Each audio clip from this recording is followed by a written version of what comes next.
Vikir van Baskerville, once a loyal hound of the infamous Baskerville family, knelt before the guillotine, betrayed and falsely accused of colluding with the demon clan. As the blade hovered above him, he vowed, if fate gave him another chance, he would never be a submissive hound again. To his shock, the guillotine's finality dissolved, and he awoke, not in the afterlife, but in the fragile body of an infant. Surrounded by the cries of newborns, Vikir realized he was in the Baskerville family nursery. His new life began under ominous circumstances. The cold-eyed patriarch Hugo Le Baskerville entered to inspect the infants. Dismissing the others as useless, Hugo's attention fixed on the silent Vikir, whose unyielding gaze betrayed no fear. Intrigued, Hugo ordered him sent to the Cradle of Swords, a deadly trial meant to forge Baskerville heirs. Vikir's hatred for Hugo burned hot. This was the man who had orchestrated his downfall in his past life. Memories of betrayal rushed back. He had been the Baskervilles' expendable pawn, loyal to the core, yet executed for knowing too much. But this time, Vikir would write a different story. Revenge could wait. Survival came first. The Cradle of Swords awaited, a brutal labyrinth of blades where children had to crawl to the Styx River, a mythical waterway said to fortify the body. The first to reach the river would reap its full benefits, while others were left with scraps. Vikir remembered how his siblings had sabotaged him in his past life, denying him the river's blessing. Not this time. Crawling through the razor-sharp maze, his infant body bleeding from countless cuts, Vikir pressed forward. Pain was an old friend, and he embraced it. Against all odds, he reached the river and plunged in. The Styx River's waters burned like molten fire, seeping into his wounds and bones. The agony was unbearable, yet Vikir endured. Compared to the torment of his past life, this was a whisper. Every second submerged strengthened his resolve and body. Outside, attendants panicked as they watched the infant endure far longer than any child before him. Hugo observed with his signature smirk, indifferent to their pleas for intervention. 7 minutes, reported John Barrymore, the family's butler. Hugo chuckled, his amusement tinged with grim expectation. He might not survive, Hugo called out, signaling it was time to surface. But Vikir ignored him. Each second in the river was a rare chance to grow stronger, and he refused to abandon it. The water began to flood his lungs, and his vision blurred. Even as his body screamed for air, his mind chanted a single mantra, endure. Just as darkness threatened to claim him, Hugo pulled Vikir from the Styx River. The patriarch's smug smile betrayed a mix of amusement and satisfaction. Greedy little thing, he mocked. You even try to drink the river. As Hugo examined him, something unusual caught his attention. Vikir already had teeth, an extraordinary trait for a newborn. Intrigued, Hugo turned to the head butler and asked the child's name. Upon hearing it, his smirk deepened. A very greedy son has been born, he mused, half amused, half impressed. Though weak and groggy, Vikir's mind remained razor-sharp. Silently, he vowed to grow stronger in secret and someday tear Hugo apart with his own hands. His hatred didn't stop with Hugo. It extended to the entire Baskerville family. They had tried to erase him once, but this time, he would make them disappear into history. As he lay in the nursery, the memories of his past life seared his thoughts. He was Hugo's illegitimate son, cursed with low status despite his extraordinary talents. By 20, he had proven himself a master of assassination, espionage, and conquest, earning renown despite the family's disdain. Yet to the Baskervilles, he had always been a tool, disposable and replaceable. At 30, when demonic gates unleashed hell upon the world, Vikir became a pillar of resistance, fighting for 5 grueling years. His efforts turned the tide, but instead of recognition, betrayal awaited him. Accused of treachery and silence for knowing too much, his life had ended on the guillotine. This time, however, Vikir vowed that no one, not Hugo, not the Baskervilles, would get the chance to betray him again. As he fully awoke, the power of the Styx River coursed through his veins, giving him a stronger starting point than in his previous life. Yet his thoughts were interrupted by the soft creak of the nursery door. A maid entered, startled to see him awake, muttering about Madam's unusual request to leave something on his bed. Curiosity piqued. Vikir waited until the maid left before inspecting the small box she had placed beside him. The lid creaked open, revealing 2 venomous mambas, their crimson eyes glinting in the dim light. Vikir's sharp mind pieced it together instantly. This gift was an assassination attempt, orchestrated by one of the few women in the Baskerville family addressed as Madam. The motive was obvious: eliminate competition. If Vikir died, the other infants in the nursery might also succumb to the Viper's fangs, removing all potential rivals. Hatred burned in his chest as the snakes lunged at him. With cold precision, Vikir caught the mid-strike, his tiny hands fueled by a lifetime's worth of rage and survival instinct. The venomous creatures writhed in his grip, but were no match for his iron will. By morning, the snakes lay lifeless beside him as Vakir peacefully dozed. The scene sent shockwaves through the Baskerville household. Chaos erupted as the nannies on duty faced brutal interrogations, their failure deemed an unforgivable crime.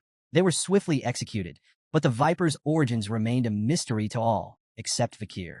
8 years passed, and Vakir sat in a classroom, half listening as the teacher droned on about the hierarchy of swordsmanship. The students were captivated by the descriptions of the stages. Sword beginner, unable to imbue their blade with mana. Sword expert, capable of infusing a small amount of mana. Sword graduate, their blade shimmered with a liquid-like mana aura. Sword master, the pinnacle of mastery, able to form and shape solid mana freely. The class erupted in awe as the teacher mentioned that Sir Hugo, the family patriarch, was a sword master, the strongest in the Baskerville line. Vakir, however, paid no attention. His thoughts were consumed by his own goals, not Hugo's accolades. His coming-of-age ceremony was fast approaching, and each day brought him closer to the moment he would regain his full power. To him, the question wasn't if he could destroy Hugo, but when. The teacher glanced at Vakir, mistaking his quiet focus for disciplined dedication. Vakir's unmatched endurance in the Styx River and his remarkable physical development made him a standout. The teacher thought Hugo would be pleased. Vakir, however, cared little for Hugo's approval. He was busy calculating how many years he had left to exact his revenge. After class, trouble came in the form of 3 arrogant boys. Identical in every way, but their misplaced bravado, the triplets, Highborough, Middleborough, and Lowborough Le Baskerville, cornered him. Known as Hugo's Trident, they sneered and jeered, calling him Garbage Van and mocking the stories about his legendary feats as a baby. Styx River? Strangling snakes? What a joke, Highborough taunted. The others laughed, feeding off each other's malice. Vakir's sharp memory identified them instantly. These were the same triplets who had betrayed him in his past life, stabbing him in the back when he was on the run from false accusations. At 9 years old, their cruelty was unchecked, but Vakir knew they would grow into dangerous obstacles. He debated whether to deal with them now or bide his time. Highborough, the self-proclaimed leader, pulled out a knife. They say your body's immune to blades, he smirked. Let's test that. Middleborough grabbed Vakir from behind, clamping a hand over his mouth. 3 minutes, he said with a sneer. If he can endure that, I'll eat my hand. The triplets began their experiment, slashing at Vakir with increasing frustration. 1 minute passed, then 3, then 10. No matter how hard they tried, the knife didn't leave a scratch. Annoyed and out of ideas, the triplets let Vakir go. Guess the legend's true, Middleborough muttered. As he released Vakir, he froze, noticing blood on his hand and the absence of a finger. Vakir spat the severed digit onto the ground, his expression calm, almost bored. What are you doing? Middleborough shrieked, his face pale. Vakir's dark smile deepened. You said you'd eat your own hand, he reminded him coldly. Panic gripped the remaining 2 triplets. We need a priest, they yelled, scrambling to find a way to reattach the finger. Vakir wasn't interested. His icy gaze silenced their panic, and he spoke with quiet authority. Leave. The enraged triplet lunged at Vakir with a knife, hurling insults and emphasizing their age advantage. Vakir remained calm, letting the blade strike him, but it failed to pierce his skin. Seizing the moment, he grabbed the boy's wrist and twisted it with merciless precision. The triplet screamed in pain as Vakir, his voice cold and steady, reminded them that in the Baskerville family, power and talent always trumped age. An evil glint flashed in Vakir's eyes as he taunted them. Shall we continue your little game? Let's see who lasts. He wrenched the boy's arm further, eliciting louder cries. The remaining 2 triplets, frozen in fear, soon snapped into action. One charged at Vakir in a blind fury, only to meet a devastating punch that sent him sprawling across the floor. The third followed suit, lunging in desperation, but Vakir countered effortlessly with a kick to the face, leaving him crumpled beside his brothers. The room fell into an eerie silence, broken only by the groans of the defeated triplets. Vakir stood over them, his gaze icy and unforgiving. With chilling detachment, he told them that while their wounds could be treated, they would have to endure their pain for now. Then, with a mockingly generous tone, he offered them a way out. One of you can leave the room, Vakir said. Relief flickered across the triplets' battered faces, and they quickly asked which one of them would be spared. In response, Vakir picked up the knife and tossed it onto the ground between them. Decide for yourselves, he said, his voice dripping with cruel amusement. As he turned to leave, he added one last taunt. Don't take too long. At least one of you should live, right? The triplets stared at the knife, then at each other. The realization hit them like a thunderclap. Survival would come at a cost. Desperation overtook reason, and they began to fight, clawing and struggling to claim the blade. From outside the room, Vikir paused to listen, satisfaction curling his lips as the sounds of their infighting, grunts, shouts, and cries echoed through the hallway. The once united trident of Baskerville had been shattered, their bond irreparably fractured. Meanwhile, in the Patriarch's office, Hugo Le Baskerville received troubling news from his head butler, John Barrymore. "The Morgs clan is stirring trouble at the Ruby Mines, my lord," John reported. "They've started staking claims to the territory." Hugo leaned back in his chair, unfazed. "Let them. We'll deal with it when they come knocking," he replied coolly. John nodded and shifted topics. "The juvenile evaluations at the Baskerville Fortress have concluded the written exams. Master Vikir scored the highest." He hesitated briefly before adding, "The practical exams are in 5 days. The Guardian Knights have already begun clearing the training grounds." Hugo nodded, his expression unreadable, but John's slight hesitation didn't escape him. "Is there something else?" Hugo asked, his voice low. John hesitated again before finally speaking. "There's been an incident involving the young masters." Hugo's gaze darkened. "How many died?" "None, my lord," John quickly clarified. "But there were injuries. Master Highborough's teeth were completely shattered. Master Middleborough suffered a broken jaw, and Master Lowborough lost his left index finger." Hugo's face remained impassive as John continued. "The physical wounds have been treated, but the psychological impact seems severe. The boys are deeply shaken." Hugo's brow furrowed in mild surprise as he remarked, "The Trident of Baskerville is known for their unshakable bond. They wouldn't have turned on each other without good reason." John Barrymore, standing attentively, responded with precision. "The cause was another young master, Vikir. Not only did he inflict their injuries, but he also achieved the highest score on the written exam." Intrigued and faintly concerned, Hugo ordered, "Summon him." Vikir entered Hugo's office with a calm smile, exuding quiet confidence. Hugo greeted him with a tone of authority, commenting, "You've grown considerably since we last met." Hugo wasted no time addressing the incident with the triplets, noting the gravity of their injuries, not the physical ones, which had been treated, but the deeper wounds inflicted on their bond as brothers. Hugo's gaze was steady as he asked, "Do you think your actions were wrong?" Vikir met his gaze without hesitation, replying with his own question. "What did I do wrong?" Hugo's eyes narrowed slightly, yet he allowed Vikir to continue. The boy elaborated, asserting that in the Baskerville family, strength was paramount.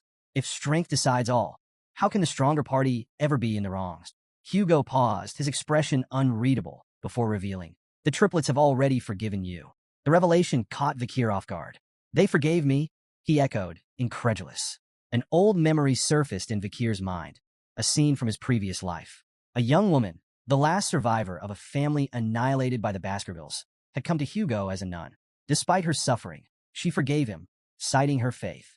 Hugo's response, cold and cutting, now rang clearly in Vikir's ears.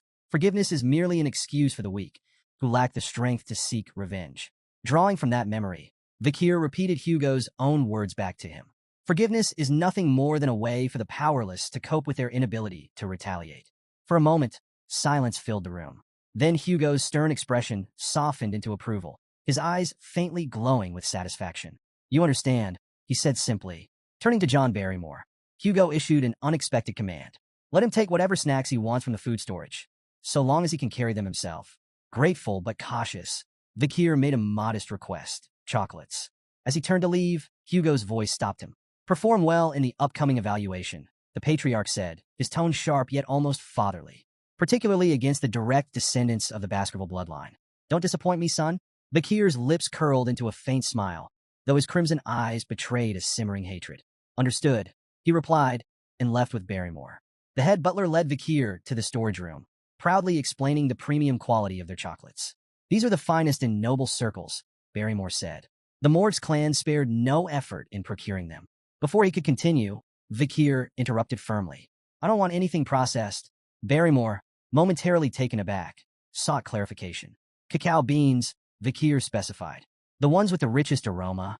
Though puzzled, the butler complied, arranging for a batch of cacao beans to be brought to Vikir.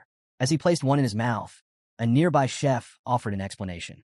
"Those are bloody beans," the chef said, impressed by Vikir's choice. "They're legendary for their potency. Just one bean can produce up to 100 liters of chocolate. Their aroma and yield are unparalleled." The head butler, Barrymore, watched in bemusement as Vikir chewed on the bitter cacao bean without hesitation. Assuming Vikir had an unusual love for chocolate, Barrymore thought the boy's unorthodox request might be a clever ploy to secure more in the future. When the chef offered to process the beans into chocolate and deliver it to his room, Vakir declined, insisting on taking the raw beans with him. The peculiar request left the staff scratching their heads. What none of them realized was that Vakir had no intention of eating chocolate. These cacao beans were tools for a far more devious plan, one that would unfold during the practical exam in 5 days.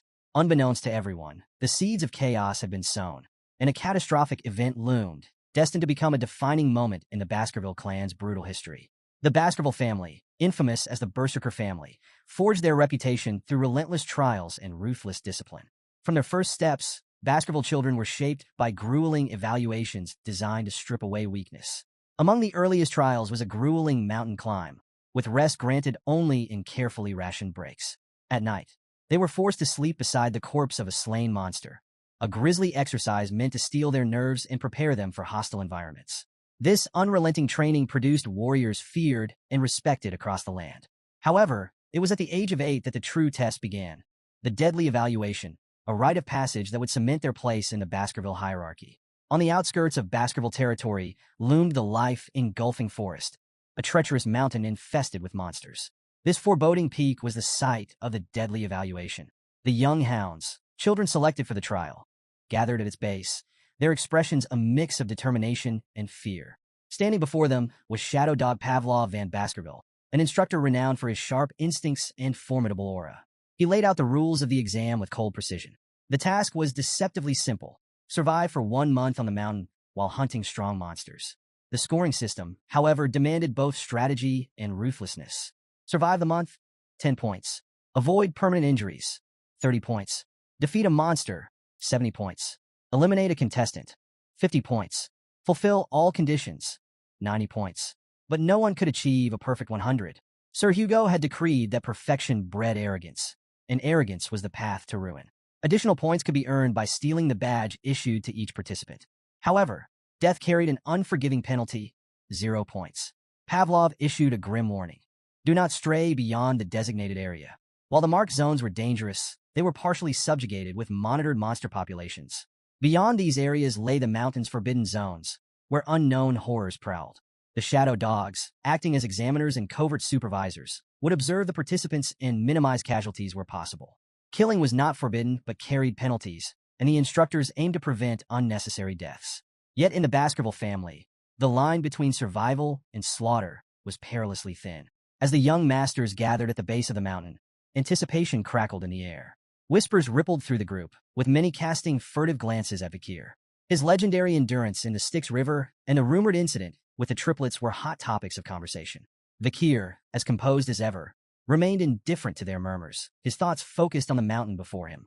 He had been to Le Rouge et Le Noir before and was no stranger to its dangers.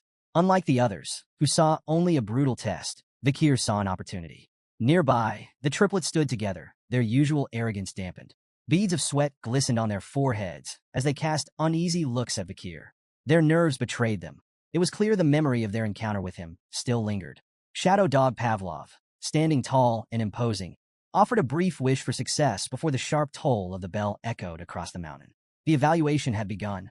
The group exploded into motion, scattering in every direction. Some pursued carefully planned strategies, racing toward areas they believed offered an advantage. Others played opportunists, trailing their peers to claim their badges, or their lives, when the moment presented itself. The triplets, however, were already arguing. Each insisted on their own plan, their voices growing louder as frustration took hold.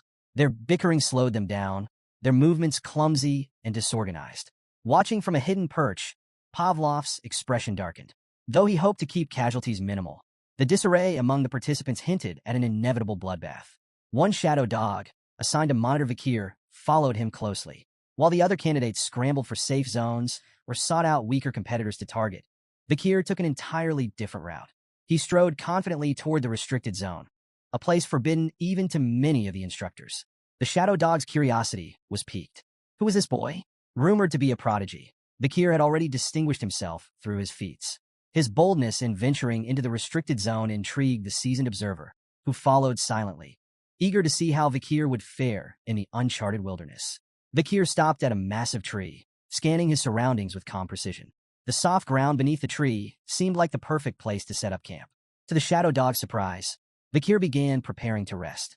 While the other candidates battled monsters or plotted to steal badges, Vikir busied himself with mundane tasks, gathering wood, digging small holes, and practicing with a wooden stick. When night fell, he slept peacefully under the tree, completely unbothered by the chaos erupting elsewhere on the mountain. The Shadow Dog grew impatient.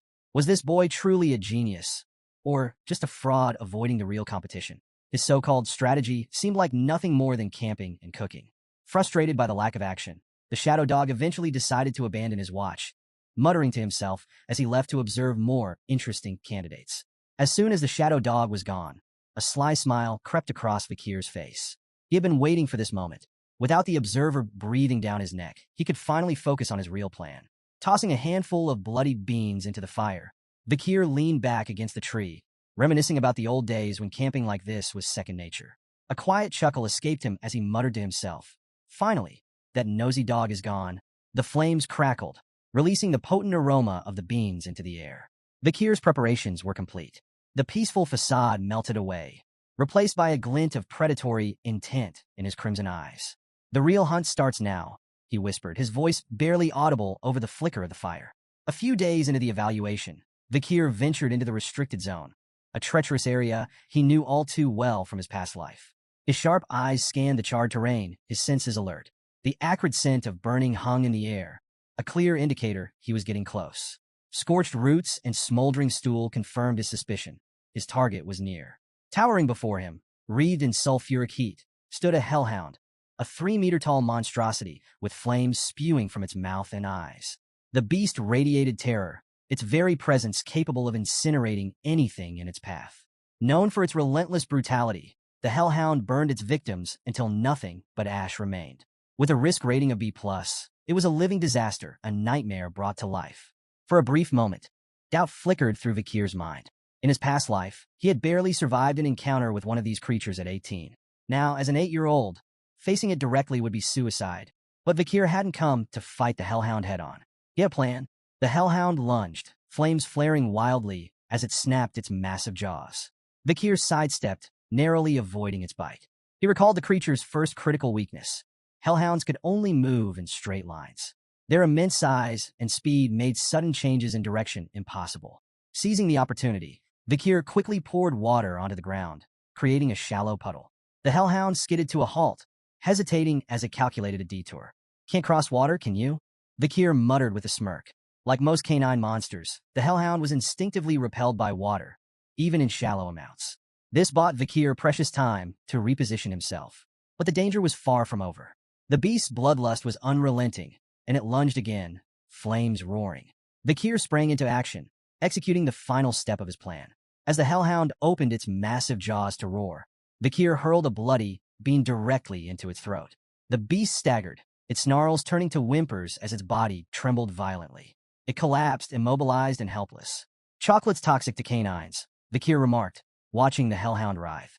The bloody bean, capable of producing 100 liters of chocolate from a single seed, acted as a concentrated poison, overwhelming the beast in moments. With the hellhound incapacitated, Vikir approached with deliberate calm. His crimson gaze locked on its weak point, a vulnerable spot near its kidney, where no ribs offered protection. He gripped his sword tightly, then plunged the blade into the hellhound's side with surgical precision. The beast's body convulsed before going still. A rush of energy, its karma, flowed into Vikir, fortifying his young body. His sword felt lighter, his movements sharper. Inch by inch, he could feel himself reclaiming the immense power he had once possessed before his regression, all while still in the body of an 8-year-old. Standing over the fallen hellhound, Vikir allowed himself a moment of satisfaction. He imagined the stunned expression on Hugo's face when he returned to the clan with the head of a B+ rank monster. With a flick of his blade, Vikir decapitated the hellhound and hoisted its massive head. The weight felt insignificant in his hands, a testament to his growing strength. As he gazed out over the charred forest, Vikir's smirk deepened. Victory was already in his grasp. He knew that this kill had all but guaranteed him first place in the practical exam. Vikir's triumph was short-lived. A low, menacing growl shattered the silence, and he turned to see a group of hellhounds emerging from the shadows. Their flaming eyes locked onto him, filled with vengeful fury. It was clear they had come for their fallen comrade. Despite the odds, Vikir remained calm. He gripped his sword tightly, mentally calculating his resources. He had enough bloody beings to exploit their weakness, and he knew their patterns and limitations. Victory wasn't impossible, but before the hellhounds could attack, something unexpected happened. The pack began to whimper, their flaming eyes darting nervously as they shrank back. This sudden display of fear immediately caught Vikir's attention. Hellhounds never back down, even when facing certain death. What could terrify them? Vikir murmured, his heart pounding as he turned to face the source of their fear. His eyes widened in shock. Towering above him was a Cerberus, the legendary three-headed guardian of the underworld. The beast was colossal, 7 meters tall and radiating an aura of unmatched menace. Its 3 heads snarled and snapped, each mouth spewing fiery embers. With a risk rating of A+, Cerberus was leagues beyond the hellhounds in strength and ferocity. Vikir's mind raced. What is a Cerberus doing here? The monstrous creature was supposed to reside on the 7th ridge of life engulfing forest, far beyond the exam's designated area. Then he noticed something critical. Cerberus was injured. The creature's massive body bore several deep wounds, and arrows jutted out from its flesh. Blood trickled down its dark fur, and its movements were slower than usual. It was clear someone or something had been hunting it, driving it to this lower ridge. Realizing the opportunity before him, Vikir quickly assessed his options. An injured Cerberus was still a massive threat, but it was far more vulnerable than usual. This was a once-in-a-lifetime chance. With steely resolve, Vikir charged forward, his body moving with precision honed from years of battle in his past life. His blade flashed in the dim light as he landed several strikes on the massive beast.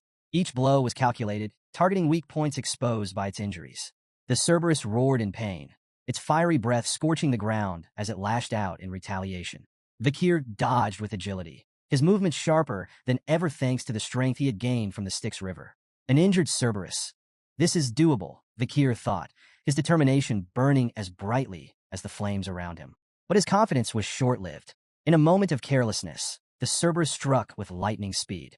Its first swipe shattered Vikir's sword, the blade exploding into fragments that scattered across the forest floor. The second blow hit him with tremendous force, sending him flying through the air like a ragdoll.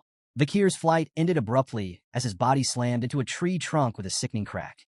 The impact left him crumpled on the ground, motionless and battered. Blood spilled from his mouth, pooling beneath him as silence descended. For a moment, nothing moved. Then, Vikir's eyes fluttered open. Pain shot through his body, sharp and overwhelming. Panic flared as he noticed the unnatural angle of his left arm. His first thought was that the Cerberus had torn it clean off, but to his relief, it was still attached, though badly mangled. He grimaced, forcing himself to sit up. The Styx River's blessing saved me, he realized, though the protection came with limits. He wouldn't survive another direct hit. The Cerberus advanced, its 3 heads snarling in unison, fire and fury emanating from its massive frame. Vikir's instincts screamed at him.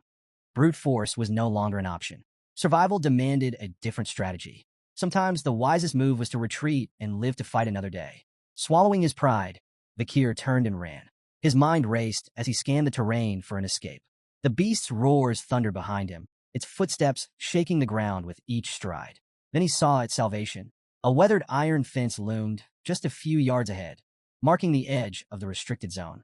If he could cross it, he'd be closer to the safe haven he had prepared before the battle. Summoning every ounce of strength, Vikir sprinted toward the fence.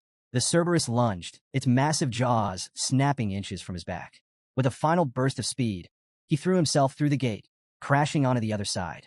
Relief surged through him, but there was no time to waste. The beast's pursuit was relentless, and Vikir had to move fast. He scanned the forest, his eyes locking onto the trap he had set days earlier, a deep pit camouflaged beneath thick foliage. As the Cerberus charged, Vikir led it straight to the concealed pit. Timing his move perfectly, he dived out of the way just as the beast lunged forward. Unable to stop its momentum, the Cerberus plummeted into the pit, impaling itself on the wooden spears hidden below. Vikir's lips curled into a grim smile. His meticulous preparation had paid off. The spears, coated with the essence of bloody beans, acted as a lethal poison to canine monsters. The Cerberus howled in pain, its growls turning to gurgles as foam oozed from its mouths. Yet, Vikir knew better than to relax. The legendary beast wasn't defeated yet. Despite its injuries, the Cerberus began to climb out of the pit, its enormous claws scraping against the sides. Vikir wasted no time. He grabbed a wooden spear, its tip smeared with venom from a bloody mamba snake, and hurled it with precision. The spear pierced the creature's side, eliciting another anguished roar, but the beast pressed on. Step by agonizing step, the Cerberus dragged itself forward. Vikir counted silently, his pulse pounding. 1, 2, 3. The beast advanced, each step slower and more labored than the last. 4, 5, 6. As the seventh step landed, the mighty Cerberus faltered. Its knees buckled, and with a final, earth-shaking groan, it collapsed lifeless at Vikir's feet. Vikir exhaled deeply, his body trembling from exhaustion and relief. The venom of the bloody mamba, true to its legend, had ensured the creature couldn't take more than 7 steps after being struck. He had hidden the spear long ago, a precaution for the most dire of circumstances. Today, it had saved his life. The immense energy of the defeated Cerberus surged into Vikir, strengthening his body further. His muscles felt lighter, his reflexes sharper. Power coursed through him, and he marveled at how close he was to reclaiming the strength of his former life. He turned to the massive corpse of the Cerberus, a testament to his victory. Its 3 heads alone would be proof enough of his feat, but there was a problem. The poisoned spears and venomous effects would be obvious upon examination. Rumors could spread, undermining his achievement. Vikir considered his options. Transporting the entire corpse was impossible alone, and while the heads were portable, he needed a witness to corroborate the kill. His thoughts drifted to the guardian knight, who had seen him carving the wooden spears days earlier. Perhaps they could vouch for him. A new thought ignited in Vikir's mind. The Cerberus was no ordinary monster. It was a gatekeeper. That could only mean one thing. It had been guarding something, most likely a dungeon. Vikir's pulse quickened. Dungeons were lairs of powerful creatures, brimming with rare artifacts and untold riches. The chance to uncover hidden treasure was too tempting to ignore. Before venturing further, Vikir took a calculated precaution. Scooping up a handful of the Cerberus's foul-smelling feces, he smeared it on his body. The stench was revolting, but it served a purpose, masking his scent from smaller predators that might cross his path. Survival before dignity. Following the Cerberus's trail through the forest, Vikir's experienced eyes spotted the signs. A path of dried soil, rotting leaves, and disturbed roots. Recognition struck him like a lightning bolt. This dungeon, he muttered to himself. In his past life, this place would be discovered a decade from now. By then, it would have already been plundered, its treasures long gone. But now, it was untouched. The air around it practically hummed with mana, an unmistakable sign of its vitality. The dungeon's entrance loomed before him, shrouded in oppressive darkness. Vikir approached cautiously, his crimson eyes faintly glowing with anticipation. One wrong step could mean death. He stepped inside, the silence broken only by the soft echo of his footsteps. The further he descended, the more the dungeon revealed its wonders. Veins of ruby minerals streaked the walls, their faint glimmers lighting the way. Vikir deduced they were connected to the nearby Red All Mountain, famous for its precious gems. His excitement grew as he pressed deeper into the labyrinth. Then, a glimmer of light ahead caught his attention. Quickening his pace, he entered a massive, brightly lit chamber and stopped in awe. At the chamber center stood a colossal ruby mounted atop a stone pillar, its intense, otherworldly glow illuminating the room. This wasn't just any jewel. Vikir could tell at a glance that the gem was infused with mana, its brilliance far surpassing anything he had ever seen. For a moment, he simply marveled at the treasure before him. But his awe was short-lived. Nearby, a skeleton lay crumpled on the ground. As he approached, the signs of violence became apparent. Deep stab wounds marred the brittle bones, and dried blood stained the floor around it, a silent testament to the victim's gruesome fate. Vikir knelt beside the remains, his sharp mind piecing together clues. Lying next to the skeleton was a weathered letter, its edges worn with age. Curiosity piqued, he picked it up and began to read. The writer introduced himself as Cain, but notably avoided providing his full name. The handwriting struck a chord of recognition deep within Vikir. His crimson eyes narrowed. This is Baskerville handwriting, he murmured, his suspicions growing. The letter detailed a harrowing tale. Cain and his brother, Abel, had stumbled upon this legendary chamber, a place spoken of in Baskerville lore for generations. Together, they had navigated countless trials and slain powerful monsters to reach this fabled location. But their journey ended here. The letter revealed they had been trapped by the dungeon's final trial, imprisoned in this chamber for 3 agonizing years. Vikir's thoughts churned as he absorbed the weight of Cain and Abel's grim tale. What treasure could possibly justify such suffering? His attention returned to the massive ruby at the chamber's center. Its mesmerizing glow seemed to call out to him, and Vikir knew instinctively it held the key to the dungeon's final challenge. Approaching cautiously, he read the riddle inscribed on the stone aloud. When entering, it's 1. But once inside, it's 2. When leaving, it's 1. The cryptic words hung heavily in the air, their meaning elusive. Vakir recalled Cain's letter, where the brothers had wrestled with this very puzzle. Cain and Abel, twins separated at birth, had believed the riddle required them to become one again. This interpretation led to tragedy. Cain, driven by desperation, had killed Abel in a futile attempt to solve the riddle. Yet even after his brother's death, the treasure remained inaccessible. Racked with guilt, Cain had abandoned the dungeon empty-handed, his letter warning future adventurers of its cruelty. He called it the Devil's Den, a place designed to prey on human greed, offering despair instead of salvation. Vakir reread the riddle, refusing to succumb to the same despair that had broken Cain. The answer wasn't about people, it couldn't be. His sharp gaze scanned the chamber, noting every detail. The ruby's light, the skeleton's silent testimony, and the phrasing of the riddle itself. 1, 2, 1. Suddenly it clicked. The answer wasn't about twins or sacrifice. It was about shadows. Vakir stepped toward the ruby, his thoughts crystallizing. In the dark passage leading to the chamber, he had cast no shadow. Upon entering the ruby's glow, he became two, himself and his shadow. And when the light disappeared, the shadow would vanish, leaving only one again. It was simple, too simple for Cain and Abel, blinded by their assumptions. Vakir gripped his weapon and struck the ruby with a precise blow. The gem shattered into fragments, its brilliant light extinguished in an instant. The chamber lit up with a final, blinding flash as the ruby crumbled. Then, as silence returned, the treasure the dungeon had guarded was revealed. Vakir's breath caught. At the center of the newly exposed chamber stood a sword embedded in a stone. Its sinister aura filled the air, heavy with malice and power. The blade exuded a dark, otherworldly energy that sent shivers down Vakir's spine. Approaching cautiously, he read the inscription etched into the stone. "Only those with Baskerville's blood may claim me." His eyes widened. This wasn't just any weapon.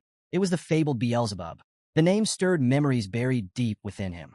As a child, he had seen illustrations of the gluttonous fly, Beelzebub, in an old picture book. The monstrous entity was said to devour all in its path, an insatiable glutton tied to ancient legends. The stories of Beelzebub were more than legends. They were warnings. Known as one of the seven calamities, Beelzebub was part of the devil's holy constellation, a force of destruction so immense that 7 great families, including the Baskervilles, had risen to combat them. Each family had faced a fragment of their power, sealing the remnants within their lands. The first patriarch of the Baskerville family had battled Beelzebub, sealing its essence within their territory. Many dismissed these tales as myths, but as Vakir stood before the ominous blade radiating Beelzebub's malevolence, he knew the truth. The sword's existence was undeniable proof that the legends were real. Vakir stared at the blade, its dark aura flickering faintly like the dying embers of a fire. This weapon was more than a tool of destruction. It was a symbol of his family's cursed legacy. Yet, it also represented unparalleled power.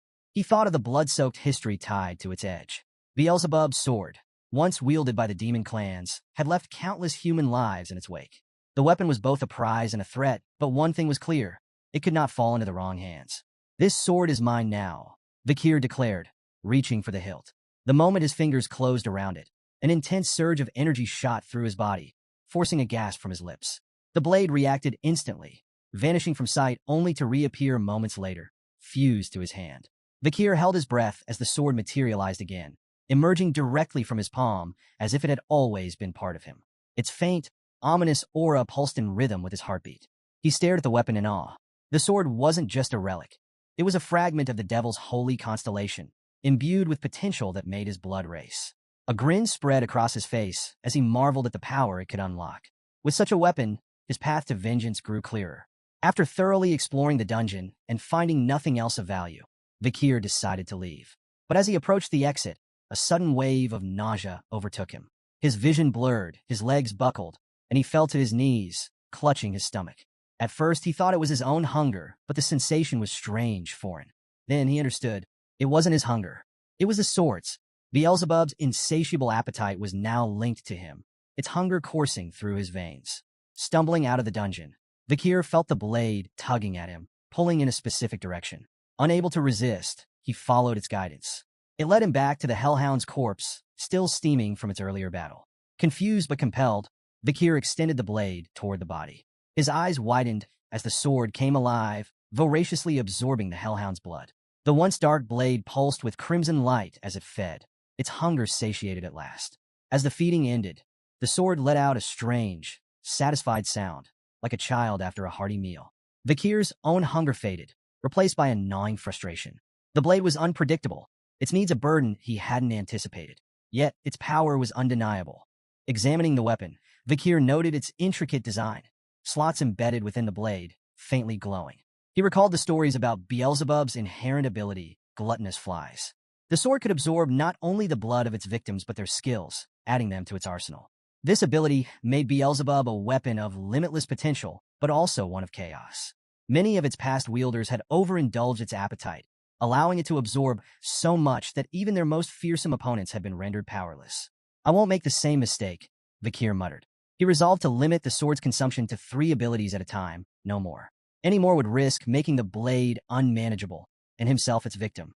The barren trees and dried soil of the mountain took on a new meaning as Vikir reflected on the blade's gluttony. He suspected Beelzebub had been the cause of this desolation, its insatiable hunger draining life from everything around it. Inspecting the first slot, Vikir noted the newly absorbed skill, Hemorrhage Hellhound B+. This ability caused wounds inflicted by the blade to bleed uncontrollably, even from the smallest cuts, a devastating tool for attrition-based battles. His gaze shifted to the massive corpse of a Cerberus, and an idea sparked. Extending Beelzebub toward the body, Vikir allowed the blade to begin feeding. The sword's dark aura flared, and the Cerberus's blood was drawn into it. Before the weapon could devour the entire corpse, Vikir stopped it with a sharp word, tapping the hilt lightly, as if scolding a pet. Enough, he muttered. The blade responded with a shrill cry, like a reprimanded child. Beelzebub's 3 slots were now filled. 1. Incinerate Cerberus. A+, inflict severe, flaming injuries that are resistant to healing. 2. Hemorrhage Hellhound, B+, causes catastrophic blood loss from even minor wounds. 3. High-speed regeneration. F. A minor healing ability absorbed from a crushed sewer rat. Vikir smirked, noting the high-speed regeneration skill. While not as impressive as the others, it could still prove useful in emergencies. He glanced at the squashed rat beneath the Cerberus's corpse and felt a mix of amusement and practicality. Reflecting on Incinerate Cerberus, Vikir marveled at its raw destructive power. Thermal injuries, he knew, inflicted far more agony than hemorrhage. With his preparations for the exam complete, Vikir chose to remain near the Cerberus's remains until the evaluation officially ended. When the young hounds returned to Baskerville Fortress, the elders began assessing their performances. Each participant was awarded a reward crafted from the remains of their hunted monsters, a sword, shield, or necklace symbolizing their success. But one hound stood out above the rest. In his office, Patriarch Hugo Van Baskerville leaned back in his chair, eyebrows raised in mild surprise. Turning to his head butler, John Barrymore, he asked, "Who caught what?" Barrymore responded dutifully. Master Vikir Van Baskerville, the 8-year-old hound, hunted a Cerberus, an A+ rank monster that wandered into the restricted area during the exam. Hugo's surprise deepened. Even the family's guardian knights avoided facing such creatures. Yet, Vikir had managed to slay one. Barrymore continued, explaining that the Cerberus had been previously wounded by the barbarian tribe before Vikir encountered it. The boy had then used poison on a wooden spear to secure his victory. However, the exact nature of the poison remained unknown, as Vikir's hunting journal offered no explanation. Hugo smirked, intrigued. And why hasn't he clarified this? Barrymore hesitated before answering. The boy claimed he was tired and retired to his dormitory. The patriarch chuckled, his eyes glinting with amusement. The little brat is already so sly. He understands that information is power, and power has its value. Barrymore nodded, though his astonishment lingered. It's remarkable that such talent comes from a hound named Van, rather than Lon. Hugo dismissed Barrymore's implication with a smirk. I do not judge hounds by their lineage. I raise them for their talent and their spite. Even mutts can rise to greatness. His tone left no room for doubt. In the Baskerville clan, skill and ambition outweighed noble birth. Barrymore hesitated, his mind drifting briefly to Hugo's second son, who was undergoing isolation training. He wondered if Hugo's indifference masked concern, but chose not to voice his thoughts. Instead, he bowed slightly and apologized for his earlier comment. Hugo waved it off. Enough of that. Bring me something to lift my spirits. Shall I summon Master Vikir? Barrymore offered immediately. Hugo nodded, and the butler departed. When Vikir entered the Patriarch's office, his composed, self-assured demeanor didn't escape Barrymore's notice. Hugo, ever direct, wasted no time questioning him about the Cerberus hunt. How did you manage it? Hugo asked. With calm precision, Vikir revealed his use of chocolate as a poison, exploiting its lethal effect on canine monsters. Hugo's eyes briefly widened in surprise, quickly piecing together the implications. The boy's earlier request for chocolate hadn't been a whim. It had been a carefully laid strategy. Barrymore, standing nearby, was equally astonished but kept his focus on the subtle tension between the two. The lack of formal greetings struck him as unusual. Was this how a father and son truly interacted? As the conversation continued, Hugo shifted gears. Why didn't you explain this to Barrymore earlier? Vakir's reply was curt but deliberate. The butler is not my master. Hugo raised an eyebrow, intrigued. Then who is your master? I belong to the clan, Vakir said without hesitation. The master of the clan is my master as well. Hugo smirked faintly, leaning back in his chair. Well said. He congratulated Vakir on his performance during the practical exam and declared that the Cerberus's corpse and all associated materials would belong solely to him. Hugo then announced an additional reward. As the highest scorer, Vakir was entitled to a special privilege, the opportunity to make a wish. Vakir's eyes gleamed at the prospect. Without hesitation, he requested access to the 10,000-book library, one of the largest and most prestigious repositories of knowledge in the Empire. Deep within the Baskerville clan's territory, the library housed forbidden techniques and secrets, accessible only to the Patriarch, the second-in-command, and their direct descendants. Hugo's eyebrows rose at the request. He reminded Vakir of the strict rules governing access, emphasizing that illegitimate children were barred from entry. Vakir, undeterred, replied coolly, if access is denied, I'll accept the decision. Inwardly, however, he was already devising plans to sneak in if necessary. To his astonishment, Hugo granted permission. You may enter, Hugo said, his tone calm but unreadable. Vakir was momentarily speechless, but quickly recovered. Hugo wasn't finished. Specifically, I want you to seek out the Baskerville 6 technique in the 6th restricted zone of the library. Barrymore's composure faltered. The 6th restricted zone was an area even the legitimate children of the family rarely ventured. No illegitimate child had ever been granted access this far, much less given a directive to retrieve such an advanced technique. The weight of the moment wasn't lost on Vakir. While he maintained his composure, his mind raced. Why is he giving me this opportunity? Even so, he reminded himself that the 6th technique, while formidable, was still far below Hugo's level of mastery. Before his regression, Hugo had achieved mastery over the Baskerville 7th technique, wielding the legendary power to bear 9 fangs. It was a feat that made him unparalleled within the clan, solidifying his place at its apex.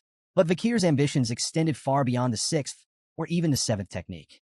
His sights were set on the ultimate prize, the textbook of swordsmanship, the foundational manual created by the first Baskerville Patriarch, who had subdued the 7 great disasters. It contained the teachings that had shaped the clan's unmatched legacy, and Vakir believed it held the key to his success. As Hugo offered a faint smile and wished him good luck, Vakir bowed, expressing his gratitude. Inside, however, he marveled at how Hugo had unknowingly handed him an opportunity of incalculable value. He doesn't realize what he's given me, Vakir thought. But it didn't matter. What mattered was what he would do with it. Arriving at the 10,000-book library for the first time, Vakir stood in awe. Towering shelves filled with ancient tomes stretched endlessly before him, each spine bearing a title that sparked his imagination. He read a few aloud, letting the evocative names linger in the quiet air. Severing incisors, grinding molars, piercing canines, snaggle tooth that embeds twice, wisdom teeth that lay down. These were the forbidden secrets of Baskerville swordsmanship he had long coveted but had been barred from learning in his past life. Yet he understood the logic behind the restrictions. The Baskerville clan had deliberately designed their techniques to cap the progress of their hounds at the 4th technique. It was a safeguard, a leash, ensuring no hound could turn their sharpened fangs against their master. Pressing onward, Vakir's steps were purposeful as he navigated the labyrinth of knowledge. Eventually, he arrived at a section guarded by heavy chains. Behind the iron bindings rested a massive tome, its lock glinting in the dim light. Vakir's crimson eyes narrowed. This is it, the Baskerville 6 technique. For a moment, he couldn't believe it. Hugo had truly granted him access to something he could only dream of in his past life. Unlocking the chains, Vakir smirked. He knew why Hugo had allowed him here, because the Patriarch likely believed number 8-year-old could possibly memorize the book's contents in a single day. But Hugo underestimated him. Before his regression, Vakir had already studied the theories behind the 1st through 4th techniques exhaustively. His obsession had even bred frustration. He had grown sick of those early stages, dissecting them endlessly in his quest to deduce the 5th technique. It was then he realized his past mistake. After drawing the 4th tooth, he hadn't stopped the flow of mana. That single oversight had kept the 5th technique out of his reach. The Baskerville swordsmanship followed a unique progression system. Each technique corresponded to a specific number of fangs. The 1st technique bore 1 fang, the 2nd 2, and so on. With each stage, a distinct red sword energy manifested, a visual representation of the user's mastery. The sixth technique, with its immense power, was a treasure Hugo likely thought Vikir could glimpse but never truly grasp. But Vikir's focus wasn't on the sixth technique itself. He wasn't here for what Hugo expected. His goal was far more audacious: to find a way to transcend his current limitations entirely. Leaving the swordsmanship section, Vikir caught the guards off guard. They stared at him in disbelief. "You're already finished reading?" one asked, incredulous. Another guard, clearly impressed, offered to retrieve more advanced texts from the deeper sections of the library. "You should check out the techniques stored in the restricted zones. That's where the real treasures are." But Vikir declined with a polite nod. "I've completed my task." The guards exchanged amazed glances as Vikir walked away. "Does he even realize how valuable those techniques are?" one whispered. "If it were me, I'd spend every second memorizing them," the other added. Vikir smirked to himself, letting them think what they wished. He knew exactly what he was doing. Amid the dusty shelves of miscellaneous books, Vikir searched for the real treasure he sought. His crimson eyes scanned row after row until they landed on an unassuming, tattered book tucked away in a neglected corner. Its title read, "Lurking Embedded Teeth." The book's worn cover and damaged pages made it appear worthless, a relic forgotten by time. Vikir held it in his hands, his expression calm, but inside his heart raced. He vividly recalled the time before his regression when he had served in the Hound Squad. During a mission, his team had stumbled upon a torn page from a Baskerville swordsmanship textbook. The page bore the unmistakable handwriting of a Baskerville ancestor and contained cryptic hints about a forgotten technique. When the page was brought to Hugo, it sent the patriarch into an obsessive frenzy. Determined to find the original text, Hugo scoured the library for years before finally locating it, within the lurking embedded teeth. The book, hidden among useless texts, contained the writings of a Baskerville ancestor and revealed the existence of the legendary 10th Fong technique. Vikir remembered the carnage that followed. Hugo, captivated by the promise of the 10th Fong, declared war on anyone holding the missing pages. He dispatched Baskerville hounds to the 7 great families to recover the remaining 6 pages. The mission came at an unimaginable cost. Hounds died by the dozens, their bodies piling high, drenched in blood. When the pages were finally recovered, Hugo's only acknowledgement was a cold, dismissive phrase: "Good job." Vikir's hands clenched as the memory burned in his mind. The senseless waste of life enraged him. He vowed that history would not repeat itself. He would surpass Hugo, not by mimicking his methods, but by learning from his mistakes. Flipping through lurking embedded teeth, Vikir noted its disjointed techniques and incomplete passages. Without the missing pages, the book was little more than a fragmented puzzle. But Vikir had an advantage no one else did. Before his regression, he had memorized every detail of those lost pages. The reason he couldn't progress beyond the 4th technique in his previous life wasn't his lack of skill or mana. It was the absence of this original text.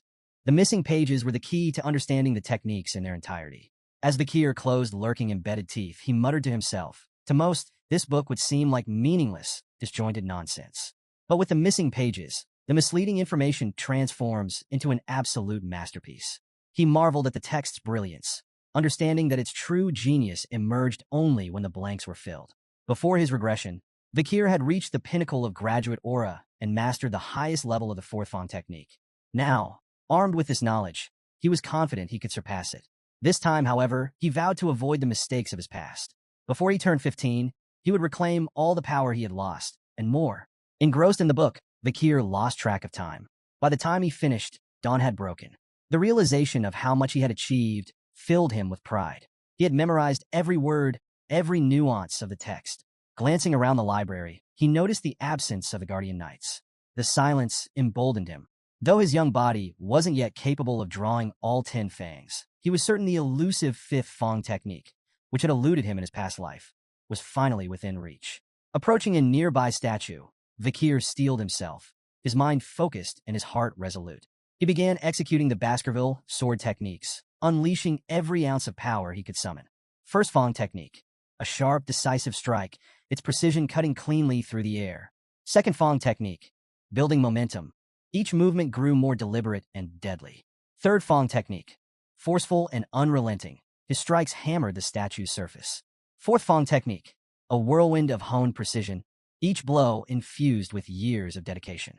As his sword collided with the statue, Vikir's memories surged. He recalled the brutal struggle to reach graduate aura in his past life, only to have his illegitimate status bar him from progressing further.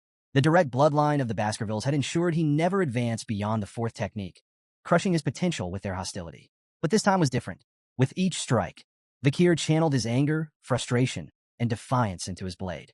In his mind, the statue became a vivid image of Hugo's face, taunting him. With a ferocious swing, he unleashed his full force, slicing through the statue in a series of precise, calculated blows. As the dust settled, Vikir stepped back, his breath ragged and his body trembling. For a moment, he stood still, hands gripping his weapon tightly, anticipation coursing through him. Then it came, a hot surge of energy flowing from his heart to his neck. He knew instantly. A triumphant smile spread across his face. He had done it, overwhelmed with emotion. Vikir nearly felt tears welling in his eyes. His success was monumental, but it was the tangible proof that left him awestruck. His canine teeth had begun to grow. In the Baskerville clan, this development symbolized the hound's readiness to draw their fangs against their master. Such a transformation had never occurred at such a young age in the clan's history. His body trembled with excitement as his mana surged within him, evolving into something far greater. The solid state of his energy had transformed into a liquid form, denser and more versatile. This was graduate aura at its true peak, a level of mastery that had taken him 30 arduous years in his previous life. Now, at just 8 years old, he had reached the same milestone. Vikir gazed at the flowing aura surrounding him, its liquid form a testament to his newfound status. To reach graduate aura was to ascend leagues above sword experts, and the realization filled him with both awe and quiet confidence. Yet this was only the beginning. His gaze shifted back to lurking embedded teeth, the book that had unlocked this monumental progress. The text's seamless transitions between offense and defense represented a swordsmanship technique of limitless potential, one perfectly suited to someone with Vikir's boundless ambition. Carefully, he placed the book near the window and allowed himself a moment to reflect. Since his regression, his growth in strength and skill had been exponential. With his current abilities, Vikir was confident he could hold his own against a mid-class graduate aura swordsman and emerge victorious. Still, he knew better than to reveal the full extent of his power. Not yet. For now, he needed to keep Hugo's eyes on him, buying time to secure everything he needed for the future. A sly grin spread across Vikir's face as he pulled out a magnifying lens. Positioning it over the book, he allowed the sun's rays to converge, igniting the pages in a small, controlled fire. As the flames consumed lurking embedded teeth, he remarked to himself that destroying the book would make it nearly impossible for Hugo and the hounds to piece together the 10th Fang technique. For him, however, it was no loss. He had memorized every critical detail. The acrid smell of burning paper quickly drew the attention of the library guards, who burst into the room. Startled to find Vikir there, they demanded an explanation. Vikir's expression shifted instantly to one of sheepish contrition. Bowing his head, he apologized profusely, claiming the fire had started when he had carelessly left the magnifying glass too close to the book. He even offered to report the incident to the butlers himself. The guards exchanged uneasy glances, fearful of punishment for neglecting their duties. One finally suggested that the blame lay with them for failing to monitor the library properly. "We're just lucky it happened in this section," one guard muttered, glancing at the ashes of what they deemed useless books. Seizing the moment, Vikir subtly steered the conversation. He mentioned their preoccupation with the Morg's clan and the disturbances at the Ruby Mines, suggesting this might explain their absence. The guards nodded in agreement, grateful for the excuse and eager to bury the matter. They promised to keep the incident a secret if Vikir did the same. As he left the library, Vikir apologized again, thanking the guards for their understanding. Once he was out of sight, a mischievous grin spread across his face. The guards' voices echoed behind him, praising him as thoughtful and considerate, someone who deserved respect. Vikir relished their naivety, knowing he had orchestrated the situation perfectly. Later, in Hugo's office, the patriarch leaned back in his chair, his piercing gaze fixed on Vikir. "So," Hugo began, "did you learn anything enlightening from the libraries?" Vikir replied cryptically, "Something warm, sharp, soft, and viscous." Hugo and Barrymore exchanged startled glances. The implications of Vikir's words hit them simultaneously. He might have achieved aura. Aura was the hallmark of a swordsman's true awakening, signifying their official entry into the world of the blade. Even among the most talented Baskerville hounds, reaching this milestone before the age of 15 was unheard of. Hugo, visibly skeptical, reminded himself that Vikir was only 8 years old. Shaking his head, he demanded, "Prove it. Show me what you've learned." Vikir nodded without hesitation, his crimson eyes glinting with quiet determination. In the heart of a massive Colosseum-like structure, Vikir stood alone at the center, his sword steady in his grip. Surrounding him, rows of young hounds looked on, their faces filled with confusion and curiosity. Beside Hugo, the head butler leaned in, his voice low. How do you plan to test the boy's skills? Hugo's smirk was both calculated and unsettling. By releasing a monster, the butler's eyes widened in disbelief. A monster? For an 8-year-old? Hugo confirmed with a nod, his smirk deepening. Hungry and feisty too, the gates before Vikir creaked open, and a chained orc was led into the arena by a guard. The massive, green-skinned creature snarled, its bulging muscles rippling with barely contained rage. Razor-sharp tusks jutted from its mouth, and its beady eyes darted around the Colosseum, assessing its surroundings with animalistic intelligence. A collective gasp rippled through the audience of young hounds. "That's overkill," one whispered. "Do they really need a monster like that to test him?" murmured another. Some muttered their concerns aloud. If things spiraled out of control, would the Guardian Knights have to intervene? But while the crowd buzzed with doubt, Vikir stood calm and composed. His sharp eyes fixed on the orc, he showed no sign of fear. His body was still, his blade poised, as Hugo gave the signal. The orc's chains fell away with a deafening clatter. With a feral roar, the beast charged, its massive bulk hurtling forward with terrifying speed. Vikir remained motionless, timing his move with surgical precision. As the orc lunged, he swung his sword in a blinding arc. The strike was fluid and flawless, severing the creature's arm in a single motion. The orc stumbled back, roaring in pain and confusion. Before it could recover, Vikir closed the distance with terrifying speed. Another precise strike followed, this time severing the orc's leg. The monster collapsed, growling in agony, its body writhing helplessly on the arena floor. The Colosseum was frozen in stunned silence. How? How did he do that? One young hound muttered. Did he even use mana? Another asked, incredulous. From his vantage point, Vikir noted the orc's confusion. Its bleeding wounds failed to regenerate, a hallmark of its species. Vikir smirked. He knew why. It wasn't just the severed limbs. Hemorrhage Hellhound, the ability imbued in his blade, was preventing the orc's famed regeneration from activating. A C-class monster like the orc was powerless against the lingering effects of a B-class Hellhound's curse. From the sidelines, Hugo watched intently, his face unreadable. But Vikir recognized the look. His father wasn't just evaluating the fight. He was deciphering what Vikir had learned in the library. Vikir decided it was time to give him an answer. Hugo's eyes began to glow faintly, a sign of heightened interest. Beside him, the head butler gasped, his voice trembling. That's an aura blade. In the arena, Vikir's sword began to radiate a brilliant red light. The energy was sharp and visceral, a manifestation of his mastery over aura. The orc, still struggling, roared weakly. But it was too late. Vikir charged forward, his blade slicing cleanly through the air. With a single, devastating strike, he decapitated the orc. The monster's massive head tumbled to the ground, its body crumpling lifelessly as the red glow of Vikir's blade faded into the silence of the Colosseum. The Colosseum erupted in astonishment. The young hounds could barely process what they had just witnessed. Murmurs rippled through the crowd, growing louder as disbelief turned to admiration. Beside Hugo, the head butler turned, his voice trembling with excitement. It's the aura of a low-class sword expert. We've just witnessed the birth of a genius. There will never be another like him across all the families in the Empire. But despite the head butler's praise, Hugo's sharp gaze remained fixed on the pool of blood spreading beneath the orc's lifeless body. The creature's famed regeneration had been utterly nullified.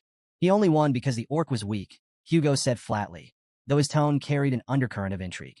Before Hugo could say more, Vikir's calm voice cut through the murmurs. Is there anything stronger than this orc? The Colosseum fell silent. An 8-year-old, asking for a stronger opponent after defeating an orc? Even the doubters in the audience were struck speechless. Vikir's reasons were clear. He wanted to demonstrate his progress, not just to Hugo but to the entire clan. A performance like this might earn him recognition. Perhaps they'd send him to a prestigious academy, or even dispatch him to a remote area, away from Hugo's direct control. Hugo leaned back in his seat, his curiosity piqued. A faint chuckle escaped him. It seems the orcs I brought from afar are not enough to satisfy my son's hunger. Turning to the head butler, he asked, do we have anything stronger? Something suitable from the creatures captured during the barbarian raid. The head butler hesitated, clearly uneasy. There is one left, my lord. Hugo's smirk widened. Bring it in. The massive gate creaked open again, its echoes amplifying the tension in the Colosseum. All eyes were glued to the entrance as the ground began to tremble with heavy footsteps. A collective gasp spread through the audience as a troll emerged, bound in heavy chains. Vikir stood calmly in the arena, his crimson eyes fixed on the towering creature before him. The troll, with its twice-human size, rippling muscles, and ferocious presence, was a creature designed to instill terror. Vikir turned toward Hugo, seeking silent approval.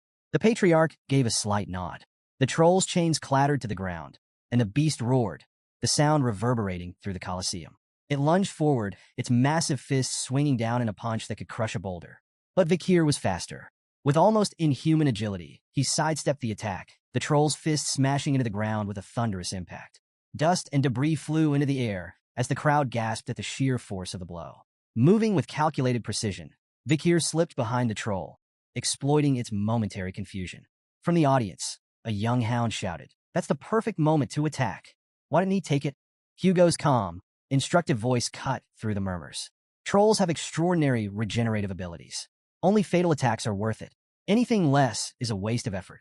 A proper plan is essential to hunt a troll. The troll charged again, its massive frame lumbering forward with raw power but sluggish movements. Vikir moved with grace, effortlessly evading every swing, swipe, and stomp. Each step was calculated, each dodge precise. The audience watched in awe as the 8-year-old displayed remarkable poise. Yet their curiosity grew with every second. "Why isn't he fighting back?" someone muttered. "He's probably trying to tire it out," another speculated. "No," whispered a third. "He's waiting for the perfect moment to strike." Minutes of evasion stretched on, and even Vikir began to feel the tedium of the exchange. Enough, he thought. Time to act. Fully aware that he could end the fight swiftly with his full strength, Vikir deliberately chose a more calculated approach. His goal wasn't just victory, it was to make his progress seem plausible, not overwhelming. As the troll launched another heavy attack, Vikir seized the moment. With a single, precise swing, he sliced deep into the troll's arm, nearly severing it from its shoulder. Gasps rippled through the Colosseum as the audience believed the fight was over. But their astonishment turned to unease as they watched the troll's wound heal before their eyes. The severed tissue reconnected rapidly, and within moments, the arm was as good as new. Vikir frowned slightly. He had expected the troll's regeneration to kick in, but seeing it firsthand confirmed the challenge he faced.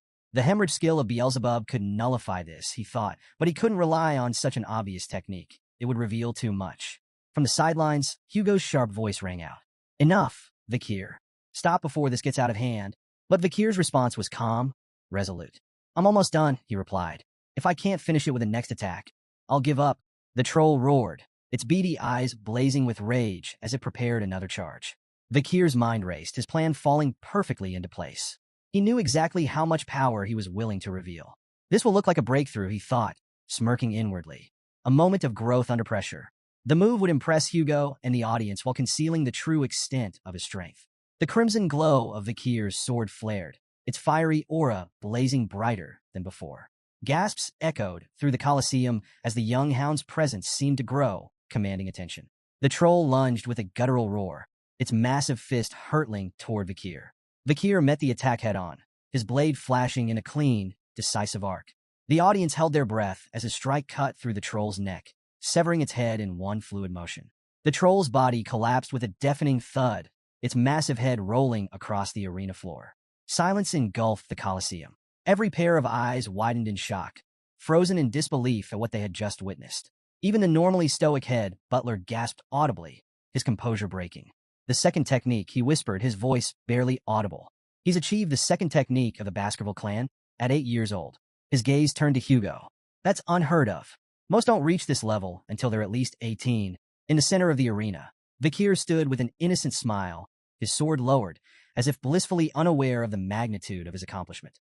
"I did it," he declared cheerfully, his tone almost childlike. The silence that followed was deafening. Hugo remained seated, his expression unreadable. Yet inside, he was reeling. What he had just witnessed defied everything he knew about swordsmanship and training. An 8-year-old performing the second technique? The implications were staggering. A week later, Vikir sat in the Baskerville dining hall, staring down at a bowl of unappetizing meat porridge. Around him, the air was heavy with tension. None of the other young hounds dared approach him. Their gazes flickered toward him briefly, before they quickly looked away. Vikir wasn't surprised. In the Baskerville family, power was everything. His recent display had placed him far beyond the reach of his peers, and they all knew it. As he ate, Vikir reflected on his progress with satisfaction. Even Hugo seemed unsettled by his performance. So far, he had revealed only what he wanted them to see, his mastery of the second technique and his rank as a medium-ranked sword expert. Yet the truth remained hidden. He was, in fact, a low-ranked sword graduate capable of weakly performing the fifth Fong technique. Vikir's thoughts turned to the ability he had gained from the troll. Super speed regeneration, C+. now occupying Beelzebub's third slot. The skill bolstered his strength to the level of an average graduate or a swordsman. Yet he noticed an unexpected side effect. His appetite had increased dramatically since acquiring the ability. Shoveling another spoonful of porridge into his mouth, he paused as he sensed a sudden presence behind him. The triplets had appeared, surprised and wary. Vikir turned to face them cautiously. He had no desire to deal with them again, so he returned his focus to his food, hoping they would leave. But instead of provoking him, the triplets quickly blurted out their reason for approaching. "You were so cool during your fights with the Cerberus and the Troll." The statement hit Vikir like a thunderbolt. He was so shocked that he spat out his porridge. The triplets, alarmed, asked if he was okay, but Vikir remained suspicious. Could this be a two-faced technique? Or maybe a deceitful policy? He wondered. For a brief moment, he even considered beating them up preemptively, just in case. But after a moment's thought, he decided to observe them further. Before Vikir could act, Barrymore appeared behind him, his presence commanding the room. "Master Vikir," the head butler said, his tone polite but firm. Vikir turned, startled. It wasn't often that the butler sought him out in the dining hall. "The Patriarch has summoned you to his office immediately," Barrymore informed him. Intrigued, Vikir quickly finished his meal and stood. The triplets shuffled aside, their sudden admiration for him still puzzling. With a nod to Barrymore, Vikir made his way to Hugo's chambers, his mind racing with curiosity about what awaited him. In the Baskerville Patriarch's office, Hugo sat in his chair, exuding his usual air of authority. Across from him stood Adolphe Morgs, the Morgs clan's proxy patriarch. The Morgs clan, a prestigious mage family, had a long, intense history with the Baskervilles, an iron-blooded sword clan. While their philosophies clashed, the Emperor's decree bound them to conduct annual joint training sessions for children between the ages of 8 and 15. "It's been a while," Hugo said curtly. Adolphe nodded politely. "Indeed. I trust this year's event will proceed smoothly." Hugo's tone was casual, almost dismissive. "The joint training has always been handled without issue." Adolphe raised an eyebrow. "Without issue? Last year, 2 children, one from each family, were seriously injured." Hugo waved off the remark with a faint smirk. "A scratch. Nothing more. It seems the Morgs children are dramatic." Adolphe's lips twitched in irritation. "The Morgs children are noble and dignified, unlike some." His words carried a subtle but unmistakable sting. Once, the Baskervilles and Morgs had enjoyed a strong alliance. The past emperor had even declared that magic and swords complemented each other, fostering cooperation between the two clans. But everything changed with the discovery of a ruby mine along their shared border. The bloodshed that followed shattered their relationship. Now, the joint training sessions continued solely because of imperial command. Adolphe had arrived on behalf of his brother to ensure this year's event proceeded without complications. Turning to Hugo, he remarked, "I've heard there's a supernova in the Baskerville family. A rare genius, born once in a century. A blessing to the Empire, no doubt." Though secretly pleased, Hugo downplayed the compliment. "It's nothing extraordinary," Adolphe smirked, detecting the subtle pride in Hugo's tone. "We, too, have a genius in our family," he said, gesturing toward the door. "Mort's clan head Raspine's daughter, Camus." The door opened, revealing a red-haired girl with a fiery demeanor. She strode into the room with confidence, her sharp eyes immediately locking onto Hugo. Adolphe began a formal introduction, but Camus interrupted, pointing an accusatory finger at Hugo. "Are you the thief who stole our ruby mine? Give it back." The room fell into a tense silence. Hugo's face darkened, his calm demeanor giving way to a sharp glare directed at Adolphe. "Thief?" he asked coldly. "Is that what you're teaching your kin now?" Adolphe looked startled. "I never said such a thing." Camus, however, was unfazed. Fixing Adolphe with a determined glare, she declared, "You did. An hour and 42 minutes ago, right before we got off the carriage, you called him that annoying chin beard who stole the ruby mine." Hugo's glare deepened further as Adolphe stammered, his composure crumbling. "Camus, you must have misheard. I said no such thing." But Camus stood her ground, arms crossed. "You definitely said it." Hugo's patience was wearing thin. "It seems the Mords clan struggles with teaching children proper etiquette," he remarked, his voice laced with irritation. Adolphe, scrambling to salvage the situation, tried to defuse the tension. "It's simply a misunderstanding, Patriarch Baskerville. Camus is young and spirited." Hugo's sharp gaze remained fixed on him. "There's no need to explain the Mords clan's problems with education to me," he said icily. Camus, undeterred, persisted. Crossing her arms, she repeated her demand, her fiery tone cutting through the air. "Our research is impossible without those stolen rubies." Adolphe's voice turned warning. "Camus," but she ignored him, stepping closer to Hugo. Hugo's patience finally snapped. His voice was sharp, tinged with barely concealed anger. "It seems the Mords don't teach manners at all. Adolf bristled at the comment, his composure cracking. And what do you plan to do? He retorted, his words biting. Threaten an 8-year-old girl? The insult struck a nerve. Hugo's proud Baskerville dignity prevented him from stooping to such behavior, leaving him momentarily speechless. Before the tension could escalate further, a calm but cutting voice sliced through the heated exchange. It seems the morgues don't teach their children not to envy what belongs to others. All eyes turned toward the speaker, Vakir. He stood in the doorway alongside the head butler, his composed demeanor stark against the tension in the room. The butler formally announced his arrival as Hugo turned to see his son, standing steady and unruffled. Adolf, startled by Vakir's sudden appearance, quickly connected the dots. This boy had to be the rumored Baskerville supernova. His thoughts were interrupted when he noticed something odd. Camus, who had been sitting beside him moments earlier, was no longer there. Camus had moved swiftly, now standing directly in front of Vakir. Her fiery demeanor was on full display as she demanded, "What did you just say?"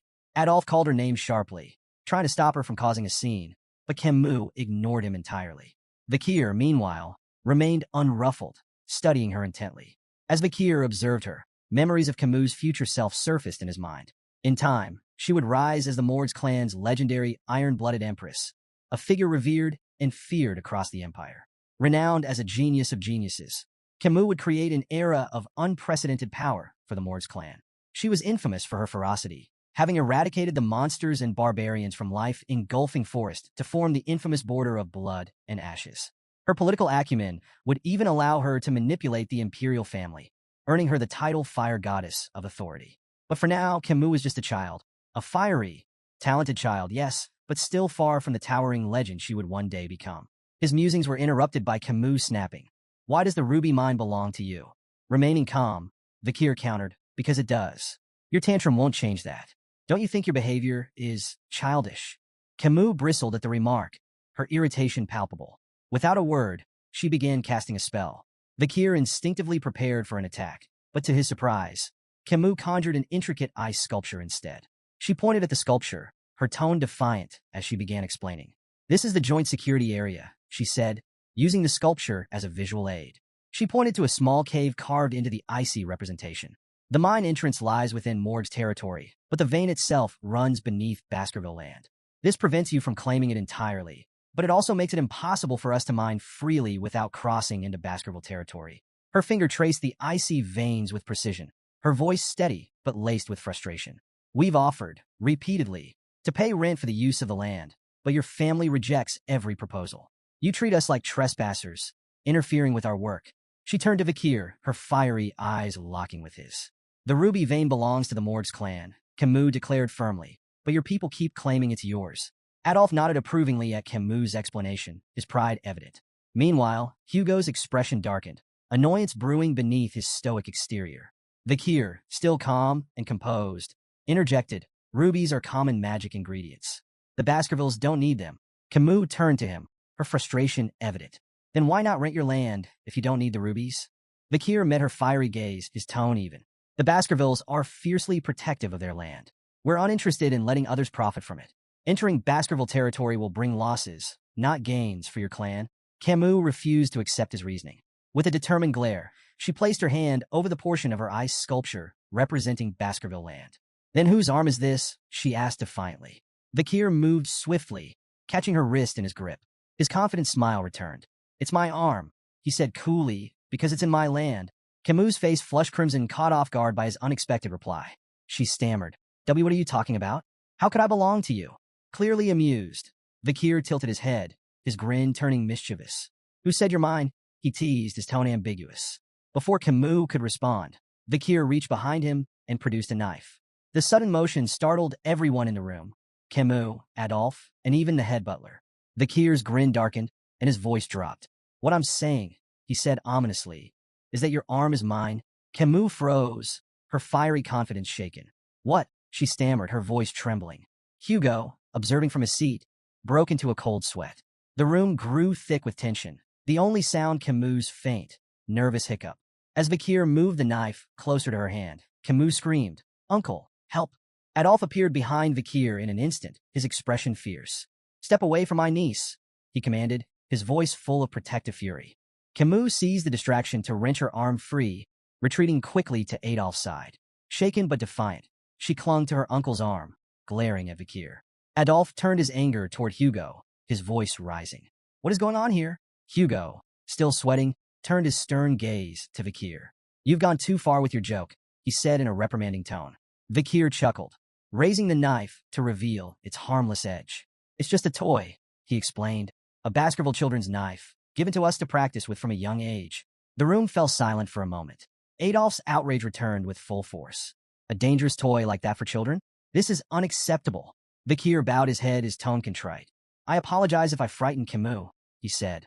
That wasn't my intention. Camus, however, was far from convinced, her fiery glare fixed on Vikir. Adolphe's frustration simmered. This boy fails to take anything seriously, he snapped. Hugo stepped in, his tone light but firm. Adults shouldn't meddle in the affairs of children, he said. Let's focus on the ruby mines and move on to the friendly duels. Adolphe hesitated, but seeing Hugo's resolve, he relented with a sharp nod. Camus, still upset and wiping away tears, turned to Vikir, her voice trembling with indignation. I won't forget this. Vikir met her glare with a faint, unreadable smile. Good, he said simply. Camus' fist clenched, her frustration bubbling over. But before she could respond, Adolphe guided her away. Vikir remained in place, his calm demeanor unwavering, his crimson eyes gleaming faintly in the dim light of the office. The day of the friendly duels had arrived.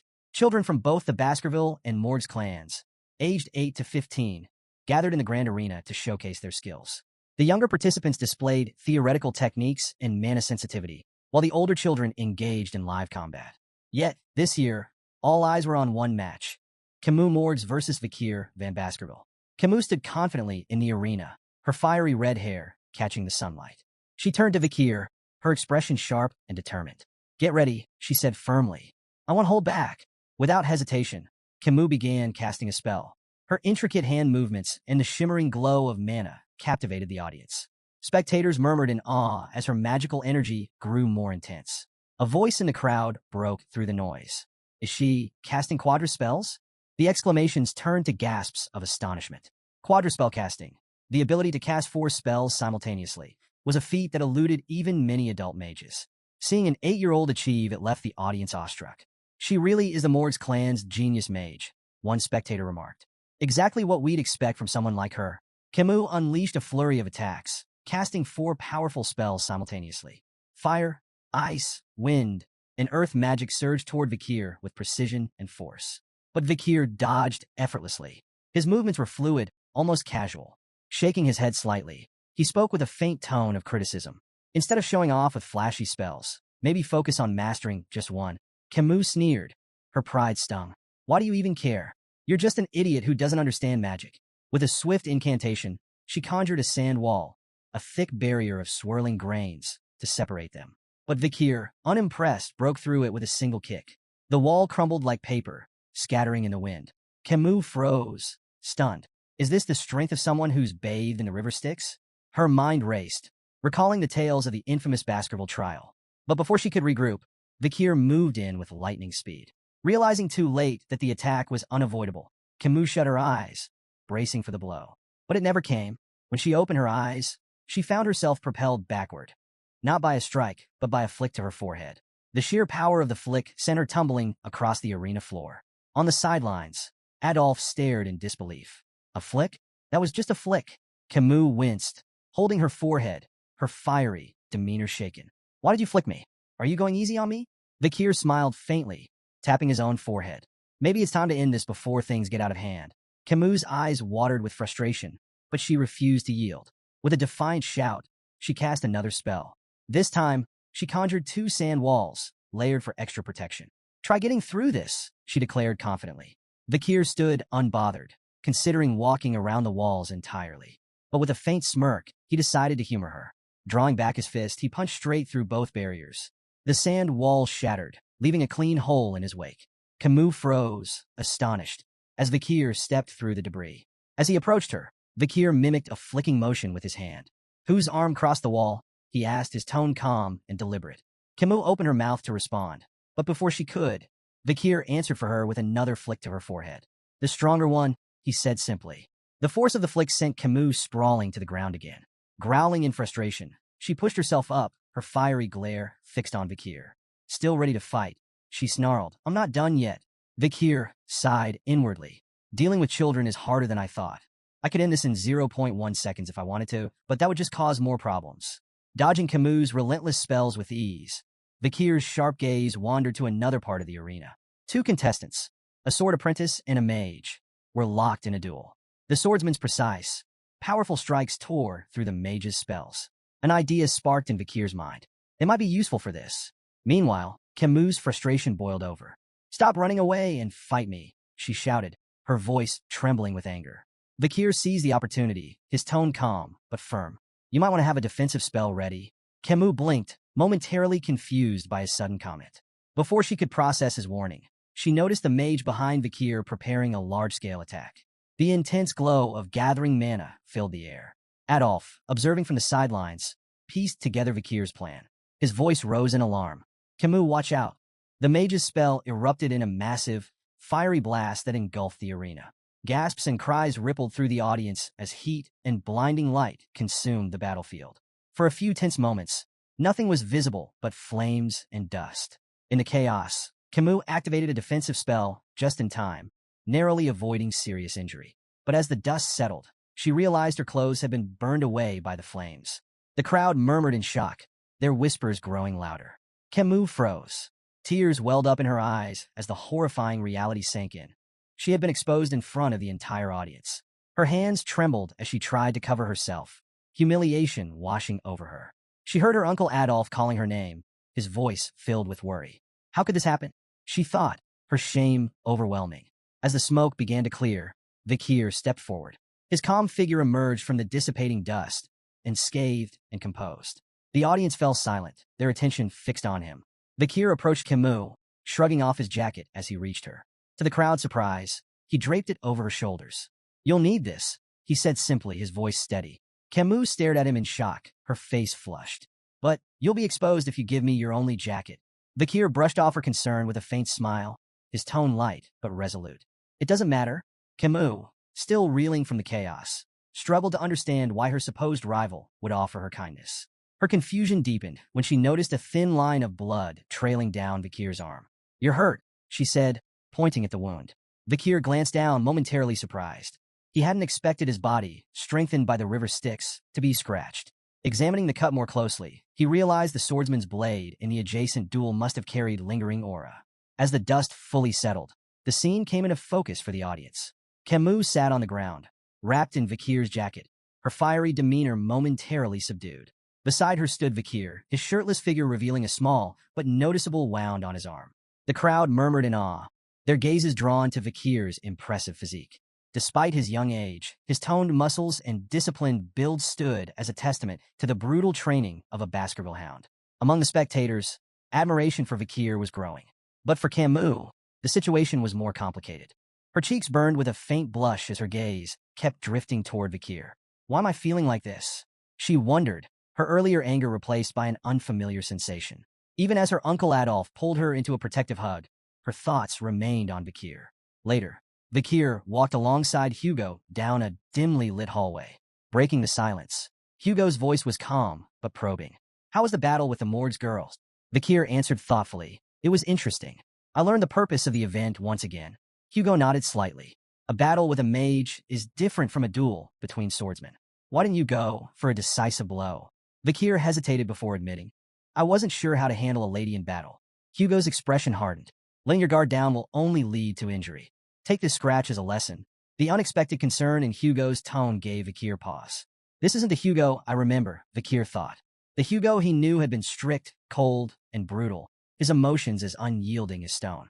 Rumors whispered that Hugo's harshness stemmed from the loss of his first wife and eldest daughter, but such things had never been Vikir's concern. Yet now, hearing a faint trace of worry in Hugo's voice, Vikir felt a rare moment of unease. Seeking to shift the subject, Hugo asked, "What do you think we should do with the ruby mines?" Without hesitation, Vikir replied, "We should give control of the mines to the Morgs." Hugo's eyebrows shot up in surprise. "And your reasoning?" "The Baskervilles' primary focus is territorial expansion," Vikir explained. "The monsters and barbarians around the mines will be obstacles if we try to claim the region directly. By allowing the Morgs control of the mines, we can use them to minimize our losses.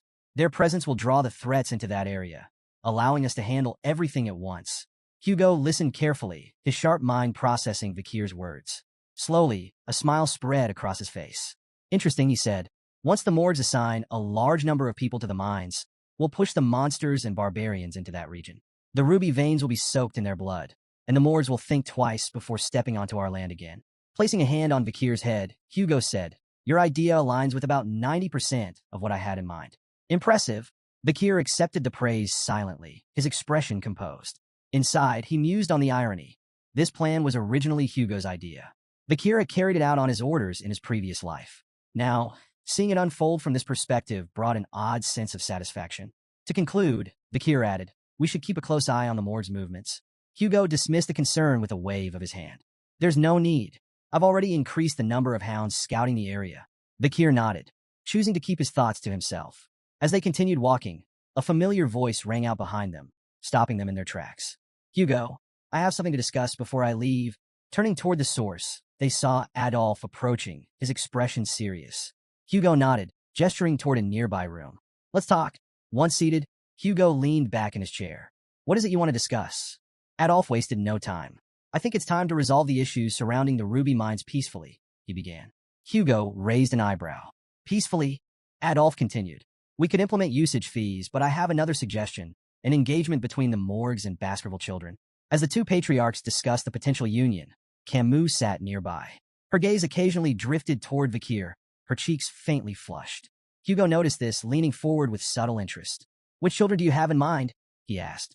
Adolf smiled confidently. "The eldest son of the Baskerville clan and the eldest daughter of the Morgs, my niece Camus. She's exceptional, beautiful, intelligent, talented. She lacks nothing and would make an ideal match." Hugo raised an eyebrow. "My eldest son is 25. That's a 17-year age gap." Adolf waved the concern away. "What's a mere 17 years? In the grand scheme of things, it's nothing." Before Hugo could respond, Camus interjected firmly, "I will not marry anyone weaker than my mother. And I don't want a significant age gap in my partner." Adolf's face twisted in frustration as he turned to his niece. "Camus, if you insist on marrying someone stronger than your mother, you'll be alone for the rest of your life. That's not a realistic demand." Hugo, clearly displeased, added dryly, "Engagements aren't a buffet where you can pick and choose. Consider the bigger picture." But Camus, confident and unwavering, crossed her arms. "I have no intention of playing around." Suddenly, Camus' face flushed a deep red, and she looked away, drawing the attention of both Hugo and Adolf. Adolf followed her gaze, his eyes narrowing as realization dawned. She was looking at Vikir. Adolf's mind reeled. "No, this can't be happening. Not him." Leaning toward her, Adolf hissed in a harsh whisper, "Don't even think about it. Vikir is of the Van surname, not from the Lil lineage. He's a small fish in a big pond. This is absurd." Hugo, sensing the rising tension, sighed and decided to intervene. "The most important thing in an engagement," he said, "is the opinion of those involved. Let's hear what Vikir has to say." All eyes turned to Vikir. Camus looked at him expectantly, her blush deepening as the room fell silent. Meeting her gaze, Vikir's calm voice broke through the tension. "I accept." The room erupted into chaos. Adolf's face turned beet red. He opened his mouth to object, but before he could say a word, Vikir added, "To do as I'm told." Adolf's outrage doubled, his voice rising. "What kind of attitude is that toward the Morgs clan's daughter?" Camus, on the other hand, was completely flustered. Her face turned crimson as she tried to decipher Vikir's cryptic response. Is he shy? Does this mean he's secretly okay with the engagement? Her mind raced with possibilities, each more baffling than the last. Hugo, clearly amused by the situation, interjected with a composed tone. "In the Baskerville household, names and titles hold little meaning. Greatness comes from ability, not bloodline. Even those of Van descent can rise to prominence." Adolf's expression remained skeptical, his eyes narrowing as he turned to scrutinize Vikir. The young Baskerville stood tall, calm and unyielding under Adolf's piercing gaze. Internally, however, Vikir was assessing Adolf just as carefully. As a six-circle mage and one of the Mords clan's strongest supporters, Adolf was undeniably formidable. Breaking the silence, Adolf said coldly, "I don't think it's wise to rush this. We can't have just anyone become Camus' husband." Vikir reflected on the peculiar customs of the clans, where engagements often felt more like polite suggestions than binding agreements. Still, he couldn't help but wonder if Adolf, with his lofty standards, was dissatisfied even with the renowned genius of the Baskerville clan. Adolf's skepticism grew as he stepped closer, placing a firm hand on Vikir's shoulder. He applied pressure, clearly testing the boy. But to Adolf's surprise, Vikir didn't budge. His sturdy frame defied expectations, as though the weight of a six-circle mage was nothing to him. Intrigued, Adolf asked sharply, "Why aren't you responding? Are you even paying attention?" Vikir's blunt reply was like a thunderclap in the room. "I stopped listening after you said it was unwise to say certain things to me." Camus gasped audibly, her eyes wide. Her uncle, one of the most powerful mages in the clan, had been dismissed by a child. Meanwhile, Hugo struggled to stifle his laughter, turning away to hide the smirk threatening to break across his face. Adolf, instead of anger, erupted in a dark, booming laugh. Turning to Hugo, he declared, "I think I need to have a more in-depth conversation with this boy." Hugo raised an eyebrow, suspicious. "What are you planning, Adolf? You're not going to scold an 8-year-old, are you?" Adolf laughed again, the sound echoing ominously. "Not as a deputy patriarch of the Mord's clan. I'm speaking as her uncle. After all, Vikir might one day marry my niece." Camus' face turned crimson. "Uncle, stop it," she pleaded, but Adolf ignored her protests. "These moments are inevitable, Camus," he said, waving her off. Hugo, sensing where this was heading, gave Adolf a skeptical look. "You're serious about this, aren't you?" Adolf nodded, his expression grimly amused. "Completely." Hugo sighed, hesitant but ultimately relenting. "Fine," he said, "but don't take it too far. The last thing we need is a political incident over a conversation." Camus groaned in frustration. "This isn't a conversation," she muttered, crossing her arms. It quickly became clear to everyone in the room. This wasn't going to be a talk. It was a duel. After some time, Vikir and Adolf stood face to face in the center of the arena, tension crackling in the air. Hugo and Camus watched from the sidelines, each with their own thoughts. Adolf smirked and declared, "Show me everything you've got, boy. Don't hold back." Vikir's confidence barely wavered. "If I actually go all out, you might end up face first on the floor," he mused, suppressing a grin. To kick things off, Adolf performed an intricate spell, seamlessly combining fire, earth, and water magic to create a clay pot. He filled it with water and balanced it on his head with a flourish. "Your challenge," he announced, "is to make even a single drop spill. If you succeed, you win." Vikir raised an eyebrow. "A pot-on-head challenge? This guy's either crazy confident or crazy." Camus leaned toward Hugo. "This is classic Adolf," she explained. "His control is basically unmatched."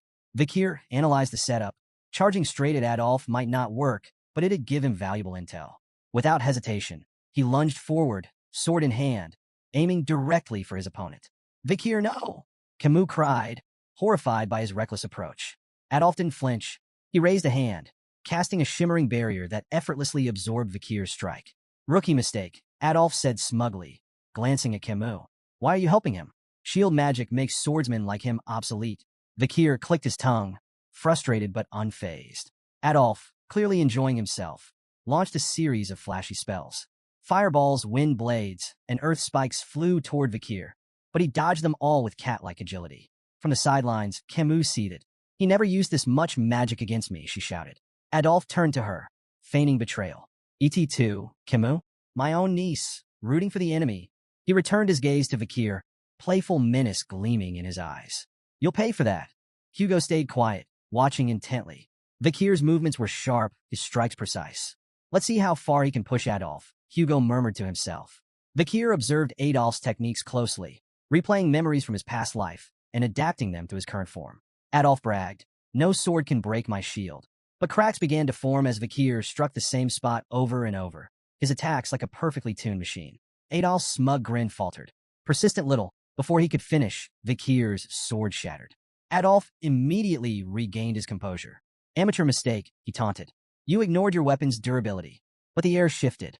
Hugo and Camus exchanged knowing glances as Adolf continued his mockery, oblivious to the danger. Water poured down Adolf's face, soaking him completely. He froze. "What the?" He glared at the shattered pot above him. "How did a shard pierce my shield and the pot?" Vikir, calm and composed, simply shrugged. "Maybe it was too full." Camus stood frozen, cheeks flushed as the weight of the moment hit her. Vikir had defeated her invincible Uncle Adolf. Her thoughts spiraled. "He's amazing. Is this fate?" Images of wedding bells and matching outfits flashed through her mind. Meanwhile, Hugo stood in silent contemplation, his gaze fixed on Vikir. This wasn't just talent or luck. It was raw potential. Am I raising a hound far more powerful than I imagined? 7 grueling years passed. The young hounds, now honed by relentless training, faced their ultimate test, a monstrous horn bear. The beast charged, its roar shaking the ground. In perfect unison, the hounds launched their attack, swords slicing with precision. From the sidelines, their instructor, Staffordshire Baskerville, watched with a calculating eye. "Stop wasting your energy on its vital points," he barked. "Go for the hind legs, slow it down first." The triplets responded instantly, their crimson auras flaring as they executed synchronized strikes. The beast staggered, its movements slowing. Staffordshire nodded in approval. "Good. That's how Baskervilles fight, as a pack." With the monster weakened, the remaining hounds moved in for the kill, finishing it with a coordinated assault. Staffordshire clapped his hands. "Congratulations. You're now lower-ranked sword experts and have mastered the first Baskerville technique." But his tone turned grim. This was a controlled environment. Out there in the life-engulfing forest, the oxbears won't be caged or predictable. One mistake, and you're dead. Your bloodline strength is your lifeline. Don't waste it.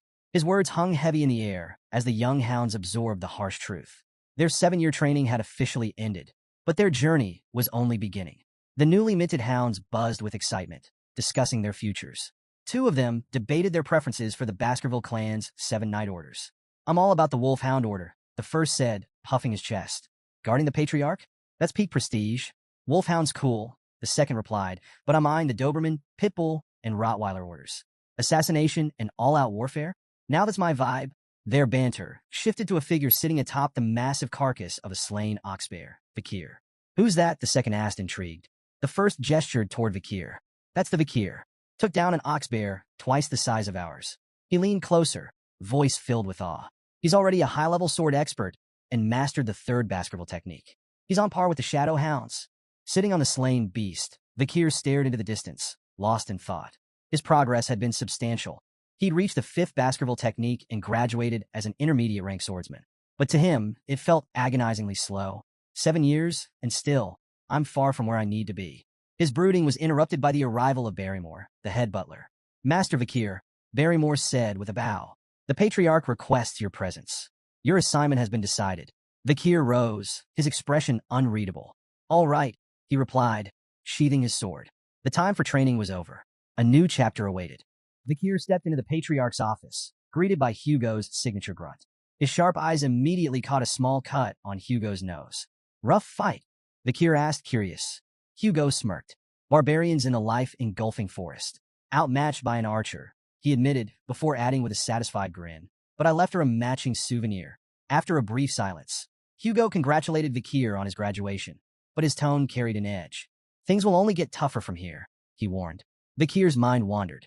This had to be about his new assignment. Memories of his previous life surfaced. Back then, as a junior knight of the Pitbull Order, he'd endured 21 brutal months in a life-engulfing forest. Just another expendable soldier in the Baskerville clan's ruthless system. At 15, Baskerville children were divided into 2 paths, elites or expendables. The expendables, like Vikir before his regression, were sent to the front lines, survival being their only measure of worth. Meanwhile, the elites received political and administrative training, protected by the expendables who lived long enough to serve them. Vikir knew the 5th Baskerville sword technique was designed to close the gap between the elite's polished training and the expendables' hard-earned battlefield experience. Before his regression, he'd never progressed beyond the 4th technique. Worse, as an illegitimate child, he'd never been considered for the elite path. Hugo's voice cut through his thoughts. "I want you to try the lower house of Parliament." Vikir blinked. "What?" "The lower house manages the clan's regional administration.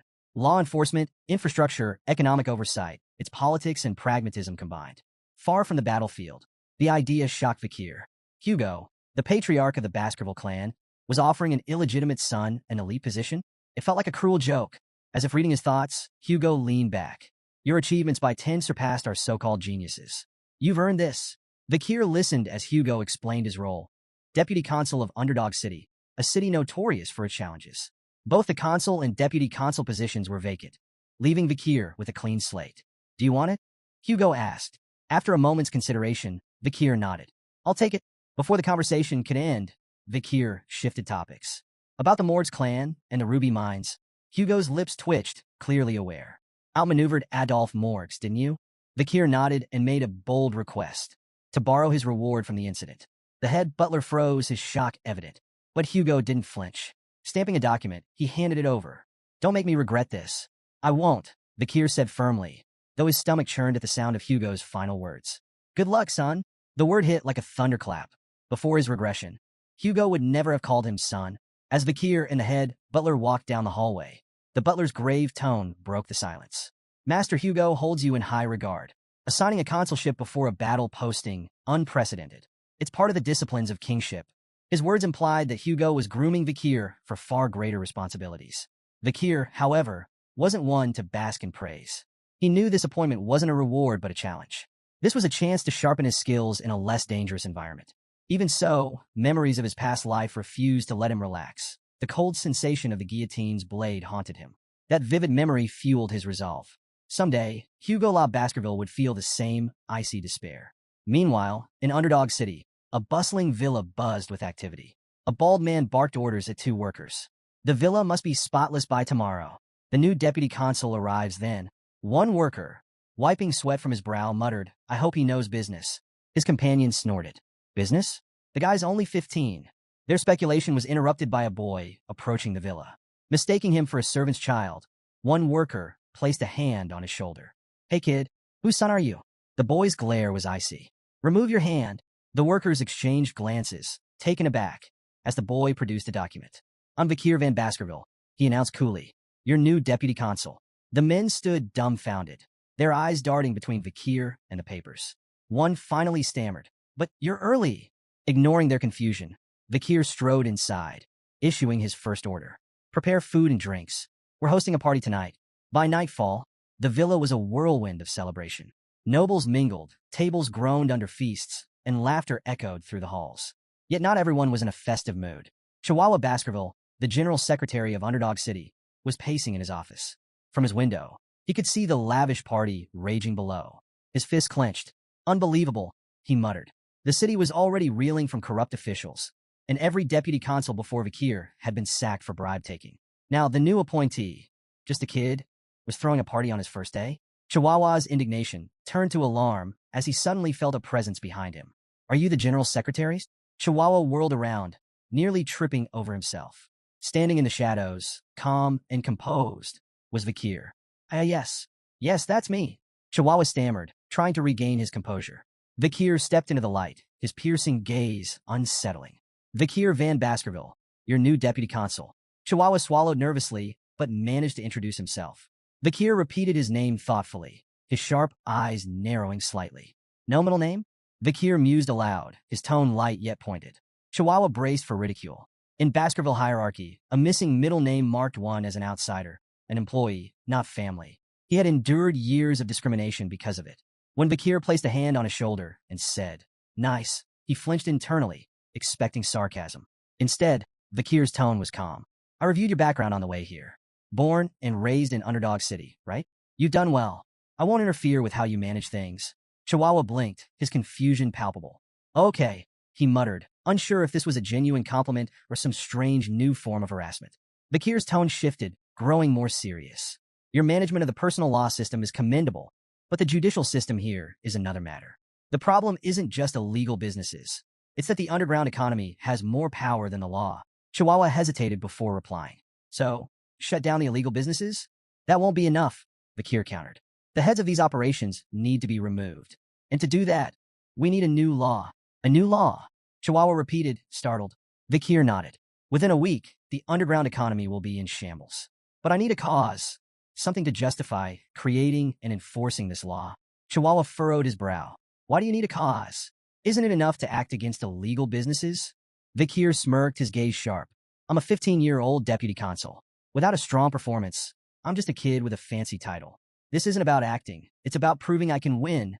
His expression twisted into a mischievous grin as he added, "To put it simply, I'll lay out poop for the flies." Chihuahua stood there dumbfounded. What in the world was this kid planning? The next day, Vikir arrived at Dort Smile Street, Underdog City's bustling downtown hub. Crowds had already gathered, their curiosity piqued by the rumors of their new deputy consul's first public action. Standing on a makeshift stage, Vikir held a large stake in his hand, his calm demeanor commanding attention.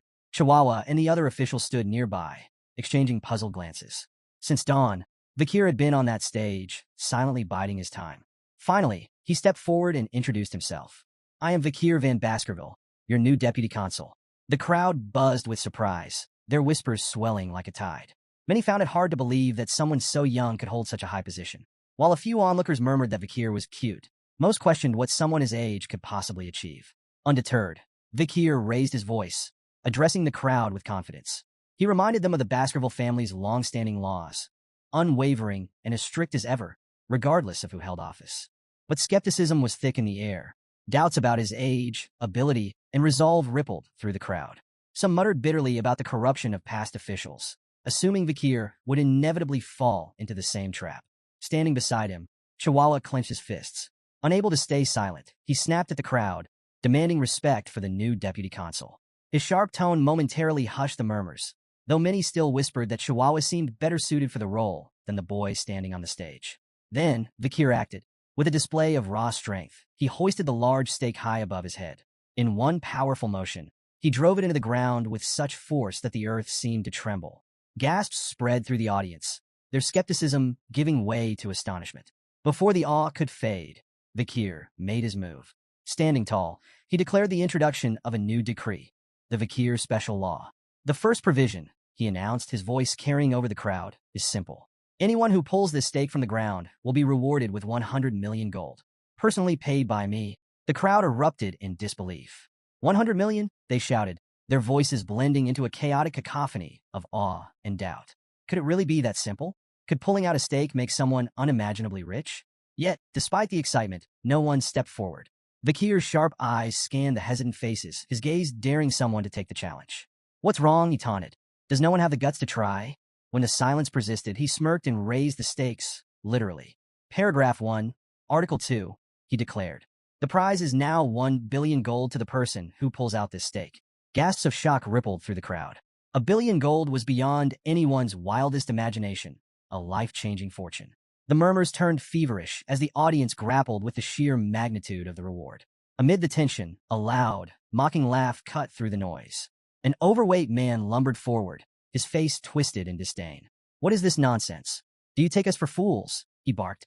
No one's going to fall for such a ridiculous stunt. But someone in the crowd, quieter yet no less intrigued, muttered, 1 billion isn't exactly pocket change. The mood shifted. Whispers of curiosity and hesitation rippled through the audience. Behind Vikir, Chihuahua was more perplexed than ever. Why weren't they the ones embarrassed by this spectacle? Why was the crowd the one feeling the pressure? Unfazed by the noise, Vikir remained calm, his presence commanding. He stepped forward, his voice cutting through the whispers. So, he asked, his tone sharp and direct, is there no one brave enough to accept the challenge? The crowd fell silent once again, the weight of his words hanging heavy in the air. When no one stepped forward, Vikir raised the stakes once more. His calm voice carried over the hushed crowd. The reward is now 10 billion gold. The crowd collectively froze, their disbelief palpable. Whispers rippled through the gathering. This has to be a joke, someone murmured. Don't be stupid, another cautioned. Look at his sword. If you seem too greedy, he might cut you down. Despite the unimaginable prize, fear and hesitation kept everyone rooted in place. Beside Vikir, Chihuahua leaned in, whispering anxiously. Deputy Consul, there isn't enough money in the city to back that promise. Before Vikir could reply, a small hand shot up from the crowd. I'll try, said a timid voice. Gasps echoed through the audience. All eyes turned to the source, a frail young girl clutching a basket of flowers. Judy? The flower girl, an old man muttered, stepping forward as if to stop her. Child, don't. But Judy shook her head, determination flickering in her eyes. My mother is sick. I have no choice.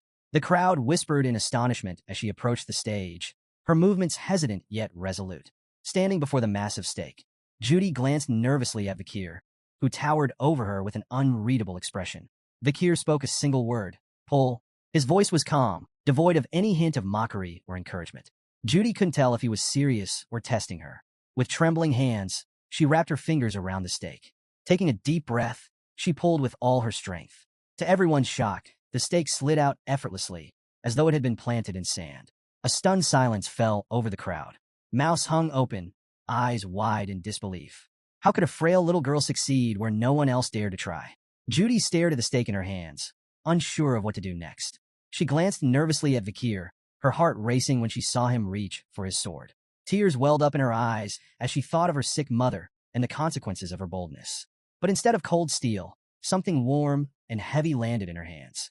Startled, she opened her eyes to see Vikir kneeling before her, holding out a small bag. For now, here's 100 million gold, he said calmly. Judy froze, clutching the bag tightly as the weight of his words sank in. Was this real? Bakir rose to his feet, his tone businesslike. Where's your home? He asked. 10 billion gold is too heavy to carry. I'll have it delivered with a guard to protect it. Placing a hand gently on Judy's head, Bakir spoke with quiet authority. This is the law. It must always be obeyed. The crowd erupted into a cacophony of murmurs and gasps. Bakir had done the unthinkable. He had kept his outlandish promise. Even Chihuahua, standing on the stage, was left slack-jawed, unable to process what he had just witnessed. This bold performance was a turning point. The Bakir special law swept through the city, becoming the talk of Underdog. It overshadowed even the Baskerville clan's long-standing governance law. For the first time, people saw the young deputy consul as more than just a figurehead. He was someone who kept his word, no matter how audacious it seemed. Citizens were deeply moved by the simple fairness of the law, rewards for those who upheld it and consequences for those who broke it. Word of Bakir's commitment spread like wildfire. Unlike his corrupt predecessors, Bakir wasn't about greed or empty promises. He was earning the city's respect. In a matter of weeks, the atmosphere in Underdog City began to shift. Crime rates plummeted, and for the first time in years, the streets felt safer. The people began to take pride in their leadership. In the deputy consul's office, Chihuahua was scribbling on a board when Bakir approached, noting that the text was written in the Eastern language. Impressive handwriting, Bakir remarked casually, sparking a conversation. Still reeling from the earlier spectacle, Chihuahua confessed, Deputy Consul, I've lived in this city for 2 decades, and I've never seen anything like today. It was inspiring. Bakir offered a faint smile. Fear and wrath can only go so far. Trust in the law is what matters. Today wasn't about theatrics. It was about trust. Chihuahua, visibly moved, stepped forward and bowed deeply. You have my loyalty, sir. From this day forward, I will serve you for the rest of my life. Relax, Chihuahua. You're going to overheat, Bakir teased, but his thoughts were already drifting. Reflecting on his success, Bakir couldn't help but think of a future that once was. He remembered Camus Morgues, whose iron-fisted rule had once brought crime rates to an impressive 1%. But her methods relied on fear, alienating the people she ruled. Bakir was determined to forge a better path, one that earned loyalty, not resentment. Turning to the map spread out on his desk, Bakir marked several locations. These were potential hideouts and operational bases for illegal groups. The real challenges are just beginning, he murmured. The 10 billion gold reward had already been spent. Now it was time to recover those funds. Pointing to the marked areas, he laid out his plan to monitor these locations and confiscate the dirty money fueling the city's criminal networks. Chihuahua leaned over the map, intrigued. How do you know these are their bases? With a smirk, Bakir tapped his nose. I can smell them. The truth, of course, was far less mystical. Bakir's memories from before his regression had provided him with precise knowledge of these operations. While Chihuahua marveled at his investigative prowess, Bakir kept his advantage to himself, confident that his next steps would tighten his grip on the city's underground economy. Their conversation was interrupted by a staff member bursting into the room. Deputy Consul, he announced, the Village Hall's Youth Autonomy Association has requested a meeting. Chihuahua didn't seem surprised. It's about time, he muttered. Bakir, however, scowled. Arrogant bastards, he said bluntly. What do they want? Chihuahua explained. The Youth Autonomy Association is made up of second and third generation members from Baskerville's 7 founding families. Despite the grand name, it's just a rowdy social club for entitled brats. He shrugged. They probably have opinions about the Bakir special law. Bakir's grin was sharp, his tone cutting. The dung flies have started to smell the bait. Both Chihuahua and the staff member blinked, momentarily speechless. Bakir's cold smirk deepened. Let's deal with the pests gnawing at the city's foundations. Meanwhile, deep within the burning suspension, a high-end club in Underdog City's most luxurious hotel, a raucous party was underway. In the VVIP lounge, rented for a staggering 10 million gold for just 6 hours, the 7 key members of the Youth Autonomy Association reveled in extravagance. These second and third generation heirs of Baskerville's most influential families were steeped in privilege. The room buzzed with laughter as they built a pyramid of glasses, pouring expensive wine over it and letting the liquid cascade dramatically across the table. The blonde ringleader of the group smirked as he turned to the waiters. Drink it, he ordered, gesturing to the wine pooling on the table. Without hesitation, the waiters complied, lapping up the spilled wine like obedient dogs. Thank you, sir, for the privilege, one muttered, wiping his mouth. Reclining on a plush sofa, the blonde man chuckled. No matter how recklessly I spend, my money always comes back to me, he bragged. One of his companions nodded, raising a glass. Thanks to the Baskervilles, of course. All that territorial expansion gives us an endless supply of barbarians to kidnap and sell as slaves. Another laughed.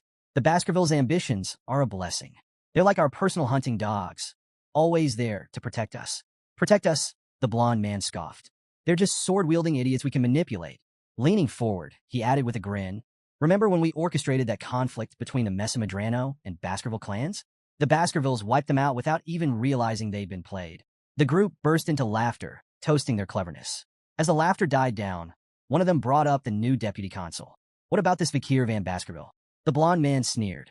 Oh, never heard of him. The group shook their heads, equally unimpressed. Well, the blonde man said, his grin widening. How about we teach the boy a lesson?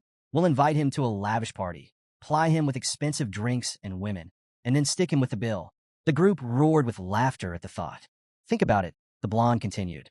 The kid wouldn't dare report us. A 15-year-old deputy consul? He'd ruin himself trying to pay. As they finalized their plan, the waiter entered with a group of women in tow, their arrival announced with a flourish. The group's attention shifted immediately, their laughter giving way to eager anticipation for the night's indulgences. As the party raged on, one of the companions noticed an unfamiliar young man standing among the women. His brow furrowed. Who's that kid? He demanded. The waiter stammered nervously. He entered with so much confidence that no one stopped him. The young man stepped forward, and the room fell silent as recognition began to dawn. It was none other than Vikir himself. The blonde man, smirking to hide his unease, gestured for a waiter to handle the situation. The waiter grabbed Vikir by the hair, yanking him forward. Who do you think you are, barging in here? He snarled. Vikir's cold, glowing eyes froze the room. A tension so thick it felt like suffocating blanketed the space.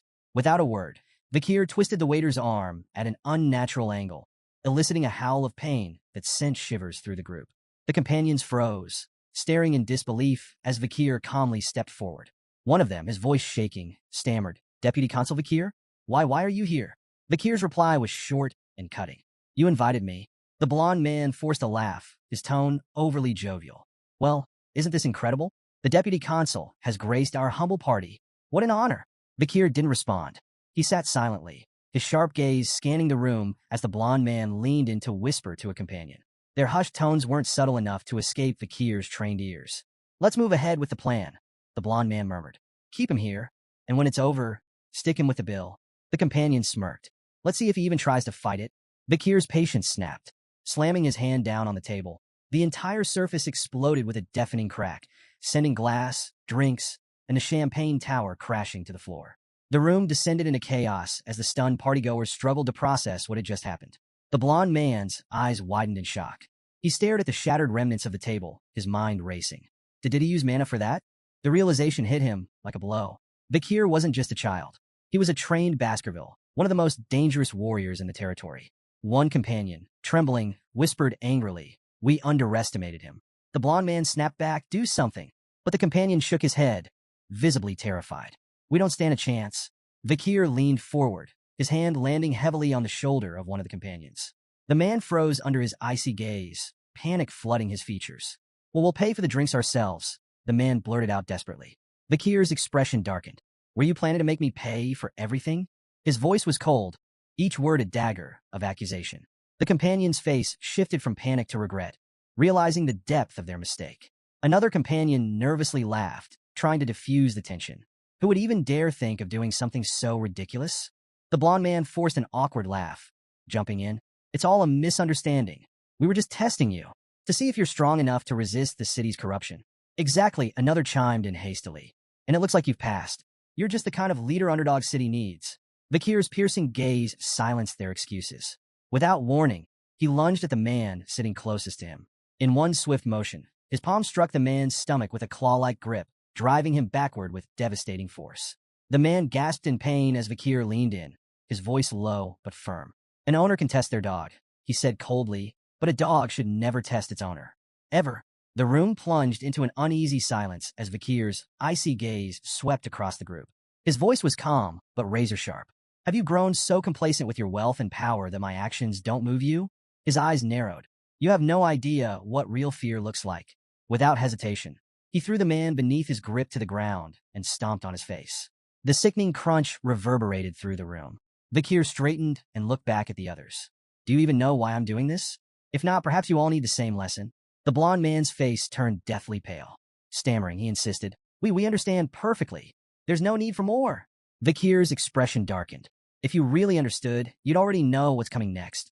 He delivered a sharp kick to the down man, eliciting a groan of pain. Tension boiled over. The blond man spat. "You bastard." Another sneered, his voice dripping with scorn. "Do you really think you can get away with this?" In an instant, Vikir closed the distance between them, standing mere inches from the second man. His voice was cold and unyielding. "You're guilty of abduction, kidnapping, illegal slave trafficking, and insulting Baskerville authority." The room froze. The companions' faces contorted in shock. How could Vikir possibly know the details of their crimes? Before they could react, Vikir's fist collided with the second man's face, sending him sprawling to the ground. "Animals don't learn until they're taught," Vikir said, his tone dripping with disdain. His lips curled into a sinister grin. "And now, I'll teach you disobedient creatures what happens when you defy the law." In the dim confines of a prison cell, two figures stood in stark contrast.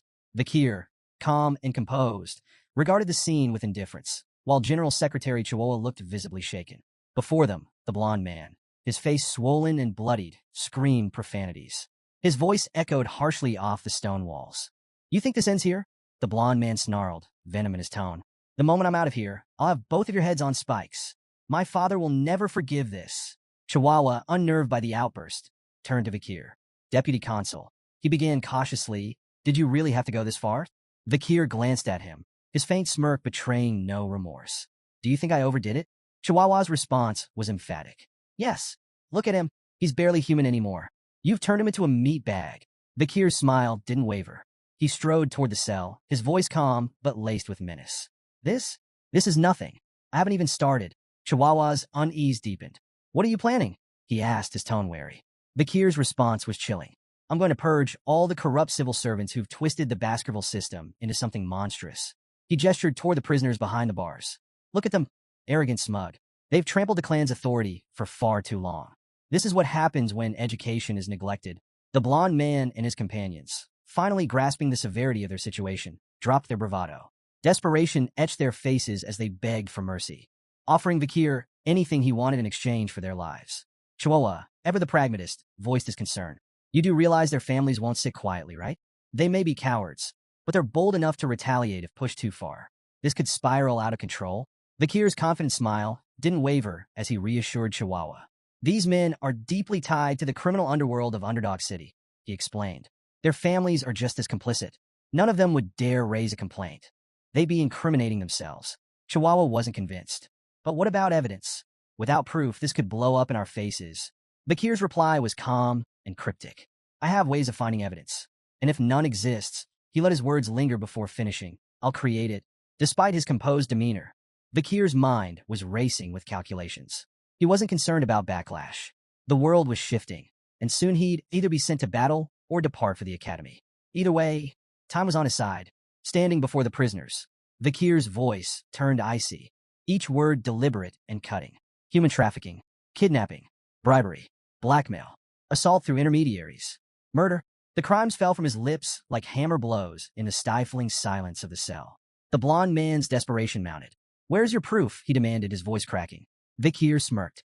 "If I presented evidence, would you accept your punishment?" The blond man averted his gaze, the weight of his guilt unmistakable. His defiance crumbled into a silent plea, his expression screaming, "I'll never shame my family, even if I die here." The tense atmosphere broke with the sudden arrival of a bald man carrying a heavy bag. He greeted Vikir with casual ease, as though the grim scene before him was an everyday affair. "Your custom order is ready," he said, placing the bag at Vikir's feet. Vikir nodded in thanks and opened the bag, revealing an array of ominous tools. The bald man watched, a mix of dread and fascination on his face. Finally, he couldn't hold back. "I've been in this business for 30 years, but I've never seen tools like those. Where did you come up with such terrifying devices?" Without looking up, Vikir replied nonchalantly, "I didn't invent them. They were common where I came from." The bald man froze, visibly unsettled. "Where you came from? What hellhole is that?" Vikir chuckled. "Something like that." Then, almost casually, he added, "Want me to teach you how to use them?" The bald man quickly shook his head, his face pale. "No thanks. If I watch what you're about to do, I'd lose everything I've eaten this week." Vikir smirked, but didn't respond. He turned his focus back to the tools, methodically arranging them as his mind drifted to darker times, the era of destruction. Memories of breaking Demon Clan prisoners resurfaced, the era when interrogation techniques reached horrifying heights in sophistication and cruelty. Opening his coat, Vakir revealed a series of tools strapped to his body. The blond man's defiance shattered. His bravado dissolved into a high-pitched squeal as sheer terror gripped him. Vakir's expression was cold and unreadable. "What happened to your confidence?" he asked mockingly. "Where's all that tough talk about never confessing?" Buttoning the cuffs of his sleeves with deliberate calm, Vakir added, "Don't say anything just yet. Let's savor this moment. It's nostalgic." The blond man couldn't hold back anymore. Tears streamed down his face, his body trembling uncontrollably as fear consumed him. Rumors of the arrests of the 7 wicked gangs spread like wildfire through Underdog City. In every corner of the city, taverns, markets, and alleys, the topic dominated conversations. At a dimly lit tavern, a group of patrons argued over the shocking news. "Good riddance," one man spat. "Those gangs treated ordinary folks like pests." Another, more skeptical voice chimed in, "Don't get your hopes up. The new deputy consul might make some noise, but he'll release them soon enough. They're too tied to the native families." "But the charges are serious this time," a third patron countered. "They might actually be executed." The room fell into uneasy murmurs as patrons debated whether the children of the native families could truly face such dire consequences. One man leaned in, his voice low but resolute. "Don't underestimate Vakir. This is the same man who burned 10 billion gold just to make a point. If anyone will follow through, it's him." Others scoffed, dismissing the arrests as a political ploy. "It's all for show," a patron said, waving a hand. "The native families will apologize, and the gang members will walk free. It's how things have always been." At first, it seemed those predictions might hold true. The Mablank, Pyre, Luib, Chanel, Daragamu, Hermes, and Prada clans, families tied to the 7 wicked gangs, issued formal apologies to Deputy Consul Vakir. But the apologies fell on deaf ears. In the heart of the city's central square, 7 severed heads hung grotesquely from iron spikes. Salt preserved their twisted expressions of agony, a chilling reminder of the suffering they endured before death.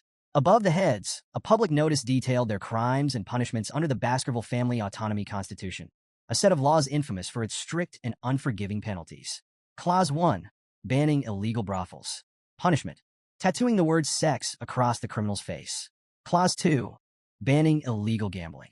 Punishment: wrist amputation, repeated 72 times, 1 for each offense. Clause 3. Banning illegal private loans. Punishment: eye removal. This penalty was suspended after pleas from victims. Clause 4. Banning illegal lobbying. Punishment: exile. Since the criminals were already dead, their headless bodies were discarded outside the city walls.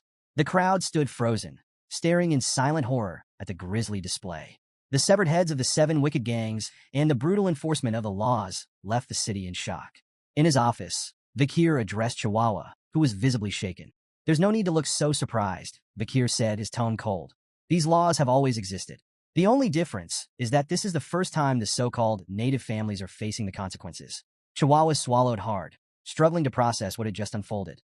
"Do you really think this will work?" Vakir turned his gaze to the window, watching the flickering torches of the central square below. "This is only the beginning," he said. "This enforcement will spark a chain reaction. Underdog City is on the brink of a violent shift." His voice grew darker. "When the destruction begins, this city will become a bloodbath." Turning back to Chihuahua, Vakir's tone sharpened. "Brace yourself. You're joining me for the next step of the plan." Chihuahua blinked, clearly rattled. "Me? Why do I have to?" "You're part of this now," Vakir interrupted, his voice leaving no room for argument. Chihuahua let out a resigned sigh, his face pale as the weight of what lay ahead settled over him. The scene shifted to a dimly lit tent buzzing with anticipation. Chihuahua, now donning a sinister mask that only made him more jittery, stood among a crowd of similarly veiled figures. Turning slightly, he whispered nervously to a figure caged behind him. Vakir, exuding his usual unbothered confidence. "Are you sure this plan isn't insane?" Chihuahua asked, his voice barely audible. Vakir's crimson eyes locked onto him. "Have I ever let you down?" Chihuahua's silence spoke volumes. He adjusted his mask, feigning composure as more masked individuals filed into the area. This was no ordinary gathering. It was the infamous underground slave auction in Underdog City, a lawless pit nestled at the edge of Baskerville territory. Under the cover of night, a sprawling tent had risen from the barren wasteland, its garish lights luring in luxurious carriages like moths to a flame. Inside, a grim marketplace awaited, where lives were bartered like commodities. Kidnapped barbarians, disgraced nobles, and commoners alike. The Baskerville family, oblivious to this atrocity on their outskirts, remained conspicuously absent. At the entrance, The auctioneer greeted arrivals with exaggerated cheer. His tone shifted slightly upon noticing Chihuahua's group, recognizing the telltale insignias of the Mablin clan, one of the auction's most esteemed customers. "You're here as sellers this time," the auctioneer remarked, glancing at their credentials. "I trust you've brought something to impress. Last time, the clan wasn't exactly thrilled with our offerings." Chihuahua's lips curled into a nervous smirk beneath his mask. "No complaints here. Quality is never a problem." The auctioneer's gaze fell on Vakir, trapped in a cage among the other merchandise. His striking black hair and piercing crimson eyes drew the man's attention like a shark to blood. "Now that's a rare gem," he murmured, his greedy eyes glinting. "I'll make sure he fetches a premium." Feigning agreement, Chihuahua nodded and let the auctioneer handle the rest. The man bowed theatrically before disappearing, leaving Chihuahua to stew in the chaos of the tent. Inside, the atmosphere was electric. The crowd of criminals and elites buzzed with anticipation, swapping whispers about the night's offerings. From exotic slaves to tragic nobles, everyone had their preferences, though all shared the same ravenous hunger for novelty. The auctioneer took the stage, his flamboyant energy rivaling that of a carnival barker. "Ladies and gentlemen," he boomed, "our first item, a beast straight from the nightmares of hell itself." With a dramatic flourish, he unveiled an A-rank monster, the Mercy Lego. The crowd gasped as the towering creature, part cow, part devil, growled menacingly. Its 19 hearts made it nearly impossible to kill, a fact the auctioneer didn't fail to exploit. "Every part of this beast is valuable," he announced, listing its leather, meat, bones, and even intestines. "The bidding starts at 100 million gold." Excitement rippled through the audience as the bids climbed. 140 million, 200 million, 250 million. "Sold for 250 million gold," the auctioneer bellowed, slamming his gavel with a theatrical bang. The crowd erupted into applause, eager for the next spectacle. As the auction continued, a variety of bizarre and horrifying products paraded across the stage, each commanding the audience's morbid fascination. However, the crowd's murmurs hushed when a worker approached the auctioneer, whispering in his ear. A wicked grin spread across his face. "Ladies and gentlemen," he announced, his voice laced with excitement, "we have a special addition to tonight's lineup. From the savage tribes of the life-engulfing forests, a warrior of unparalleled ferocity." The girl was dragged onto the stage, her fierce glare defiant even as the chains bit into her wrists. The auctioneer wasted no time hyping her up as a wild beast begging to be tamed, urging the crowd to prove their dominance. "Bidding starts at 5 million gold," he declared, his voice booming. Silence. "All right, 3 million," he tried, his enthusiasm wavering. The crowd exchanged uninterested glances. "Fine, 1 million gold. She's a steal," he shouted, desperation creeping into his voice. Still nothing. Murmurs of boredom rippled through the tent. Frustrated, the auctioneer waved the guards over. "Take her away. Let's get to something worth their time." The guard stepped in, but the girl wasn't about to go quietly. She thrashed violently, almost breaking free, until one guard struck her in the stomach. She crumpled to the floor, unconscious, and was unceremoniously dragged backstage. The auctioneer cleared his throat, forcing a smile as he tried to salvage the moment. "Apologies for that little incident, but fear not. I present to you the crown jewel of tonight's auction." The crowd stirred as the spotlight swung to Vakir, seated calmly in his cage. He radiated a quiet, commanding presence that silenced even the most restless attendees. "Behold," the auctioneer proclaimed, "a pure blood with striking black hair and crimson eyes, beauty, strength, and obedience in one perfect package." Before the bidding officially began, a woman in the crowd, smitten by Vakir's striking appearance, raised her hand. 600 million gold. The auctioneer blinked, momentarily caught off guard. "We haven't even announced the starting price." 800 million. Another bidder cut in, a gruff man with an imposing presence. The woman whirled on him, her tone sharp. "Why would you need him?"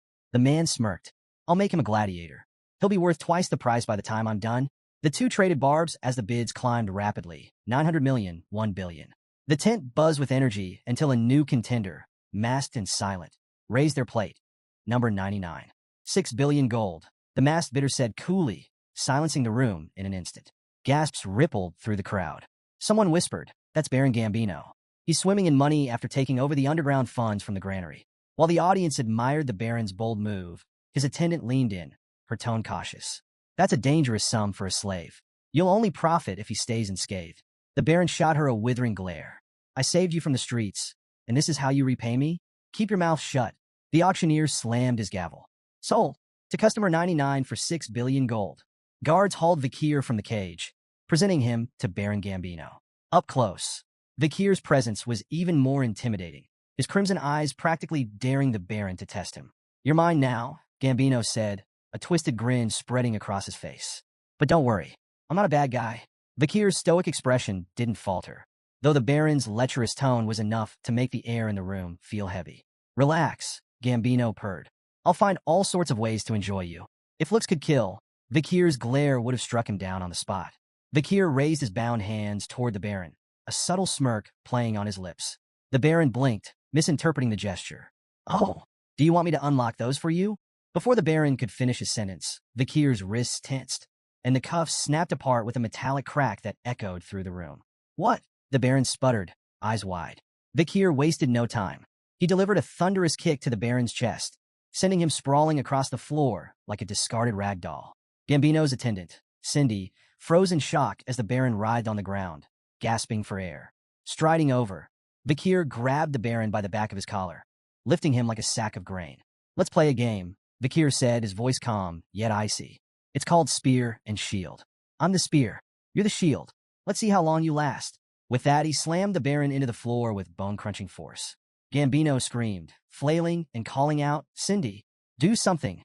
But before Cindy could react, the Baron had already gone limp. Vikir released him, standing over his unconscious form. "Game over," Vikir announced, his tone devoid of emotion. The shield failed. The room erupted into murmurs as Vikir reached up and removed his mask.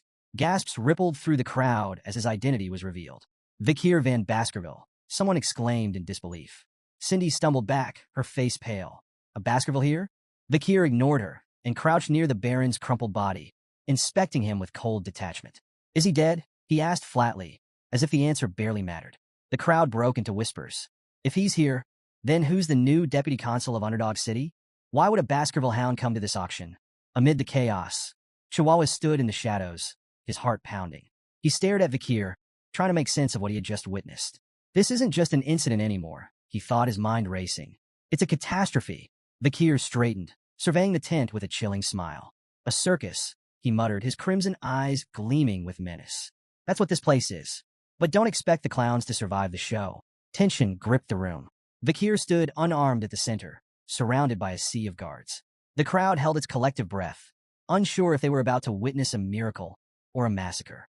The auctioneer, his face twisted with fury, shattered the silence. "Kill him," he roared, spittle flying. "I don't care if he's a Baskerville. Take him down." The guards charged, weapons glinting in the harsh light. Vikir's hand flickered. In an instant, Beelzebub, his blade, appeared, shimmering with a deadly red glow. Before the first guard could blink, Vikir moved, a blur of precision and brutality. The first wave of attackers fell in moments, their weapons clattering uselessly to the floor as crimson streaks stained the ground. The crowd recoiled in horror. A guard wielding a massive chain, an iron ball swung it with all his might, the heavy weapon whistling through the air. Vikir sidestepped smoothly and, in one clean motion, severed both the chain and its wielder in a single stroke. The auctioneer's confidence crumbled. His lips trembled as realization dawned. This wasn't just any warrior. It was a graduate, one of the elite Baskerville hounds. "We don't stand a chance," the auctioneer thought, dread washing over him like a tide. From the shadows, Chihuahua muttered under his breath, his eyes wide as he watched Vikir carve through the guards like a force of nature. "I knew he was strong, but this is insane," he whispered, his awe laced with disbelief. Then, chaos shifted gears. A chilling laugh echoed through the room, halting the remaining murmurs. Vikir turned sharply to see the auctioneer holding Chihuahua hostage, a knife pressed tightly against his throat.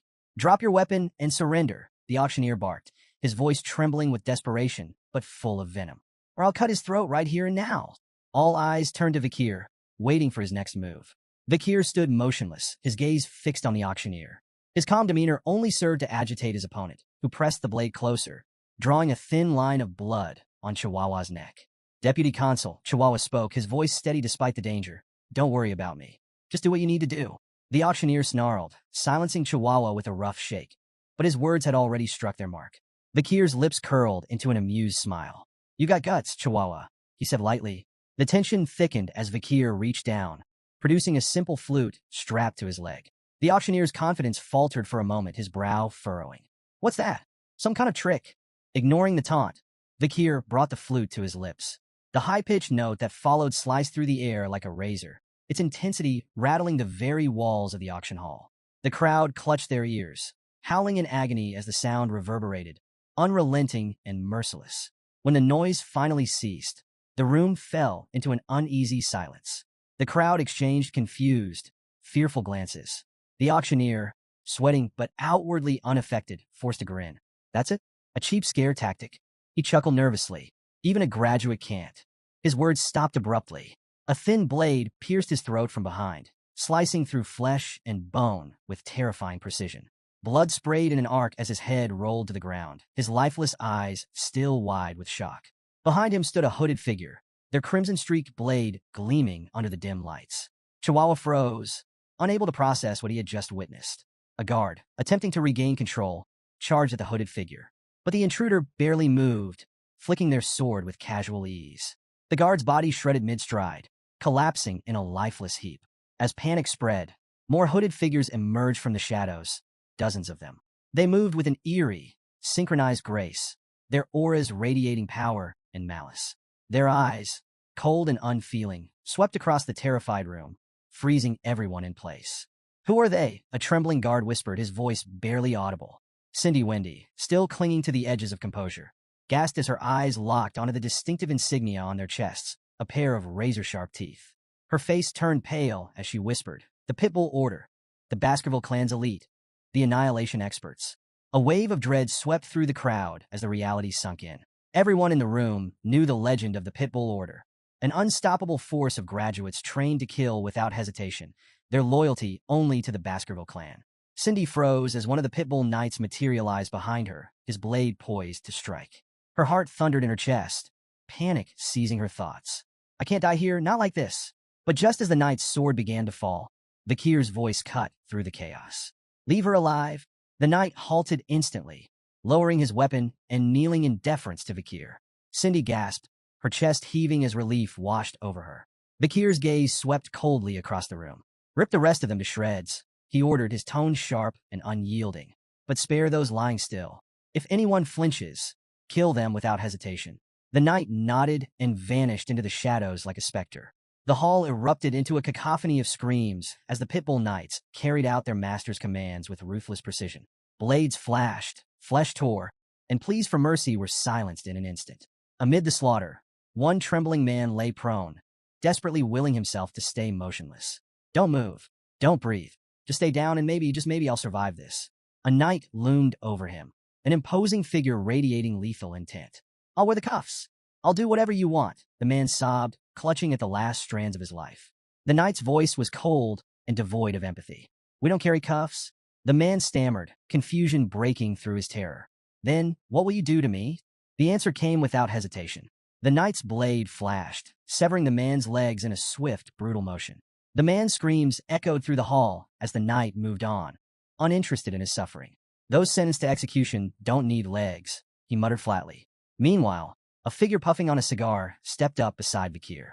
It was Boston Terrier Le Baskerville, the formidable commander of the Pitbull Knights. He took a long drag, his sharp gaze appraising the young warrior. "So, what do you think of the Pitbull Knights?" Boston Terrier asked, his tone casual but laced with pride. Vakir gave a curt nod. "They're effective." Boston Terrier smirked. "If you need anything else, just say the word." As he studied Vakir, his thoughts churned. No wonder Brother Hugo is so invested in this kid. At 15, he's already this sharp.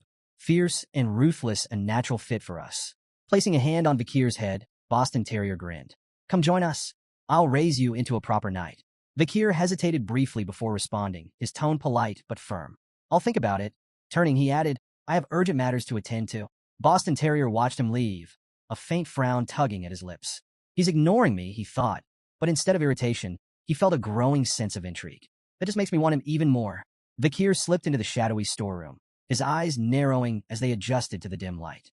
"It's here somewhere," he muttered, prowling between crates and barrels with the precision of a predator. In the corner, a hulking safe caught his eye. For a fleeting second, he considered if it held the nobles' contributions. The thought of dragging it to City Hall for some bureaucratic taxation ritual briefly crossed his mind. "Yeah, no," he dismissed, smirking to himself. "I'm not here to play accountant." His attention shifted to a cage covered with a tattered cloth. As he stepped closer, a faint whimper reached his ears. His smirk vanished, replaced by a grim determination. Yanking the cloth away, he revealed a bruised and battered girl huddled inside. She flinched at the sudden exposure, her tear-streaked face a picture of fear and pain. Vikir let out a frustrated sigh, reaching into his pack.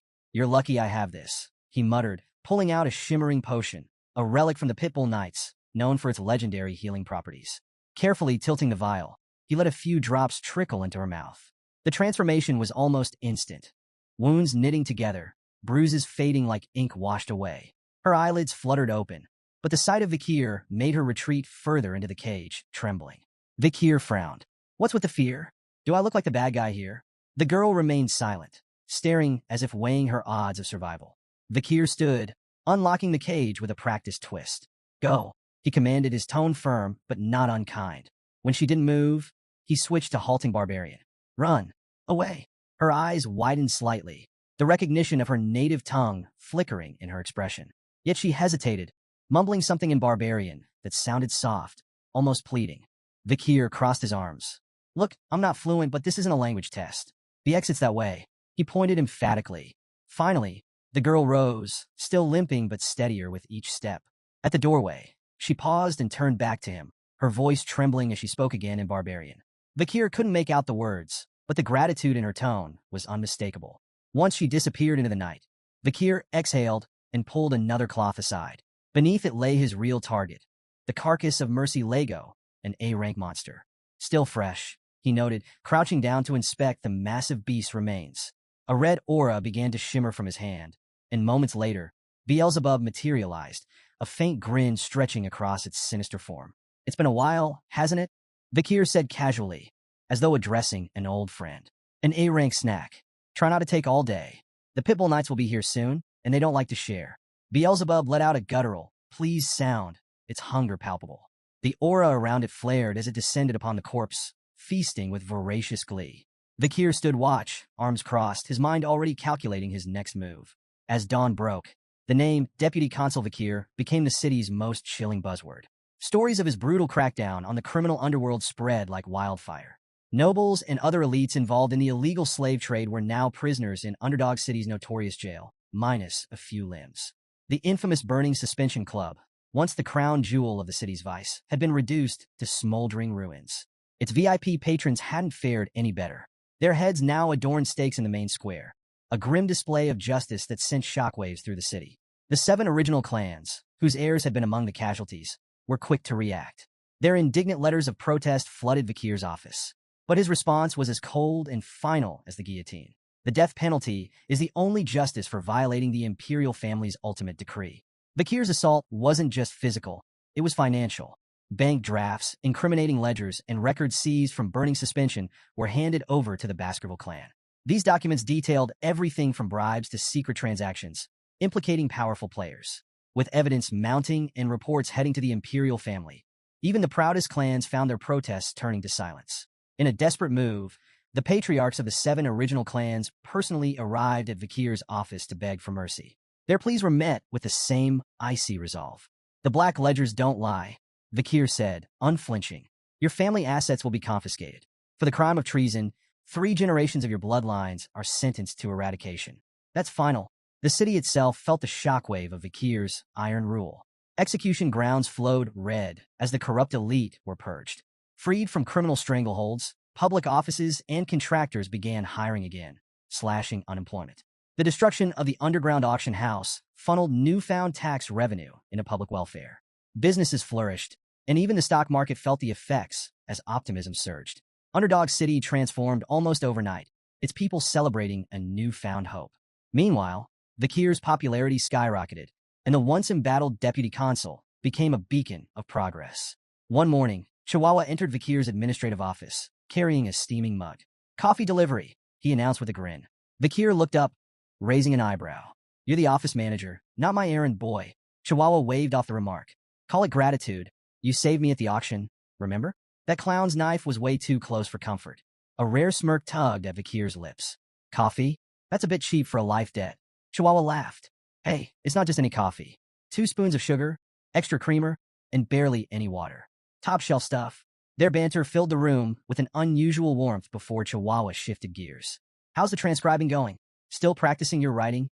Wordlessly, Vikir handed him a sheet of paper. Chihuahua scanned it, his eyes widening.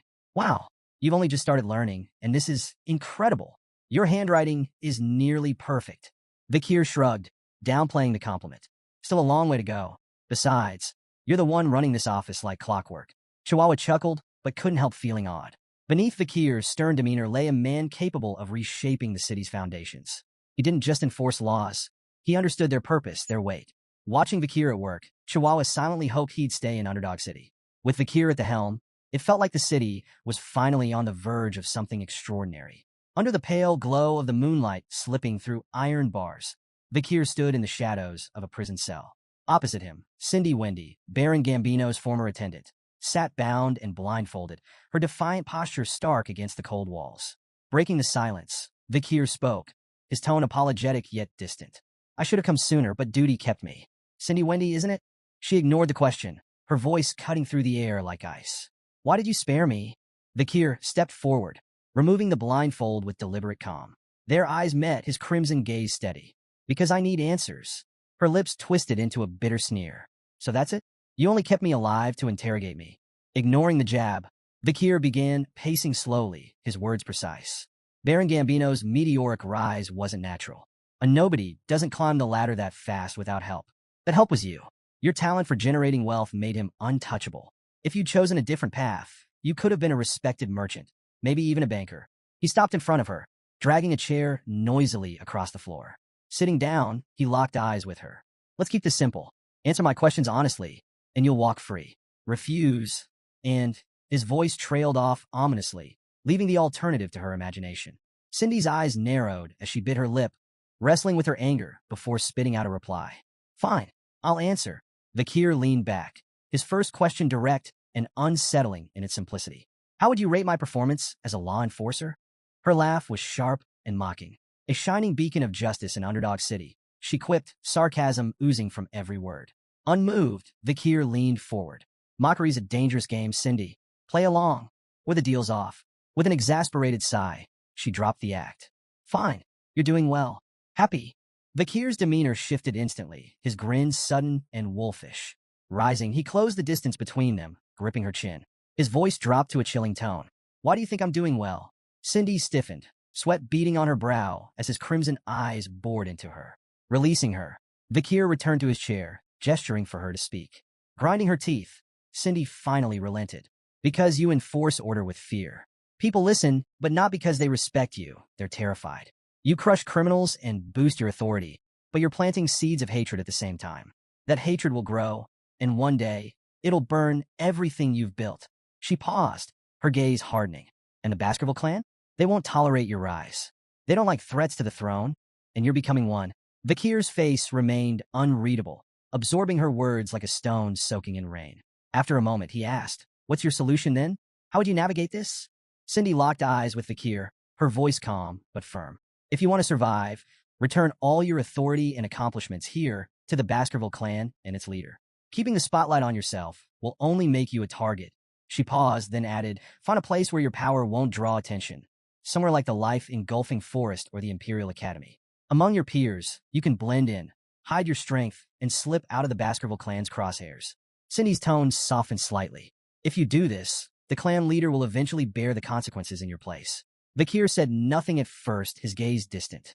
The silence grew heavy, and Cindy's breath hitched as an overwhelming wave of bloodlust radiated from him. The air turned suffocating, the weight of his unspoken menace pressing down like a predator, sizing up its prey. When he finally spoke, his voice was calm, but laced with steel. I understand your suggestion, he said. It's like asking a loyal hunting dog to turn its fangs on its own master. His crimson eyes locked onto hers, the mix of bloodlust and cold calculation behind them unyielding. Yet Cindy, despite the shiver crawling up her spine, held his gaze with an unsettling calm. It's the only way to escape the Baskerville clan's hatred, she said evenly. A faint smile tugged at Vikir's lips. Not bad, he remarked. Your thoughts align suspiciously well with my own. To Cindy's surprise, Vikir stepped forward and unlocked her handcuffs, the metal clattering to the floor. She stared at him in disbelief. You're really letting me go? Vikir nodded, his expression unwavering. I keep my promises. Cindy hesitated as she walked past him, glancing back. I hope you never come to regret this. Before she could leave, his voice stopped her cold. Do you know the Messamid Inaro clan? Cindy turned, her expression puzzled. Bakir's tone was measured, deliberate. Among the founding families of Underdog City, everyone knows the 7 original clans. But there was an 8th, a prosperous merchant family, the Messamidinaro clan. They were as wealthy and influential as any of the 7. His voice darkened as he continued. Their rise ended in a single night. During a grand birthday celebration, the clan's youngest son showed off his newly learned sword technique. It stunned the onlookers because it was the secret Baskerville sword art, knowledge that only bloodline members of the Baskerville family are allowed to possess. Cindy's body tensed as she listened. Bakir's words carried the weight of history and bloodshed. The Baskerville clan leader deemed it a betrayal of the highest order. Their response was swift and merciless. The hunting dogs were unleashed, and the Messamidinaro clan was erased from existence. Cindy's unease grew, but she managed a forced smile. And what does this have to do with me? Bakir's eyes sharpened, his tone cutting. There's more to the story. That technique wasn't leaked by accident. It was stolen by the young masters of the 7 clans and taught to the boy as a cruel joke. The Messamidinaro clan was nothing more than a scapegoat, a victim of their malice. Cindy's forced smile faded entirely as Bakir stepped closer, his voice heavy with grim resolve. There was one survivor, a 1-year-old girl pulled from the ruins of her family's massacre. Beautiful, even as an infant, but beauty brought her no mercy. She endured unimaginable torment at the hands of those who took her. Cindy's fists clenched as anger flashed across her face. I don't want to hear any more of this, she snapped, turning away and striding toward the exit. But Bakir's voice cut through the silence, stopping her in her tracks. The story doesn't end there, he said, his tone measured but unrelenting. A new deputy consul uncovered the truth and brought justice. The 7 young masters who orchestrated the fall of the Messamidinaro clan were captured, interrogated, and forced to confess. His expression darkened, the weight of his words pressing into the room. Before they died, they showed remorse. Their final words were, "We're sorry for committing such a heinous crime." Cindy froze, tears streaming down her face as she turned to face him. Her voice trembled as she asked, "Who are they apologizing to?" Bakir met her gaze with calm resolve. "They were apologizing to the sole survivor of the Messamidinaro clan," he said. "To the girl who took the name Cindy Wendy." Cindy staggered, her tears falling faster. "How am I supposed to believe that?" she demanded, her voice raw with pain. "You tortured them. How can I trust that their apologies were genuine?" Without hesitation, Bakir grabbed a nearby torch. "There's only one way for you to believe me," he said evenly. "See it for yourself." He led Cindy through the dim halls to a desolate prison cell. Stopping before the door, he gestured toward the ground. "Look." Cindy's eyes widened as she took in the horrific sight. On the cold stone floor, written in dried blood, were the prisoner's final, desperate words. "We brought devastation upon the Messamidinaro clan. Forgive us for our crimes." The pitiful plea was raw and haunting, a message scrawled in their final moments of terror. Cindy's knees buckled as the weight of it all hit her. Overcome, she clutched her stomach and retched, tears streaming down her cheeks as she trembled. Bakir stood behind her, his voice steady but laced with an edge of cold purpose. Even though they suffered and died, the vengeance of the Messamidinaro clan isn't finished. There's still one more clan that must pay for what they've done. He knelt slightly to meet her gaze, his crimson eyes burning with intensity. "Hate the Baskervilles. You have every right to despise us. As a survivor of the Messamidinaro clan." Cindy wiped her mouth with the back of her hand, her tears refusing to stop. "Why are you doing this?" she asked, her voice hoarse. "Why are you helping me? You're a Baskerville yourself." Bakir's lips curled into a faint smirk. "You're asking the wrong question." Cindy pushed herself to her feet, brushing off the dust as she steadied her shaking frame. Without another word, she began to walk away, but at the door, she paused and turned back to him. Her expression was calm now, her voice steady. "I understand," she said quietly. "Bakir Van Baskerville, I owe you a debt." Her tone grew firm, conviction lining every word. "No matter where life takes you, you'll never have to worry about money again. That's my promise." With that, she disappeared into the shadows of the hallway. Bakir stood in silence, watching her go until her footsteps faded into the distance. Then, almost to himself, he muttered with a faint smirk, "I'll hold you to that promise." The next morning, Chihuahua burst into Bakir's quarters, full of energy. "Deputy Consul, it's time to..." He started but froze mid-sentence. The scene before him was something out of a nightmare. Blood-soaked sheets and lifeless bodies scattered across the room. Bakir stirred, stretching lazily before rubbing his eyes. "Good morning," he greeted casually, as though nothing were amiss. Chihuahua's jaw nearly hit the floor. "Good morning. What about?"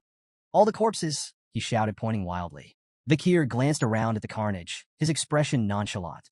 "Oh, those?" Looks like I killed them in my sleep, he replied with a shrug.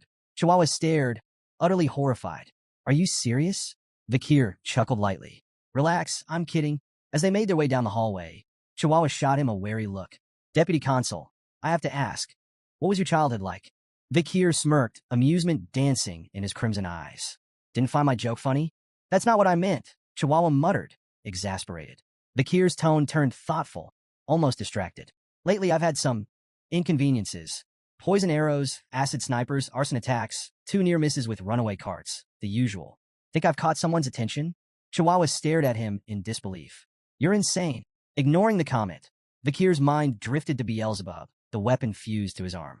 His latest skill, Hellish Buffalo's Tough Life, obtained from the illegal auction, had proven incredibly effective despite its risks. With Beelzebub's slots now filled by Burn Injury Cerberus, Hemorrhage Hellhound, and Tough Life Hellish Buffalo, Vikir's body was enhanced beyond recognition. Combined with the River Styx's modifications, his skin had become so resilient that even elite assassins had failed to harm him. But while the power was satisfying, the relentless attempts on his life were becoming more than just an irritation. I need to figure out who's behind these attacks and deal with them, Vikir muttered, his tone sharp. Chihuahua, still processing Vikir's casual recount of near-death experiences, nodded nervously. That sounds like a good idea. As they approached the courtyard, both noticed a carriage waiting nearby. The flag it bore was unmistakable, the Baskerville crest. They've sent someone from the main family, Vikir said, his tone growing serious. The carriage door opened, and a figure stepped out. Chihuahua immediately began sweating bullets, his posture stiff as he whispered to himself. No way. It's really him. Vikir, by contrast, remained calm, his crimson gaze steady. The figure descending from the carriage was none other than John Barrymore, the legendary head butler of the Baskerville household. John greeted Vikir with a warm smile. It's been quite a while, hasn't it? Vikir inclined his head politely. You look well, head butler, he replied. The butler chuckled as he approached. Do I? I've always believed you'd do well since leaving the main residence. Just luck, Vikir replied modestly, his expression betraying little. Nearby, Chihuahua was awestruck. John Barrymore wasn't just a servant.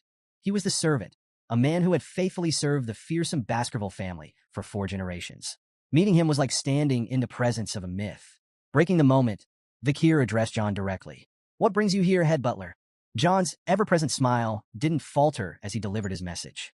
The patriarch has been following your progress and is pleased. He's ordered you to return to the main residence. Vikir blinked, momentarily thrown. Hugo is pleased, he thought, struggling to picture such a concept. In his mind, he imagined his stern Uncle Hugo smiling, an image so absurd he almost laughed out loud. At the Baskerville estate, Hugo Le Baskerville, the clan patriarch, sat at his desk, his piercing gaze fixed on a newspaper article with a peculiar headline. The most beloved figure among underdog citizens, Vikir. The piece listed several awards Vikir had earned. Most trusted by merchants, most loved by farmers, most respected by children and scholars, most targeted by assassins. Hugo's sharp eyes scanned the page before looking up at Vikir, standing silently before him. The Baskervilles have always been known for their weapons, not their wits, Hugo remarked bluntly. But with your actions, perhaps we can change that reputation. He nodded, a faint trace of approval in his expression. You've done well, Vikir. Vikir bowed deeply, placing a hand over his chest. I only did what was expected of me. Yet inwardly, he couldn't help but wonder if Hugo's rare praise masked another layer of intent. Was that faint smirk truly pride, or something far colder? Hugo leaned back in his chair, his tone commanding. Reward and punishment must always suit the occasion. You've earned your reward. You will be attending the Colosseo Academy this year. Vikir nodded, unsurprised. He had anticipated this move. The Colosseo Academy was the Empire's premier institution for the elite, accepting only the children of aristocracy and royalty. Its strict dormitory rules and unparalleled security made it the perfect training ground for the future rulers of the empire, and an ideal way for Vikir to grow stronger while keeping a safe distance from Hugo's scrutiny. Hugo continued, mentioning his intent to send companions with Vikir, but admitted he hadn't decided who. Do you have any siblings you prefer to take with you? He asked. Vikir answered smoothly, Highborough, Middleborough, and Lowborough. We're closest. Internally, he thought of them less as companions and more as reliable punching bags. Hugo nodded, seemingly satisfied.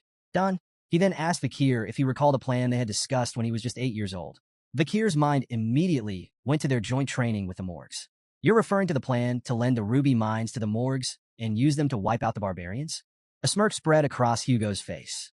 Exactly. And it worked. Intrigued, Vikir pressed for details. Hugo explained that the morgues, seeking Baskerville support for a joint raid, had approached them with humility. The alliance was already yielding promising results. Switching topics, Hugo added one final task before Vakir's departure. Inspect the territory. Ensure the laws you implemented are being upheld. It will be educational. Vakir bowed once more. I'll follow your orders, Patriarch. The next day, Vakir and Chihuahua stood at the city gates. Tears streamed down Chihuahua's face as he waved frantically. Deputy Consul, I'll do my best to manage everything while you're gone. Vakir turned slightly, glancing back at the emotional Chihuahua. Though he said nothing, he silently noted that this parting was likely permanent. As Vakir and his small group traveled farther from the city, the quiet was broken by his voice, sharp and commanding. Come out, now. In an instant, dozens of figures dressed in black emerged from the surrounding trees and rocks, encircling the group. One of them stepped closer to Vakir, removing his head covering to reveal his face. The man stepped forward, removing his hood to reveal a sharp face and an air of confidence. Staffordshire Baskerville, he introduced himself. Knight of the Pitbull Order. Vakir nodded in acknowledgement. Thank you for waiting. I wanted the departure to proceed in an orderly fashion. Staffordshire waved off the apology. No trouble at all. Our mission is to safely escort you to the morgue's family's juvenile fortress. Vakir's expression remained calm as he asked, Any word from my uncle, Boston Terriers? Staffordshire chuckled. He's doing well, but he's been relentless about trying to recruit you into the Pitbull Order ever since the slave auction incident. A faint smirk tugged at Vakir's lips. Internally, he couldn't help but feel uneasy about his uncle's obsession. It bordered on fanatical. The group eventually reached a hilly region where farmers worked the land with quiet diligence. Vakir gestured toward the fields. Is this the territory we lent to the morgues? Staffordshire nodded. That's right. Everything seems peaceful here. No signs of trouble. Vakir's eyes swept across the farmland, his sharp gaze taking in every detail. Though the stated purpose of their mission was a routine inspection, Vakir knew the real goal, to eliminate the barbarians. As they moved on, Staffordshire provided more information. The Morgue's family has assembled quite the force. 3 delegates, 30 members of the lower house parliament, and around 100 unaffiliated mages. Vakir noted the Morgue's efforts, contrasting it with the Baskervilles' modest contribution. Just himself, a dozen knights, and the elite forces stationed on standby beyond the mountains. Hugo's parting words echoed in his mind. Observe the barbarians' way of life. It'll serve you well. The fortress came into view, looming in the distance. Its surroundings were grim. Dead trees littered the landscape, their branches adorned with skeletons swaying in the breeze. Vakir observed the macabre scene. A mage's handiwork, he remarked. Clearly a message from the morgues to the barbarians. Staffordshire shuddered. It's unsettling to say the least. But Vakir's thoughts drifted to Camus morgues. How much had she changed since their last encounter? As they neared the gates, 3 figures appeared on top of the walls. A stern voice called out, State your business. Vakir and Staffordshire looked up, surprised. Standing above them were 3 identical girls, their expressions equally defiant. One stepped forward confidently. No one passes without our permission. The other 2 immediately echoed her words in perfect unison. Vakir sighed inwardly. The 3 flowers. The infamous morgue's triplets, high cis, middle cis, and low cis, were well known for their chaos and unpredictable behavior. People often joked that their combined insanity could rival the gods themselves. Steeling himself, Vakir stepped forward. I am Vakir of the Baskerville Envoy team, here to inspect the territory and strengthen relations. Open the gates. High cis crossed her arms, unimpressed. I need to report to the person in charge first, she said smugly. You'll get your response tomorrow. Irritation flickered across Vakir's face. You're denying me entry into my own land? High cis smirked, and the other 2 followed suit. Tenant protection law, she retorted, her tone dripping with mockery. Don't look down on us just because we're renters. That law, it's from your family after all. Vakir's temple throbbed with annoyance as the mocking tone of High cis grated against his nerves. A familiar red aura flickered faintly around his hand, a reflection of his growing irritation. He exhaled slowly, reining in his anger before it boiled over. Keeping his voice calm, but icy, Vakir replied, I've amended the law. It now allows me to evict tenants I dislike. His words were sharp enough to cut through the tension. Open the gates. Now. A wave of killing intent radiated from Vakir, slamming into the triplets like a physical force. The sudden surge of bloodlust made them hesitate, a flicker of fear flashing across their faces. High cis, recovering quickly, glared at Vakir and sneered. We've heard about the psycho kid running Underdog City, but we've dealt with enough lunatics to know how to handle you. With a swift motion, she cast a spell, aiming it near Vakir. The explosion shook the ground, sending his horse rearing in fright. From above, Lo Sis shouted, "Don't even think about stepping on a morgue's territory without permission." Her insults sharpened. "Stupid swordsman. You think you can handle us? I'd love to see the so-called rising star of the Baskervilles try." Beside Vakir, Staffordshire's expression darkened as he instinctively drew his sword. "This won't end with words," he muttered grimly. Vakir signaled his readiness, a cold resolve settling over him. But before they could act, voices erupted from their group.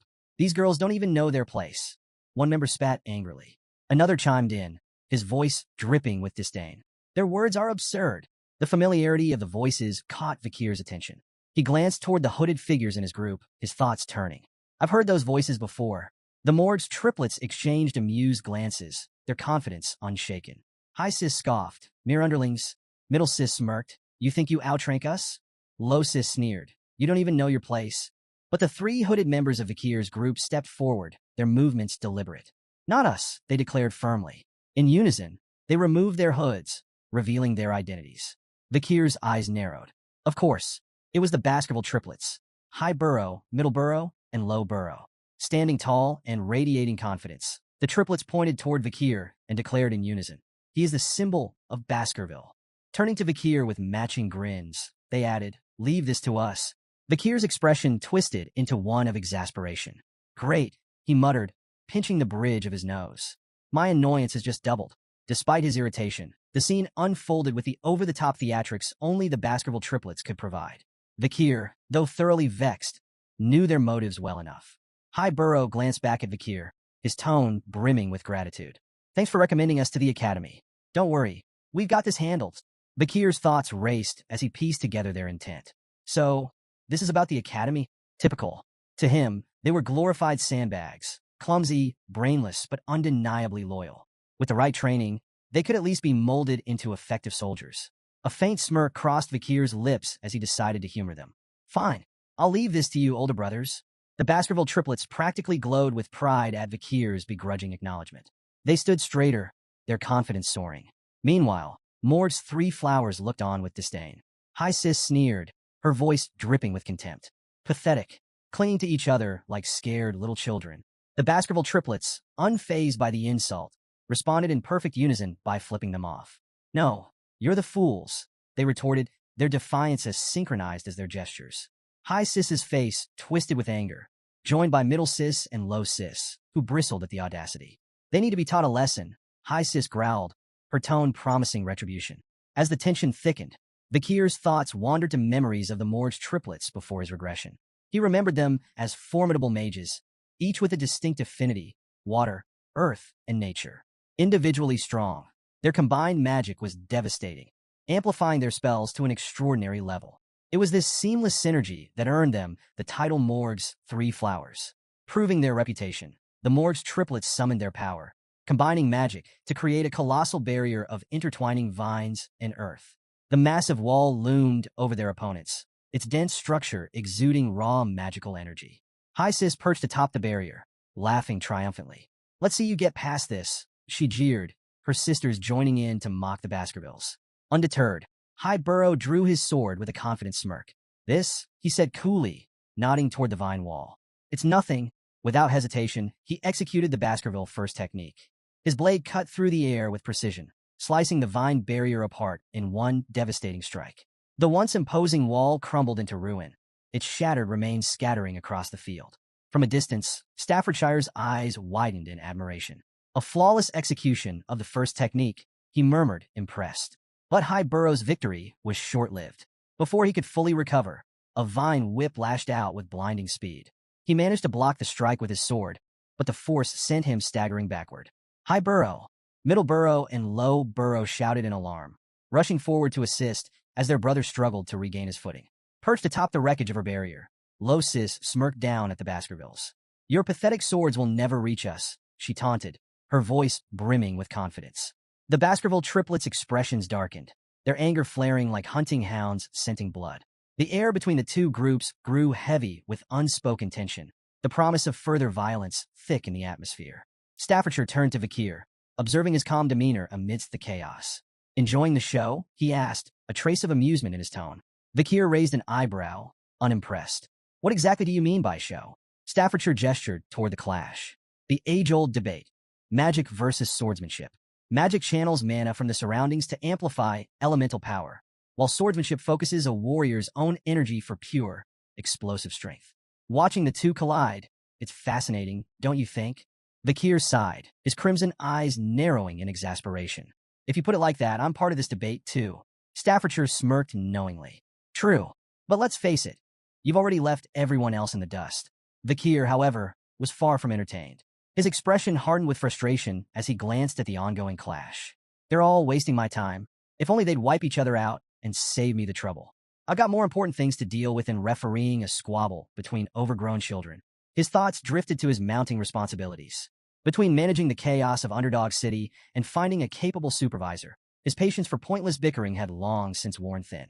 A fiery explosion erupted across the battlefield, silencing the chaos in an instant. A commanding voice, filled with anger, cut through the smoke and flames. What are you fools doing in front of my territory? High Burrow, momentarily distracted, tried to seize the advantage against High Sis, but the battle's tide shifted dramatically as a massive wall of fire surged forth. The blast shook the ground, leaving everyone momentarily stunned. Staffordshire tensed at the overwhelming display of magic, while Vakir stood unfazed, a faint smirk on his lips.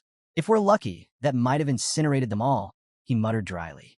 To his annoyance, the Baskerville triplets emerged from the smoke, coughing and stumbling, singed but alive. Vakir clicked his tongue in irritation, glaring at them. High Burrow wiped soot from his face, still in shock. What the hell was that? Middle Burrow, equally rattled, spun toward the source of the attack. Who's behind this smoke wall? He shouted. As the haze began to dissipate, the morgue's triplets came into view. High Sis and Middle Sis, usually so smug, were visibly shaken, their confidence cracked. If I dodged a second later, I'd be dead, High Sis muttered, trembling. Low Sis clung to her sisters, her voice shaking. What kind of monster uses fire magic like that? From atop the fortress gate, a figure stepped forward, flames still flickering in her hands. Her presence exuded authority, silencing the battlefield. Camus Morgs. Her voice sliced through the tension. I can't forgive anyone who causes trouble in the territory I manage. She leapt down gracefully, landing in front of the Morgue's triplets. Her cold gaze pierced through them, and High Sis scrambled to explain. We were trying to stop the invaders, she stammered. Low Sis pointed accusingly. It was their fault. They started it. Camus didn't flinch, fixing them with a withering glare. First of all, address me properly. I'm the vice head of this fortress, not someone you can call Camus so casually. Her sharp tone sent Middle Sis into a panic. Hastily, she corrected herself and addressed Camus with the proper honorific. Camus' gaze shifted to the skeletons swaying ominously in the trees. If you don't want to end up like them, she said icily, I suggest you think more carefully next time. Middle Sis squeaked in fear, bowing repeatedly as she apologized on behalf of her sisters. Camus turned her attention to Vakir, her eyes narrowing before recognition dawned. Her expression softened slightly as she approached him, a faint smile tugging at her lips. It's been a long time, she said softly, her voice carrying a touch of warmth. 7 years, hasn't it? Vakir nodded, his expression relaxed. It has, he replied. As Camus studied him, Vakir's gaze briefly lingered on her. She looked more mature now, and he found himself noting her increased allure. He recalled how, in his previous life, Camus had captured the attention of countless men in high society. Rumors and scandals swirled around her, some involving even married men. But in this timeline, there were no whispers of such stories. Dismissing the thought, Vakir returned to the matter at hand. Open the gates, he said bluntly, his tone firm. Words won't work on the triplets. Camus blinked at Vakir's bluntness, her expression darkening. That's all you have to say to me after all this time, she snapped, her voice edged with frustration. Vakir tilted his head slightly, his crimson eyes studying her with a mix of curiosity and detachment. What else should I say? He replied, his tone calm and neutral. Camus' frustration boiled over. Staffordshire, observing from a safe distance, raised an eyebrow, wondering if this verbal sparring might escalate into a clash between the two stars of their respective clans. Pointing a trembling finger at Vakir, Camus glared at him, her eyes shimmering with unshed tears. 0 points. You get 0 points, she declared, her voice quivering with a mix of anger and embarrassment. Your attitude toward your future wife is appalling. The words hung in the air like a lightning strike. The entire group, Morg's 3 flowers, Baskerville's triplets, Staffordshire, and even Vakir, froze in stunned silence. Camus, realizing what she had just said, turned away sharply, her face reddening. She muttered a flustered humph while refusing to meet anyone's gaze. The collective thought running through everyone's mind was the same. Whose wife? Later, as the group rode toward the fortress, Vikir and Camus found themselves riding side by side. Their earlier tension softened into casual conversation. The Baskerville clan doesn't seem to know much about the barbarians, Camus remarked, her tone light but probing. Vikir raised an eyebrow. We know more than you think, he countered confidently. We've fought them countless times, probably more than the Morg's family ever has. Camus glanced at him sideways, her smirk returning.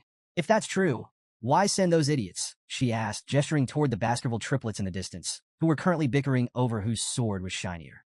Vikir shrugged. The arrangement was already made with the Morg's family, he replied.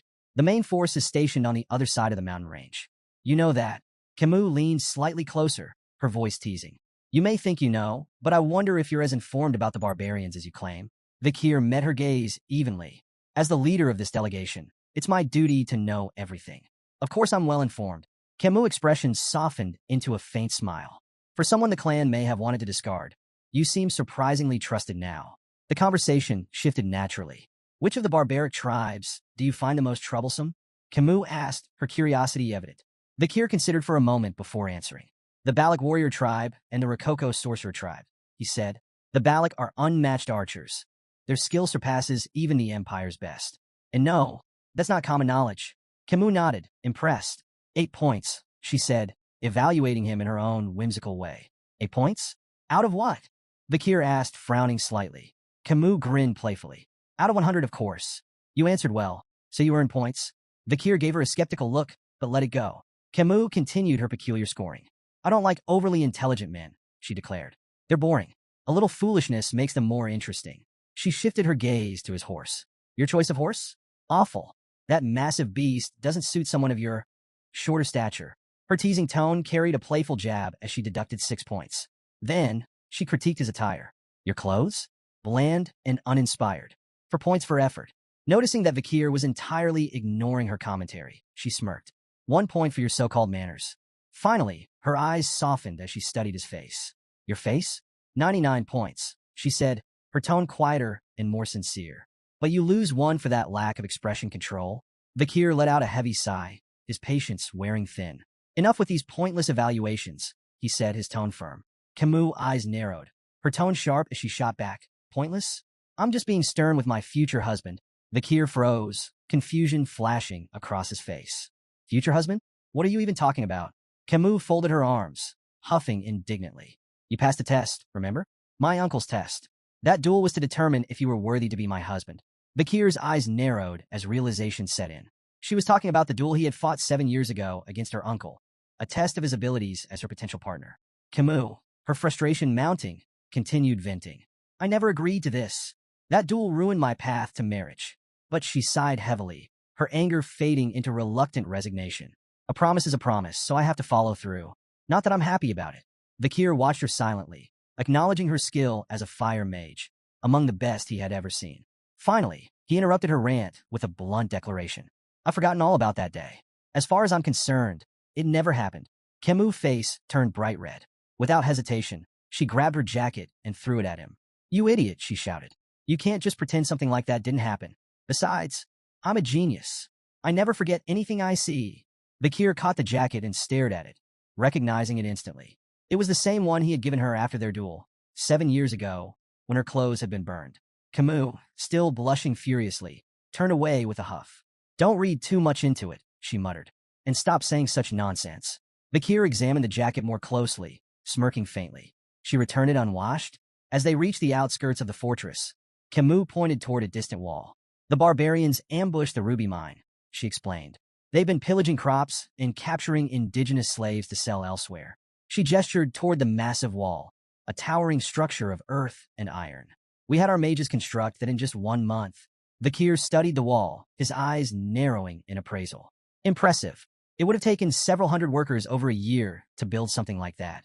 Camus nodded, pride evident in her expression.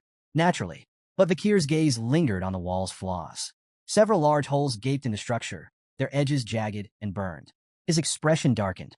Those were they caused by Balak arrows? Camus' expression turned grim. Yes, their arrows are imbued with a strong aura. We've suffered heavy casualties, especially during night guard duty. Those arrows can pierce walls 2 to 3 meters thick. She hesitated before adding, even my uncle wasn't spared. One of their arrows broke through his magic shield and struck his chest. He survived, but his pride didn't. Vakir's brow furrowed as he recalled a similar incident with Hugo, the Baskerville patriarch. A Balak arrow had grazed Hugo's nose bridge, leaving him seething with fury. Do you know who's behind these attacks? Vakir asked, his voice serious. Camus hesitated, her tone uncertain. It's hard to say. Their faces are painted black, so identifying them is nearly impossible. But I think it's a woman. Their conversation was cut short as a mage hurried toward them, addressing Camus with urgency. Vicehead, we've captured a reconnaissance member of the barbarians. Please come quickly. Vakir and Camus exchanged a glance. Curiosity and concern mirrored in their expressions. Following the mage to a large tent, they found a disheveled barbarian restrained and surrounded by guards.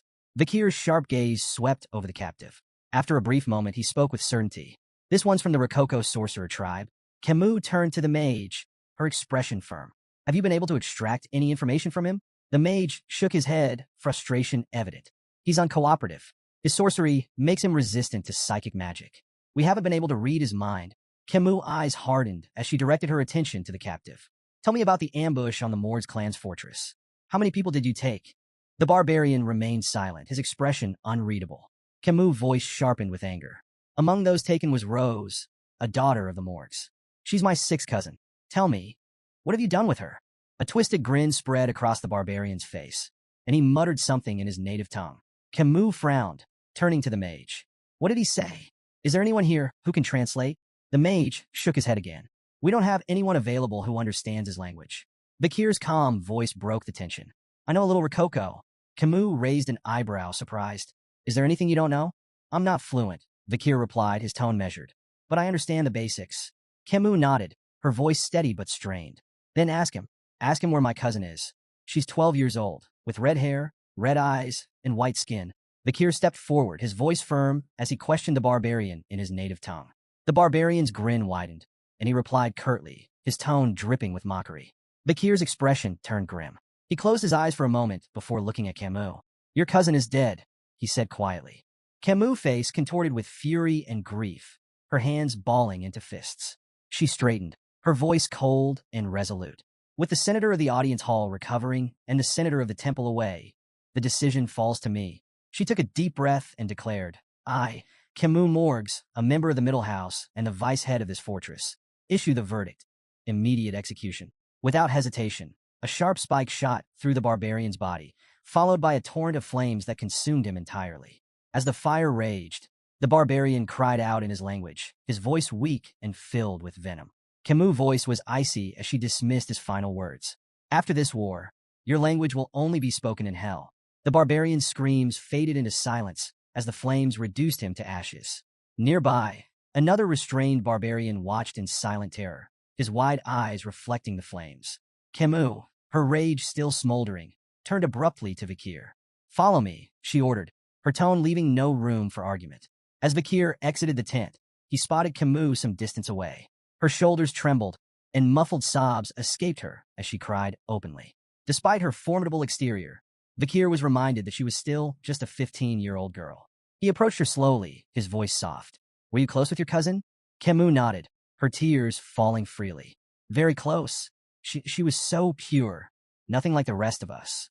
Unlike the cold-hearted Morgs, she didn't belong in a place like this. Vakir hesitated before offering comfort. I believe she left this world peacefully. Camus turned to him, her tear-streaked face clouded with doubt.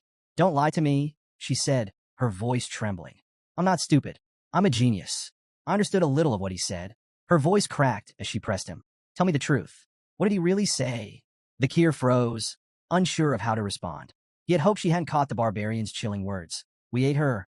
Camus' knees buckled, and she fell to the ground, her cries raw and full of anguish. I couldn't protect her, she whispered, guilt consuming her. I'm so sorry, Rose. Vakir stood silently, his expression unreadable as he watched her grief unfold. For a moment, he extended a hand toward her, but then he hesitated, pulling it back. Camus' heart-wrenching cries echoed through the air, and Vakir remained lost in thought, contemplating the weight of the moment. After a while, Camus managed to steady herself.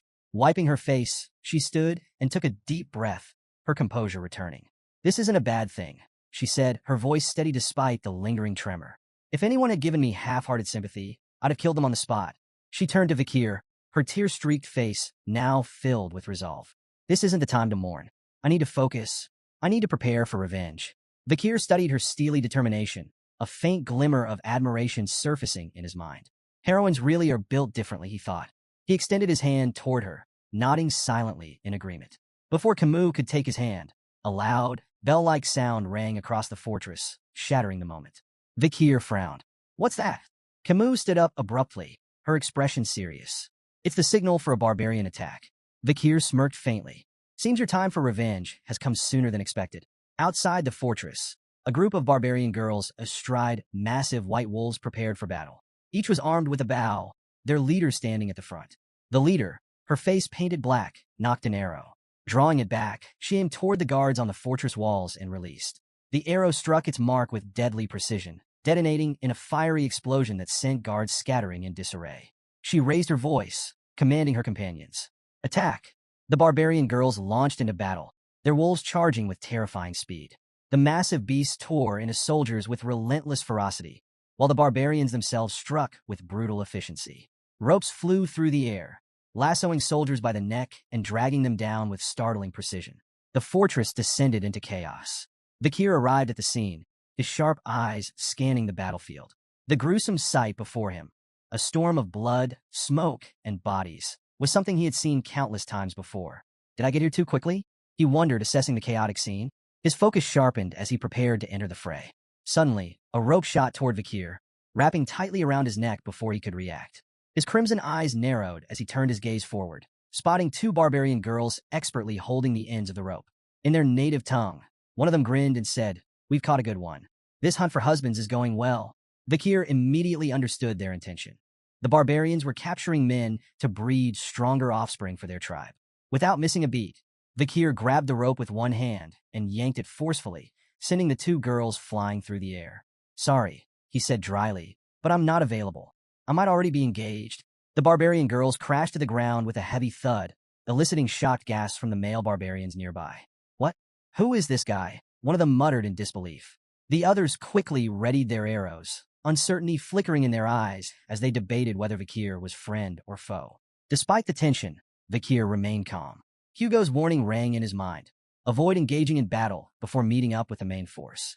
Vikir hesitated briefly, considering whether to hold back, but his decision came swiftly. Drawing his sword, he strode forward confidently, unbothered by the arrows flying toward him. With precision and agility, he cut through the barrage with ease, each strike precise and deadly. His movements were fluid, almost mesmerizing, as he deflected every projectile aimed at him. The barbarians' shock turned to panic. "How is that possible?" they whispered among themselves. Their awe, however, was short-lived.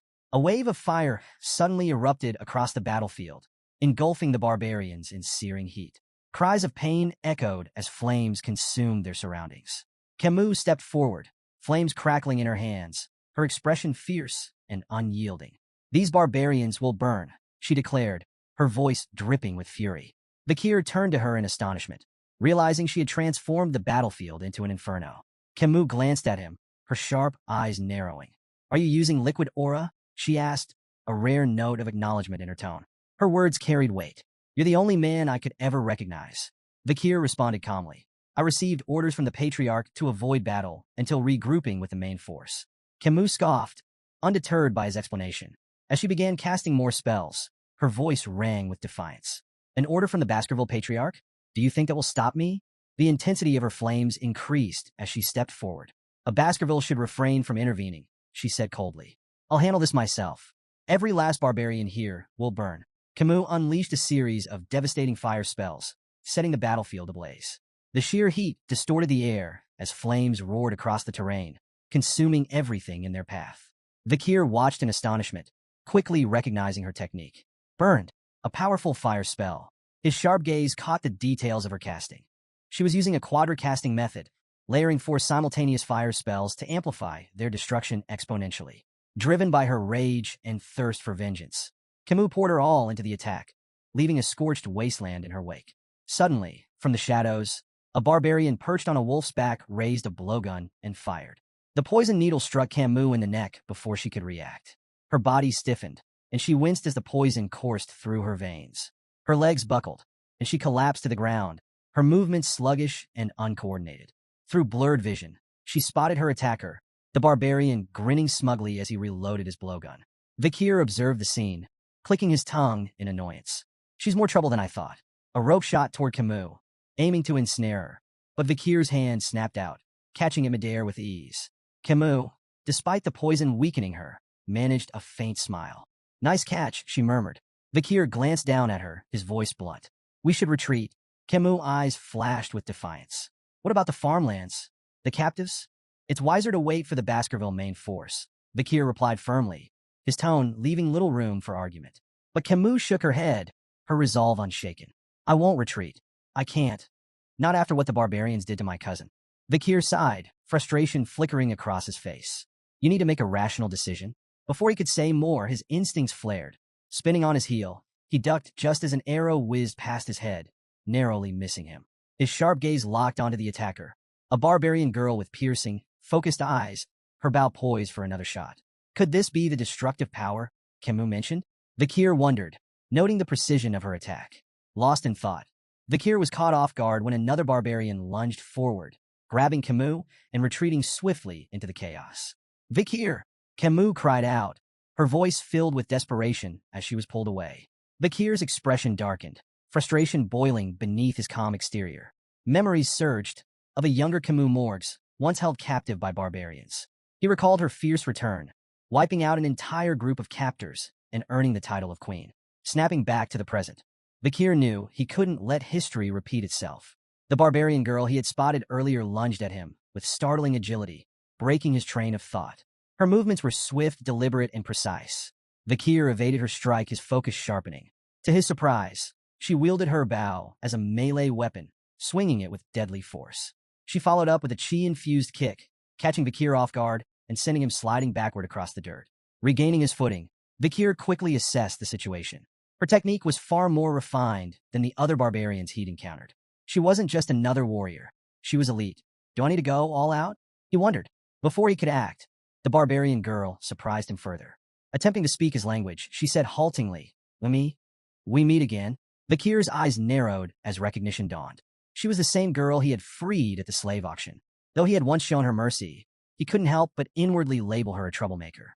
The girl met his gaze with a sly smirk, as if enjoying the unexpected reunion. Memories of that fateful auction flickered through Vikir's mind, of shattering her chains and granting her freedom. Now, faced with her again, he hesitated.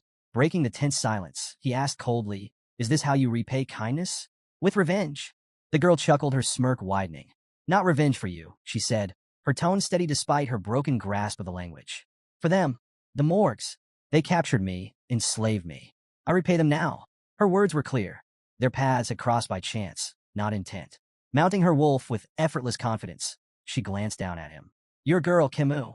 She's next leader of Morg's clan. She pointed into the distance where the chaos of battle raged. If you want her back, follow. With that, she urged her wolf forward, disappearing into the fray with an air of challenge. Vikir stood still, weighing his options. His crimson eyes burned with resolve as he debated whether to unleash the full extent of his strength. The tense moment was shattered by the arrival of Adolphe Morgs, Camus' uncle, whose imposing presence instantly heightened the tension. Without wasting a second, Adolphe began casting a spell, his voice laced with disdain as he demanded the barbarians return his niece. The ground beneath him fractured, jagged shards of earth flying through the air toward the retreating barbarians. But they were prepared. With uncanny agility, they maneuvered their wolves over the unstable terrain, leaping effortlessly between shattered rocks and evading the spell's destructive force. Adolphe could only watch their retreat, frustration etched on his face. His curses echoed across the battlefield, a vent for his mounting anger. The ambush had unraveled mere minutes after the warning bell, a testament to his force's inexperience and lack of preparation. As he seethed, a mage approached, bearing troubling news.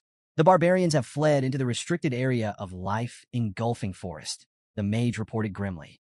At the mention of the forest, Adolphe's rage shifted to grim concern.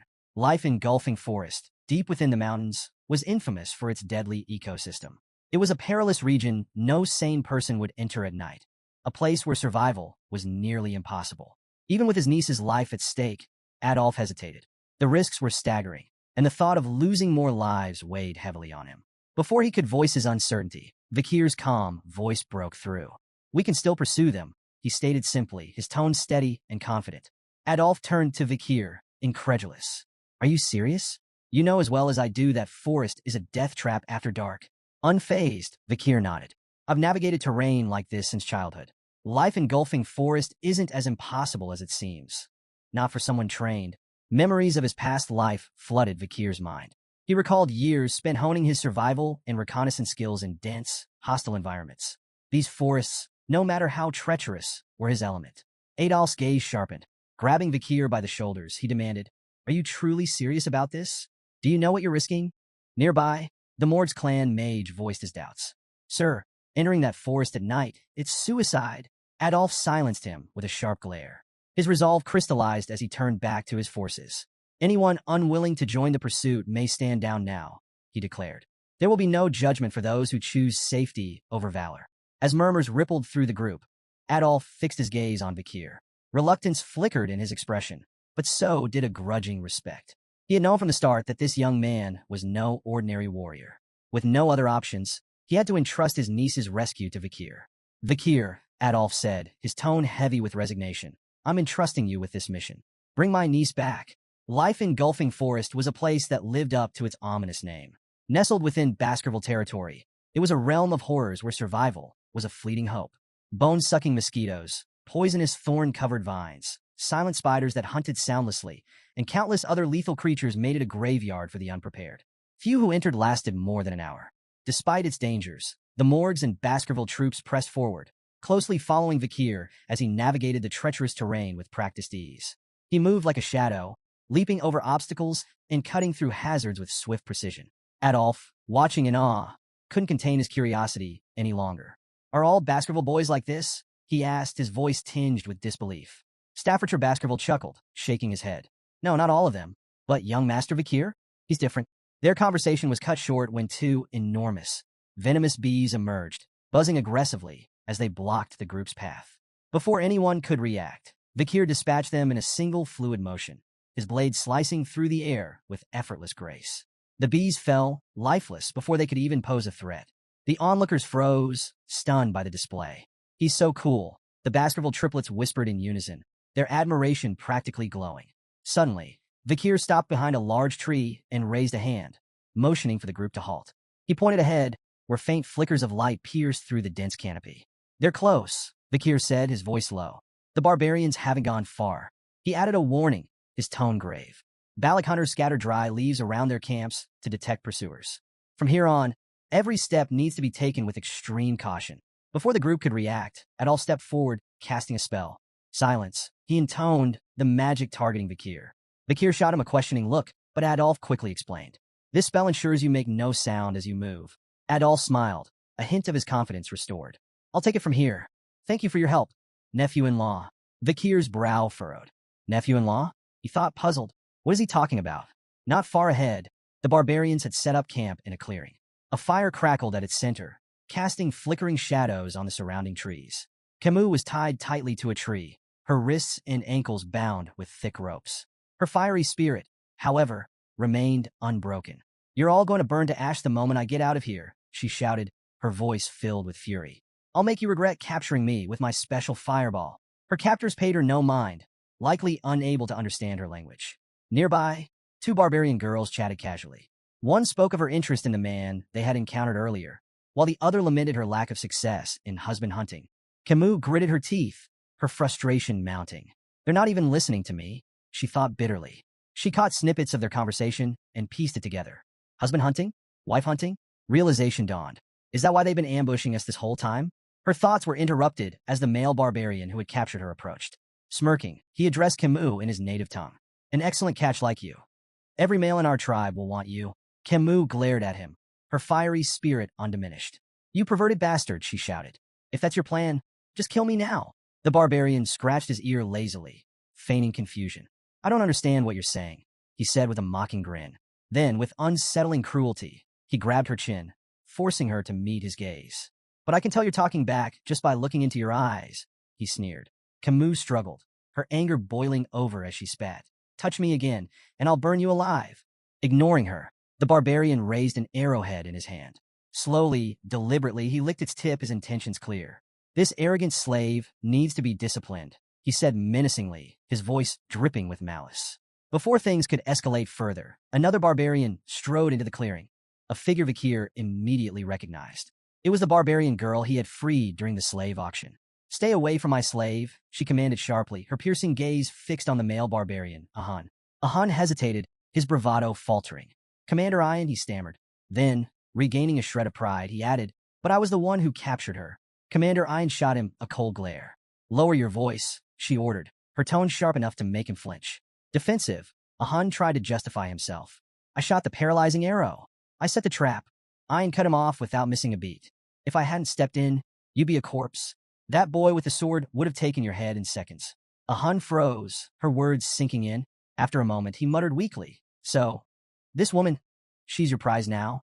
"That's right," Ian replied, her voice brooking no argument. Camus, still bound to the tree, watched the exchange with growing curiosity. An internal power struggle? She thought. While her grasp of the barbarian language was limited, she caught enough to piece things together. The girl's name was Ian, and she was clearly their commander, a position of authority that even the brash Ahan seemed to fear. Ahan, still nursing his wounded pride, jabbed a finger toward Ian. "You may be a commander, but you're still just a woman." The clearing fell silent. Ian's eyes burned with fury as a powerful blue aura erupted around her, the air growing tense with her presence. Fixing Ahan with an icy glare, she retorted, "And what difference does that make? If you got a problem with me, come forward. I'll leave you in a bloody heap." Ahan's bravado evaporated as his body broke out in a cold sweat. Raising his hands in surrender, he stammered, "I'm not angry. Do as you please." He turned and retreated hastily, thoroughly cowed. Camus watched the scene, taking note of the respect or fear that Ian commanded. "She's definitely in charge here." Commander Ian turned her attention to Camus, her gaze appraising. "Good eyes, strong physique, as expected from the future leader of the Morg's bloodline," she said, almost to herself. But her tone darkened as she delivered a sudden, sharp kick to Camus' side. Camus winced, anger flashing in her eyes as Ian continued bitterly. "You Morg's bastards sold me into slavery. If not for a stroke of kindness, I'd still be rotting in chains. But you won't be so lucky." Leaning closer, Ian's voice dropped to a menacing whisper. "I'll tame you. You'll feel it in your very bones and soul. Menial tasks, like licking the space between my toes, will become your new routine." Camus' fiery spirit flared as she gritted her teeth. "You think I'll break that easily? Dream on." Before Ian could respond, a piercing scream shattered the tension. A barbarian behind her burst into flames, his agonized cries echoing through the clearing. "What is this? An explosion?" Ian snapped, spinning around to assess the situation. The burning barbarian collapsed as the fire spread, and the remaining warriors scrambled to arm themselves. "It's an ambush," one of them shouted, panic creeping into their voices. From the roaring inferno, a lone figure emerged. The firelight framed him like an avenging specter, his silhouette cutting an imposing figure against the chaos. "Barbarians," the figure called out, his voice sharp and resolute. "You'll pay for what you've done." Camus' face lit up with relief and joy as she recognized the voice. "Uncle Adolf," she exclaimed, her hope renewed. Amidst the burning wreckage, Adolf Morg stood with flames dancing in his hands, his presence commanding and unyielding. His booming voice cut through the battlefield. "Release my niece immediately, or face annihilation."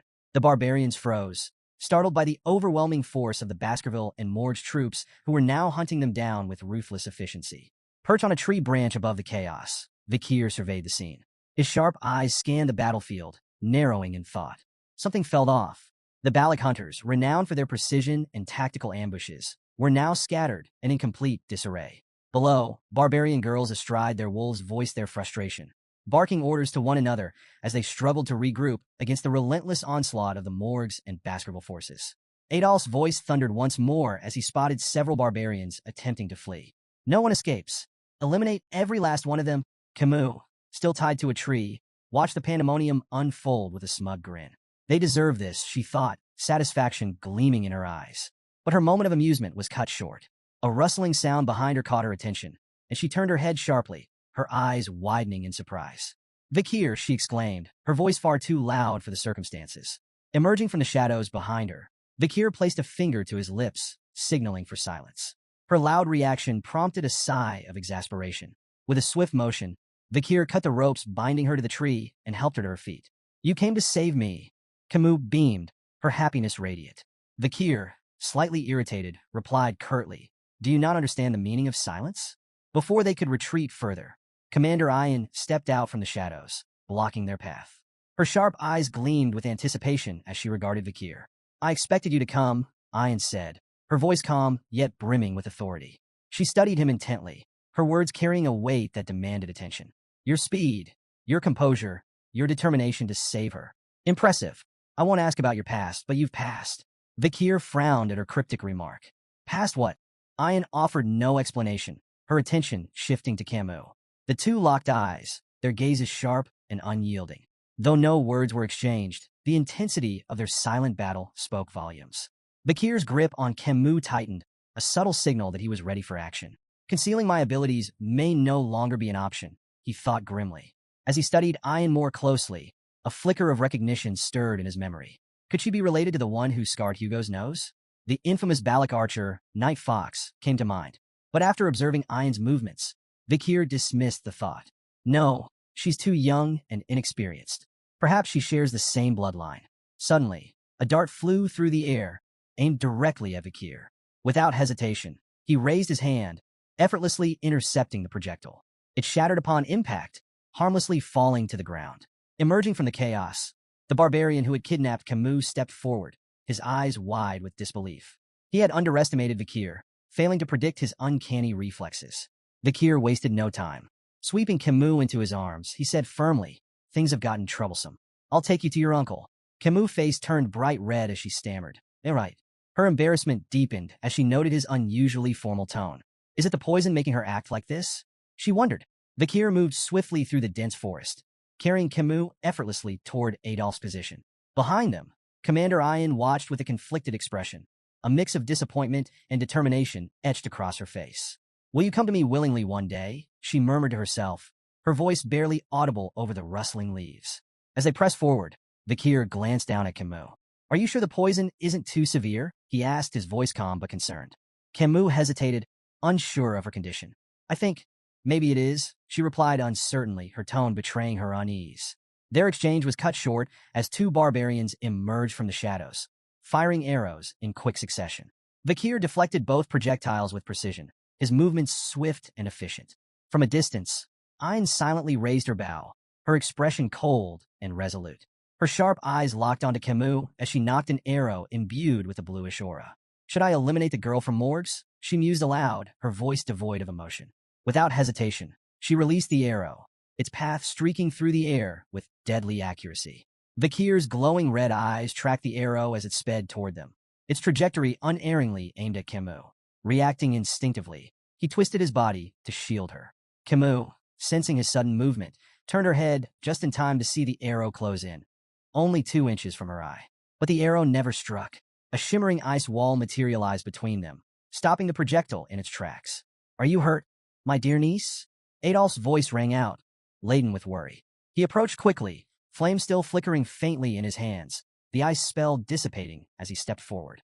Uncle! Camus cried, relief washing over her. Adolph wasted no time, reaching out to cast Cure Poison. It's a severe numbing poison, he explained.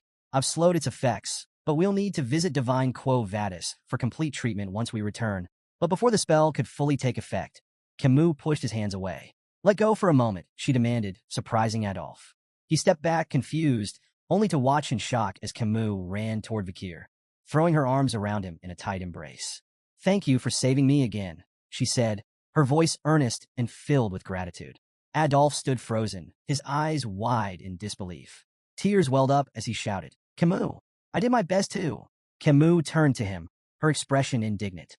And yet, you show up now? She snapped. I'm telling Mother about this. Before Adolph could muster a response, a rope shot through the air, wrapping tightly around Vakir's neck.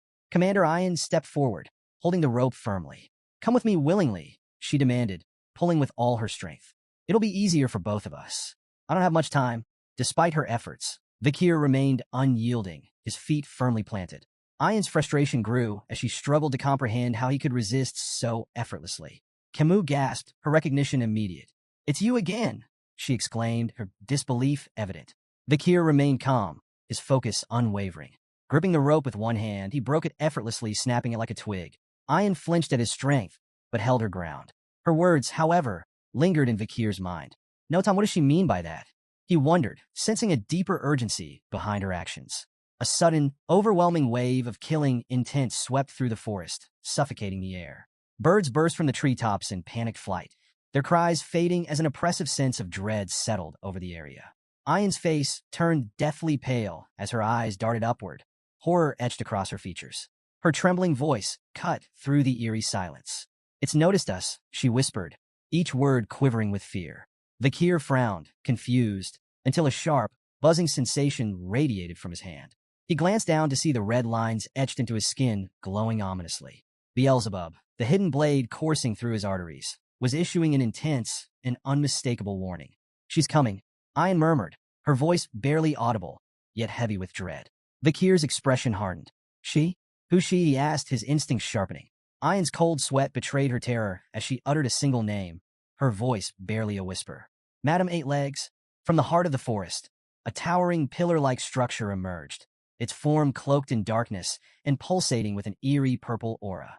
The barbarians froze in place, their expressions twisted with fear. "It's the madam! The madam is here!" they screamed, their voices trembling. Camus, still recovering from the earlier events, squinted at the strange structure. "Is that just a pillar?" she asked, her tone uncertain. Vikir's sharp gaze remained fixed on the ominous form. His voice was low and firm. "No, not a pillar." Before their eyes, the pillar began to split apart. 8 long, spindly appendages unfolded with unnatural grace, descending like enormous tree branches.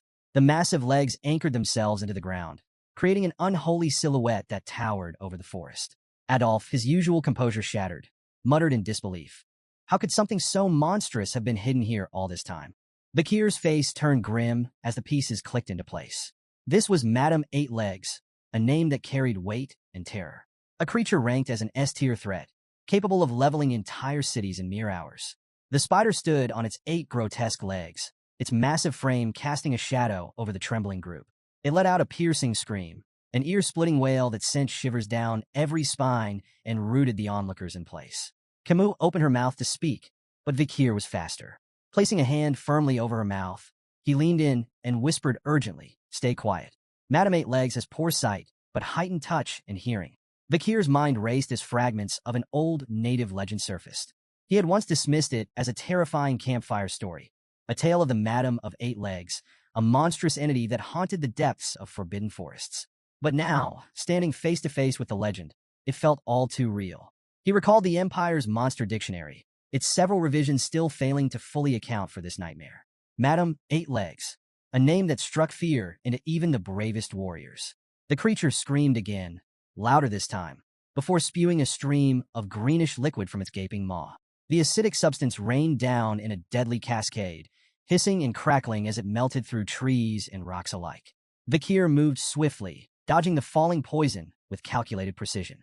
Beside him, Adolf reacted just as quickly, flames flickering at his fingertips. He conjured a shimmering barrier that shielded himself and Camus from the deadly rain. The forest floor sizzled as the acid ate away at everything it touched.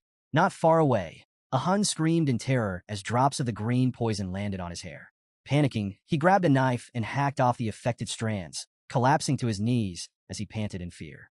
Ayn shot him a cold glare, her voice sharp and cutting. "Stop screaming in front of Madam Eight Legs." Her eyes flicked briefly toward the monstrous spider, her tone growing darker. "If you weren't the shaman's grandchild, I'd kill you myself." Turning back to the other barbarians, Ayn barked her orders with steely resolve. "Retreat, all of you." On the other side of the chaos, Adolf, cradling Camus in his arms, echoed the sentiment in a quieter tone. "Make a run for it," he instructed, his voice brooking no argument. The oppressive presence of Madam Eight Legs seemed to pulse through the forest, suffocating any thoughts of resistance. There was no choice but to flee. Madam Eight Legs emitted strange, mocking noises, as if reveling in the chaos. As the various groups scattered, the Balik barbarians splintered into smaller clusters, while the Baskerville and Morg's forces retreated in a more organized formation. The creature's twitching appendages seemed to consider its options before abruptly charging after the Baskerville and Morg's forces. Adolf scowled in frustration, muttering under his breath. "Why is it chasing us?" One of the Morg's mages, brimming with misplaced confidence, stepped forward. "Leave it to me," he declared boldly. Fire attacks are a bug's greatest weakness. The mage began chanting, summoning a massive fire spell. Flames erupted in a brilliant explosion, engulfing Madame Eight Legs in a sea of fire. For a fleeting moment, the mage turned to Adolf with a triumphant grin, ready to boast of his success. But his victory was short-lived. Without warning, one of Madame's massive legs shot through the air, impaling the mage beside him. Blood splattered across the confident mage's face as his expression froze in sheer terror. The fire spell hadn't even scratched the monstrous creature. Madame Eight Legs let out another deafening screech, her massive legs slicing through the terrain as she pressed forward. Adolf, Camus, and Vakir continued their retreat, the forest a nightmare of crashing trees and searing acid. Camus, her voice trembling, stammered, "How is something like that even real?" Meanwhile, Vakir's sharp mind raced. He stopped suddenly, his eyes narrowing as a realization struck him. Without warning, he turned to face Madame Eight Legs, his unexpected movement causing the group to halt in alarm. "Vakir, what are you doing?" Staffordshire shouted, his voice filled with panic. Vakir's tone was firm and unyielding. "If no one acts, we'll all be annihilated." His eyes locked on the monstrous spider. "Someone has to tie down her legs to buy time." Staffordshire immediately volunteered, but Vakir cut him off with a blunt question. "Do you really think you have what it takes to restrain those legs?" Turning to Adolf, Vakir's voice carried urgency. "We can't let Madame Eight Legs follow us back to the territory. If she does, everyone there is as good as dead. I'm the best person for this job." He tightened his grip on his sword, his crimson eyes burning with resolve. Facing Adolf, he added, "There's no time left. Make the call." Camus' voice cracked as she called out to Vakir. "You can't do this." Ignoring her plea, Vakir urged the group to flee. "Run," he said firmly. "Leave this to me." Adolf hesitated, clearly torn. Finally, his expression hardened. "We run," he ordered, signaling the retreat. Camus struggled against him, tears streaming down her face. "Vakir, you promised. You have to come back." Adolf held her back, his voice resolute. He made his choice. Don't waste his sacrifice. As the group retreated, Vakir remained rooted in place, the weight of his decision pressing heavily on his shoulders. His grip on his sword tightened, but he paused, letting out a slow, resigned sigh. He didn't have a personal stake in the survival of Baskerville territory, nor did he believe the Allied forces were capable of stopping Madame Eight Legs' growing power. Yet, amidst the chaos, he saw an opportunity. "If I can feign my death here," Vakir thought, "I'll finally slip out from under Hugo's watchful eye." This deception could buy him the time he needed, time to master the elusive 10th technique. The unrefined skill lingered in his mind like an itch he couldn't scratch, a secret weapon waiting to be perfected. With mastery of the 10th technique, Vakir could refine his control over his power, burying it so deeply that even Hugo would fail to sense it. Then, when the moment was right, he would return to the clan, not as a hound, but as something far more dangerous. A crimson aura radiated from Vakir's hand as Beelzebub emerged, the weapon's menacing energy reflecting his steely resolve. He knew this battle might truly be his last. If he failed to wield every ounce of strength, skill, and cunning at his disposal, Madame Eight Legs would crush him. His crimson eyes burned with intensity as he committed to unleashing everything. The vast mana reserves gifted by the River Styx, the ethereal energy reserved for the highest-ranking Baskerville techniques, and the raw, unrelenting power of Beelzebub. The demonic sword pulsed in his grip, its blade cloaked in a violent red aura. With calculated precision, Vakir dashed toward Madame Eight Legs, his movements swift and deliberate. The monstrous spider loomed above him, her massive form radiating malice. Vakir leaped high into the air, the red glow surrounding him intensifying with each passing second. For a brief moment, he hovered above the creature, locking eyes with Madame Eight Legs. She let out a piercing, otherworldly scream, her legs twitching in agitation. Channeling the Baskerville 5th technique, Vakir descended with blinding speed, his blade aimed at the creature's head. The air around him vibrated with the sheer force of his attack. Madame Eight Legs struggled violently, but her limbs seemed inexplicably rooted to the ground. Vakir's attack slammed into her head with devastating force, driving it deep into the earth. From afar, a radiant red light burst into the sky, illuminating the entire forest like a second dawn. Adolf, clutching Camus tightly, and the Baskerville triplets fled the scene with tears streaming down their faces. The deafening explosion of energy rattled the trees, and Camus, watching the clash unfold, felt a surge of raw emotion. A single tear slipped down her cheek as she screamed, "Vakir!" In the aftermath, silence blanketed the forest. Only the ominous red glow remained, marking the site of the monumental battle. Bakir's vision blurred and shifted. He was no longer in the forest. Instead, he found himself kneeling before a guillotine. The cold steel blade loomed above him as his eyes locked on Hugo La Baskerville. Hugo stood motionless under the moonlight, his face expressionless. Slowly, he raised his hand, signaling the blade to fall. Bakir's cold gaze didn't waver as the blade descended. He watched as his own head rolled to the ground, his final sight the cold, indifferent gazes of the onlookers. Hugo turned and walked away, his back framed by the pale glow of the moon. In the end, Hugo did it, Bakir thought bitterly. But before the thought could take root, his eyes snapped open. Bakir awoke to the sight of an unfamiliar ceiling, his mind clouded with confusion. He lay on a thin mattress, his body wrapped in heavy bandages, and one eye completely covered. Scars crisscrossed his flesh, and a rope was wound tightly around his neck, its rough fibers biting into his skin. Where am I? He wondered, his thoughts sluggish as he tried to make sense of his surroundings. Fragments of the battle against Madame Eight Legs surged to the forefront of his mind. The blinding explosion that had stunned the monstrous creature lingered vividly, possibly the sole reason he was still breathing. Attempting to sit up, a jolt of searing pain shot through his body, forcing him to stop. Every muscle screamed in protest, his veins felt stretched to their limits, and his bones throbbed with fractures. There wasn't a part of him untouched by the brutal encounter. The memory of Madame's final, devastating attack made the rope around his neck feel like a trivial annoyance in comparison. Yet, ironically, it was that very trap, set during the chaos of battle, that had saved his life, anchoring him just out of reach of certain death. Bakir closed his eyes briefly, evaluating his situation. Despite his injuries, everything seemed to be going according to his plan. Adolphe and Camus had witnessed his supposed final stand, providing ample proof to confirm his death. Hugo's watchful gaze was finally off him. Dragging himself out of the room, Bakir surveyed his surroundings. Barbarians moved about the camp with purpose. Children practiced archery while slaves hurried under harsh commands. The chilling realization hit him. Gulak, the Balak camp. He was deep within the territory of the Baskerville clan's sworn enemies. His eyes scanned the area, noticing something unsettling. Among the slaves were captured soldiers bearing the insignias of both the Baskerville and Mord's clans. Why am I still alive? He wondered. In his condition, escape was impossible, yet his execution seemed equally overdue. Before he could dwell further, a familiar face appeared. A Hun, the barbarian who had kidnapped Camus, sauntered over with a smirk plastered on his face. You should be grateful, a Hun sneered, looking down at him. If you weren't the commander's pet dog, you'd already be boiling in a pot. Pet dog. The phrase echoed in Bakir's mind, igniting a deep, simmering rage. Memories of Hugo flashed before him, of chains, humiliation, and subjugation.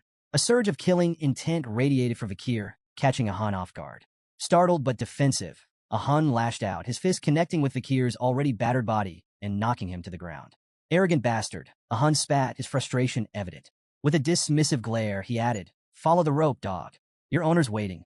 Bakir lay still, his body racked with pain from the fall, his rage boiling beneath his calm exterior. He glared after a Hun's retreating figure, silently vowing to repay the humiliation tenfold once his strength returned. Dragging himself up, Bakir began following the rope tied around his neck. Its length stretched endlessly through the camp, each step testing his patience and fortitude. How far does this thing go? He muttered under his breath, his irritation growing with every tug. Finally, the rope grew taut, and Bakir found himself at its end. What lay before him stopped him in his tracks. Ayan, the barbarian girl from before, stood waist-deep in a small pond. She held the other end of the rope with casual ease, her expression relaxed. As she noticed him, a mischievous smile spread across her face. Lie down, she instructed, her voice carrying an air of playful authority. Bakir froze, his mind racing. He stared at her, bewildered and unsure how to respond to the bizarre command. Before Bakir could fully process her words, Ayan yanked the rope with surprising force, sending him stumbling forward. Whiz! An arrow streaked through the air, narrowly missing Bakir's head before embedding itself into a nearby tree trunk. Ayan's sharp glare turned toward a group of children holding bows in the distance. What did I tell you about practicing near the pond? Go somewhere else, she barked, her voice commanding enough to send the children scattering.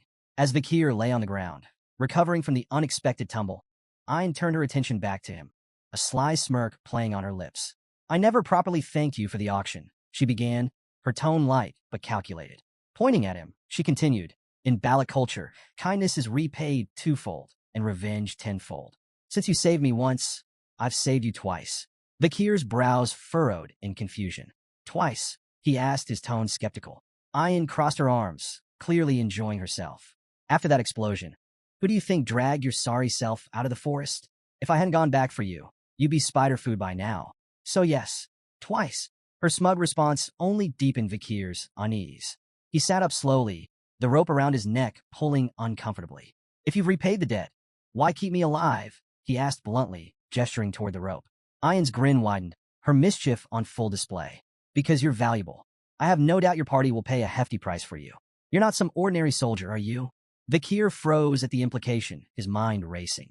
If the Baskerville clan got involved in hostage negotiations, his entire plan to feign his death and escape Hugo's control would unravel. He kept his expression neutral, suppressing the panic bubbling beneath the surface. Ayan leaned in slightly, her voice dropping to a playful whisper. Relax. I've got no intention of returning you to them just yet. She straightened, her tone turning mock serious. You're my slave now. Without warning, she drew a dagger and sliced through the rope binding his neck. For a moment, Vikir felt an internal surge of relief. Maybe my plan is still intact, he thought, but his optimism was short-lived. Ayan pointed the dagger at him, tilting her head mockingly. Let's settle this properly. You'll call me master, and I'll decide what to call you. Vikir remained silent, his face impassive. His lack of reaction only seemed to amuse Ayan further. I like those rebellious eyes, she remarked with a smirk. It'll make taming you all the more satisfying. Before Vikir could respond, Ayan sheathed her dagger and gestured for him to follow. We have a stop to make, she said casually. Where?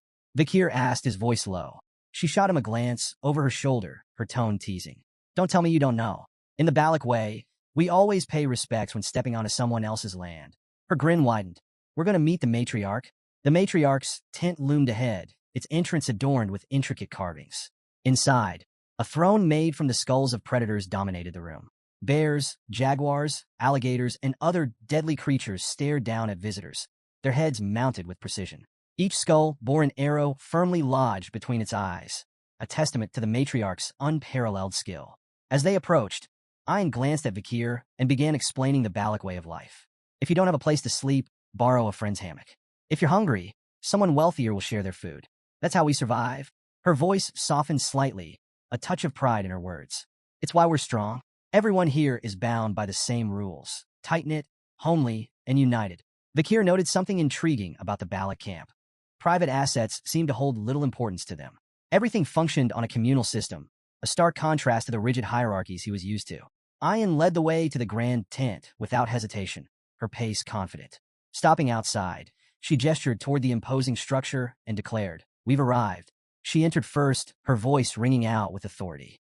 Mother, she called, addressing the figure seated on the throne inside. The single word sent a jolt through Vikir, startling him. His sharp mind immediately began piecing together the connection between Ayan and the matriarch. The implications were unsettling. The matriarch rose gracefully from her seat, her commanding aura filling the tent like a storm cloud. Her piercing gaze swept over Ayan before landing on Vikir.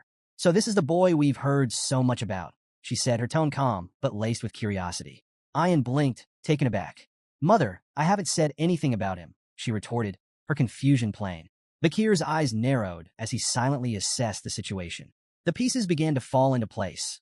Ayan was the matriarch's daughter, which explained her high standing among the Balak. His gaze shifted to the matriarch, and recognition dawned. This wasn't just any Balak leader. This was the Night Fox, the infamous female Balak warrior who had left a scar on Hugo La Baskerville's nose. Memories of her prowess flooded back, particularly how her influence had made crossing Le Rogue in life engulfing forest nearly impossible during his previous life. Vikir analyzed the hypothetical scenarios from his past. If his previous self had faced her head-on, the odds of survival were non-existent. Assassination attempts? A flat 0%. The only viable option would have been escape, and even that offered a slim 20% chance. The matriarch turned her sharp gaze toward Vikir, her lips curving slightly. You look familiar, she remarked, her tone probing. Vikir's thoughts raced. Does she recognize my connection to Hugo? Before the situation could escalate, Ayan interjected with an airy laugh. Most imperial men look alike, mother, she said dismissively. The matriarch tilted her head, unconvinced but unwilling to press the matter. Her attention lingered on Vikir, and she addressed her daughter with a question that carried an undercurrent of disdain. What are your plans for this stray dog? Ayan straightened, her voice firm. With proper care, he could prove useful, she said confidently. He played a key role in the attack on Madame Eight Legs. The matriarch's expression turned cold, her tone biting. You should understand your place before acting so impulsively, Ayan. There are consequences for overreaching. Her gaze shifted back to Vakir, appraising him once more. It doesn't matter what state his body is in, as long as the seed remains intact, she said coolly. The room fell silent, tension crackling like a live wire. Ayan, clearly flustered, interrupted quickly. No, that's not why I brought him, she blurted, her usual confidence faltering. The matriarch raised a brow, amused by her daughter's sudden change in tone. Ayan cleared her throat and hastily clarified. I need a slave to assist me during hunts, she said, her voice a touch too loud, as if trying to convince herself as much as her mother. The matriarch let out a soft chuckle, stepping closer to gently pat Ayan on the head. The owner decides how to use their slave, she remarked. Ayan's cheeks tinged faintly pink as she cast a shy glance toward Vakir.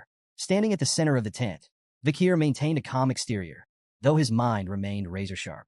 His eyes briefly wandered to the tent structure, studying the beams and supports. Escape options, he noted inwardly, his focus momentarily drifting from the tent's exchange. As they left the matriarch's tent, Vakir broke the silence. His tone calm and curious, he asked, What's your name? Ayan stopped abruptly, her eyes wide with disbelief. Whirling around, she glared at him.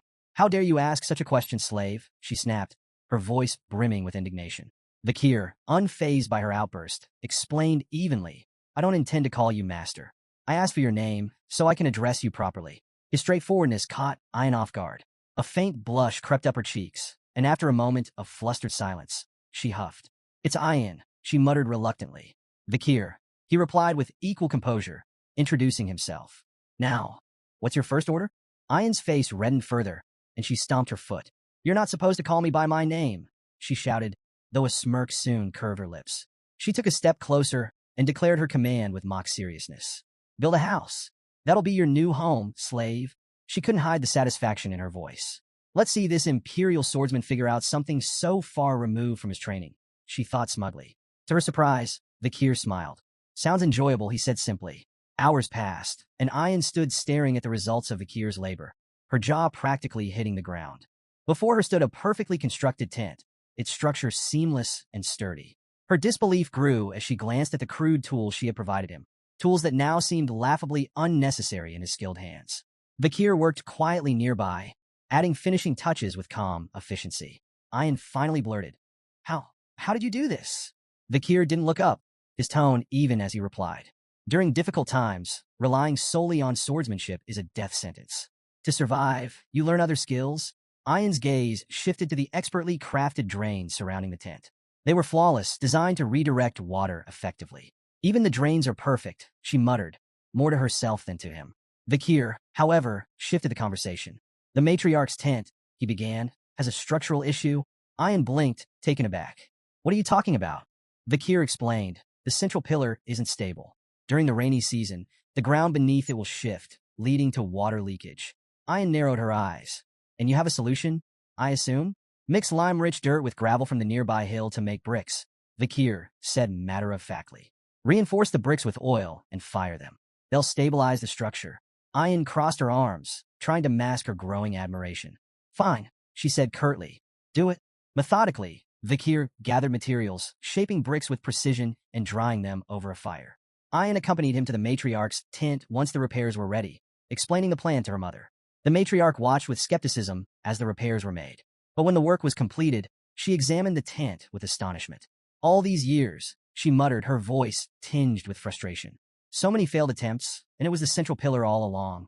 Turning to Ayan, the matriarch's expression softened into a rare smile. You've chosen well, she said approvingly. This male is useful. Ayan's cheeks flushed as she tried to maintain her composure.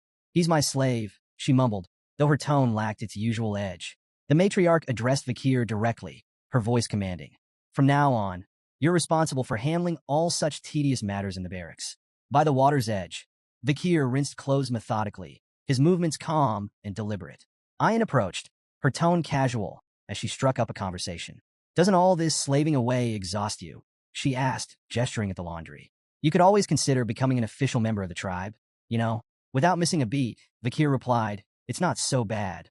Internally, though, he reflected on how this simpler life, mundane as it was, offered a reprieve from the chaos and treachery he had endured. Whether in the backstabbing politics of the Baskerville clan or the corrupt streets of Underdog City, peace had been a rarity. Ayan observed him for a moment, her gaze appraising. You're surprisingly disciplined, she remarked. Guess it's hard for someone like you to complain, huh? Vakir maintained his calm demeanor. It really isn't that bad. Ayan snorted in disbelief. No way. Tough, tedious work is never easy, no matter how you spin it.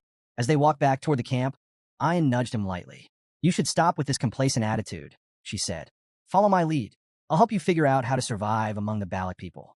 Who knows? If you do well, maybe I'll even untie that rope around your neck. Vakir glanced at her curiously. What do you want me to do? Ayan smiled slyly, clearly pleased with his directness. Now we're getting somewhere. She paused for dramatic effect. I want you to go on a hunt and bring back some big prey. Intrigued, Vakir pressed her for details. Ayan explained. The warriors haven't brought in anything substantial recently. The kids are growing, and they need meat. If you manage to catch something impressive, it wouldn't be crazy for your title to change from slave to commoner. Playfully slapping him on the back, Ayan added with a grin. You should feel honored to serve as the slave of the Balak's esteemed hunting commander. Vakir winced slightly at the force of her slap, but remained composed. After a brief moment of consideration, he nodded. Fine, I'll do it. Ayan's face lit up with a smile, and for a fleeting moment, a faint blush colored her cheeks. What's with the look? Vakir asked, noticing her expression. Her demeanor shifted immediately. What look? She snapped, quickly turning away. You're imagining things. Unbeknownst to them, a pair of jealous eyes watched from the shadows. Ahan glared at Vakir, his teeth clenched and his fists trembling with rage. Seeing Ayan happily engaging with the outsider stoked a fire of envy and resentment within him. Disgusting bastard, Ahan muttered under his breath, his eyes fixed on Vakir. At the tribe's central gathering, the Balak shaman, a human, began a traditional hazing ceremony.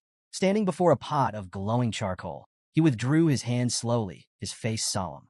Gesturing for the hunters to line up, a human's voice carried across the clearing. Step forward to receive the blessing, he intoned, his words heavy with authority. Without it, your hunt will fail. Refuse, and you invite misfortune upon yourself and your kin. One by one, the hunters approached, bowing their heads as the shaman smeared the charcoal across their faces in intricate patterns. Ayan, standing beside Vakir, leaned closer to explain. The markings conceal the hunters from the god of death, she whispered. It's a gesture of guilt, our way of asking forgiveness for taking the lives of our prey.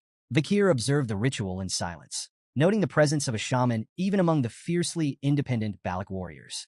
Nearby, a barbarian girl whispered skeptically to her companion. The shaman's always nagging, she muttered. The boy shrugged, replying, let it go. A human has to make himself seem important somehow. The girl frowned. His blessings don't work anyway, she added. The only time the tribe even bothers with him is for rare hunts or big ceremonies. Vakir absorbed their words quietly. Even in this remote tribe, hierarchies, doubts, and cynicism were no strangers. Just another version of what he had seen across the empire. Later, Ayan approached Vakir, her face adorned with charcoal markings that were noticeably uneven. Vakir raised an eyebrow, fighting the urge to laugh. You look ridiculous, he said flatly, though a hint of amusement crept into his voice. Ayan flushed, furiously wiping her face. I don't get along with the shaman, okay? She snapped, flustered by his teasing. In her embarrassment, she shoved the collar into his hands. Vakir held it up with a deadpan expression. Is this a dog collar? Ignoring his tone, Ayan fastened a similar collar around her own neck. These protect our necks from being bitten during hunts, she explained matter-of-factly. Vakir eyed the collar, muttering. I've fought enough monsters to know they rarely aim for the neck. But as he watched her effortlessly adjust to the collar, he realized it was just another part of adapting to life among the Balak.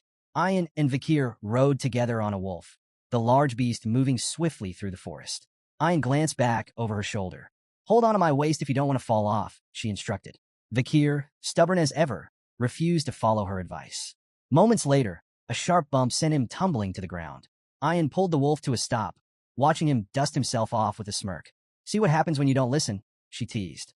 Vakir grimaced, wondering if he had the strength to climb back on the wolf. Before he could decide, an unwelcome voice cut through the air. So this is what you've been up to. They both turned to see Ahan approaching, his expression smug and brimming with disdain. Ayan, you seem awfully free these days, Ahan sneered, his tone dripping with sarcasm. Neglecting your duties to play around, are you? Ayan dismounted and folded her arms. What do you want, Ahan? He stepped closer with dramatic flair. I'm here to tell you that I'll be catching the biggest prey this time. The next hunt? I'll lead the group as captain. My success will bring honor to my family. Ayan raised an eyebrow, unimpressed. You're staking your grandfather's honor on your limited knowledge of shamanism? Bold move. Ignoring her jab, Ahan suddenly lashed out with a kick aimed at Vikir's face. The attack was abrupt, startling Ayan. Ahan, she shouted angrily. What are you doing? Ahan smirked as Vikir sidestepped the blow, his movements subtle yet precise. This guy. Ahan gestured toward Vikir dismissively. He's a burn, injured and slow. How can you rely on him? But before Ahan could continue his tirade, Ayan's expression shifted. A sly smile curled her lips as she pointed at him. You might want to check your waistband before bragging any further. Confused, Ahan glanced down. His expression twisted into shock as he realized his quiver and arrows were missing.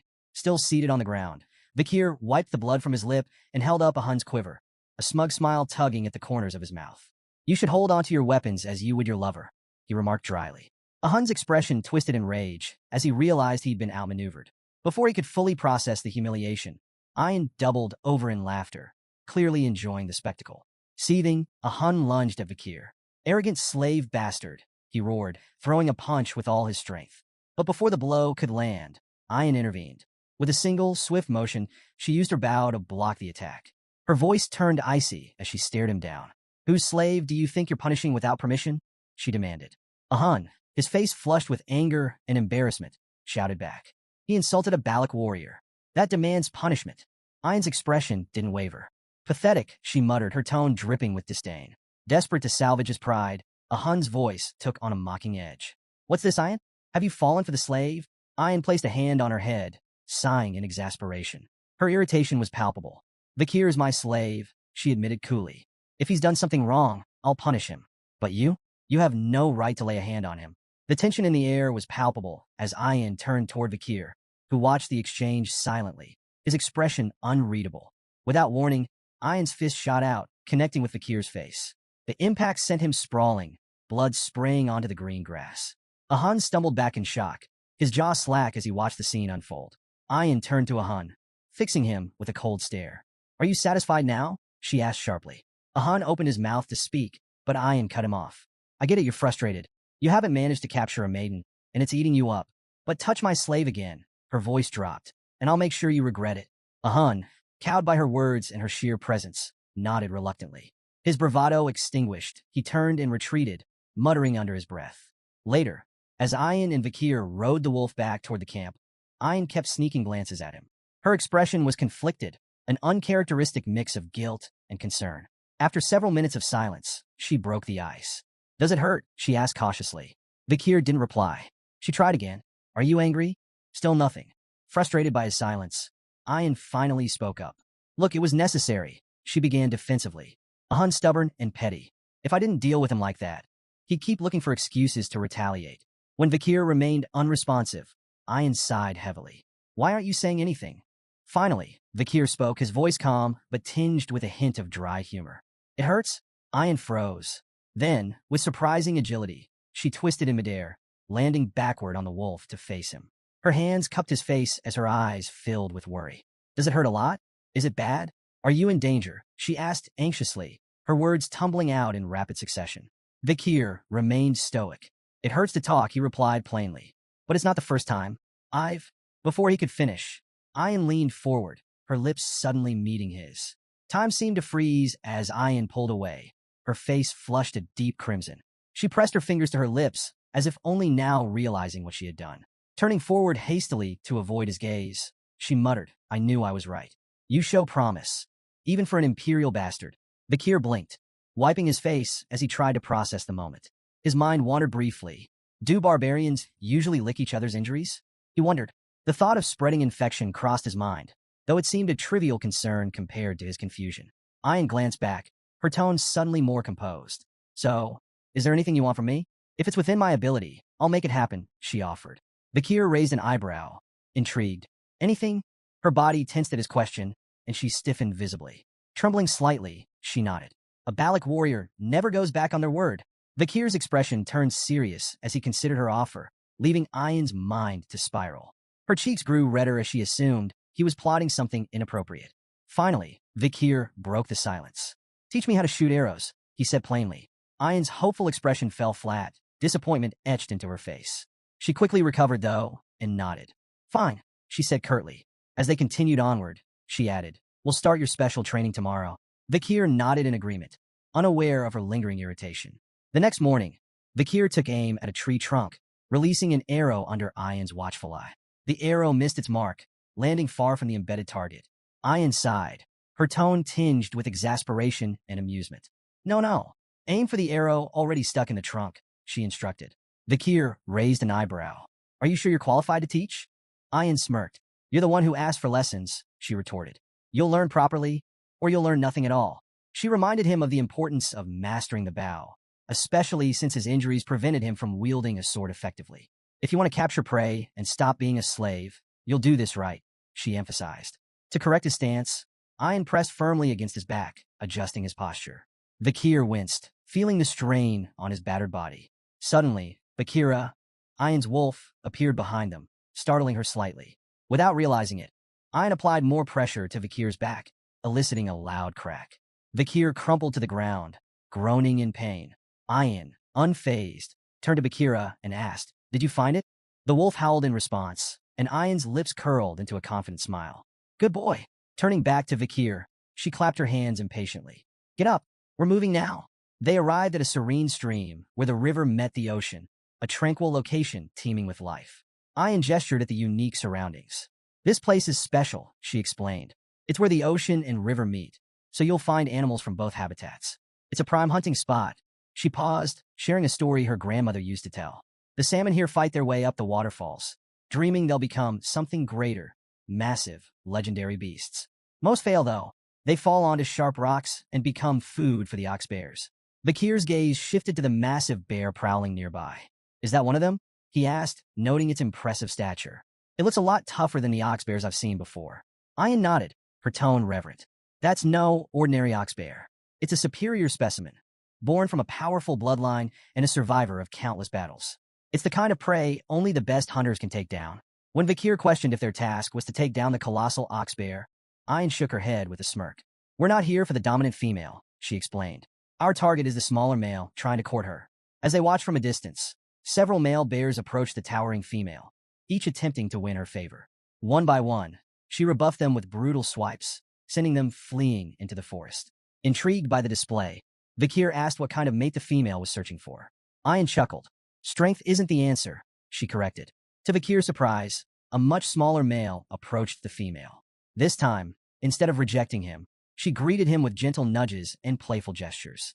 Ayan explained that female ox bears often preferred weaker males because stronger ones could become dangerously aggressive during mating, sometimes even fatally injuring their partners.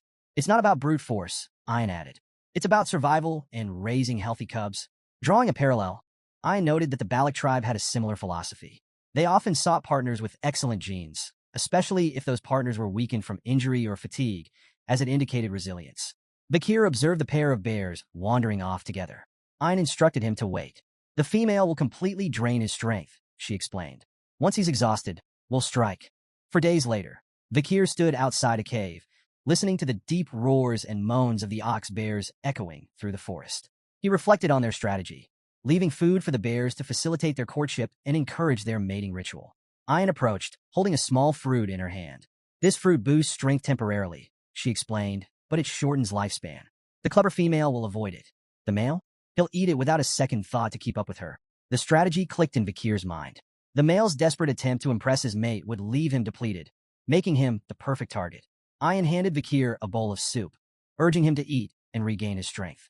As he sipped, he couldn't help but comment on the bear's remarkable stamina during their mating ritual. Ayan smirked, leaning closer. That's just typical for Balak males, she teased. Imperials like you wouldn't know anything about it. Too reserved. Vakir raised an eyebrow, unimpressed by her jab. Before he could respond, Ayan leaned in playfully. What about you? Can you match their vigor? His unamused expression deepened, but their exchange was interrupted by a deafening roar from the cave. Ayan immediately straightened, her teasing demeanor gone. It's time, she said sharply. From their vantage point in a nearby tree, Vakir and Ayan watched as the female bear let out another earth-shaking roar, signaling the end of their mating ritual. The exhausted male stumbled out of the cave, his legs shaky, his strength utterly spent. The female emerged moments later, her demeanor entirely different. She charged at the male, swiping at him with ferocious intensity. Vakir watched the aggressive display with fascination. Why does she chase him off after mating? He asked. Ayan explained, her tone matter-of-fact. Once the ritual is over, she becomes territorial. She'll drive him away to protect her space and ensure he never comes back. From now on, she's a predator, not a partner. Vakir couldn't help but smirk as he watched the exhausted male bear stumble forward, desperate for rest after 4 relentless days. He looks ready to collapse, Vakir observed, his tone laced with amusement. I nodded in agreement. He's completely drained. All he wants now is a safe, secluded spot to recover. That's where we'll strike. The two tracked the bear deeper into an unforgiving, icy terrain. The cold air stung Vakir's skin, the frost cutting deeper than he anticipated. He noted the bear's resilience and commented on its remarkable endurance. Ox bears aren't just brutes, Ein explained. They're smart. They know how to survive. This one came here deliberately to avoid blood-sucking insects. It's calculated, choosing its recovery spot wisely. As the chill seeped further into Vakir's body, his movements became stiffer. Though he tried to hide his discomfort, Ein noticed immediately. She paused and offered a solution. We need to share body warmth, she said, matter-of-factly. If your muscles stiffen, you'll slow us down. Vakir hesitated, reluctant to agree, but the biting cold left him little choice. With a resigned sigh, he relented and hugged Ein from behind. Caught off guard, Ein's face turned crimson. She stammered, quickly rationalizing the situation. This is just a practical decision. I have to keep you healthy. As your master, it's my responsibility. Vakir remained quiet, unsure whether to tease her or let it slide. Their awkward moment was interrupted when Bakira, Ein's wolf, stopped abruptly, his growl low and menacing. The pair froze, their focus sharpening. The tracks, Ein whispered, her tone tense. They've disappeared. Before she could finish her thought, a thunderous growl shattered the silence. The ox bear, having set a trap of its own, lunged from a hidden spot with terrifying speed. Meanwhile, back at the Bala camp, a group of barbarians gathered around a massive boar, its size so impressive it overshadowed anything else brought back that day. A female barbarian, holding 3 modestly sized rabbits, stared at the boar in awe.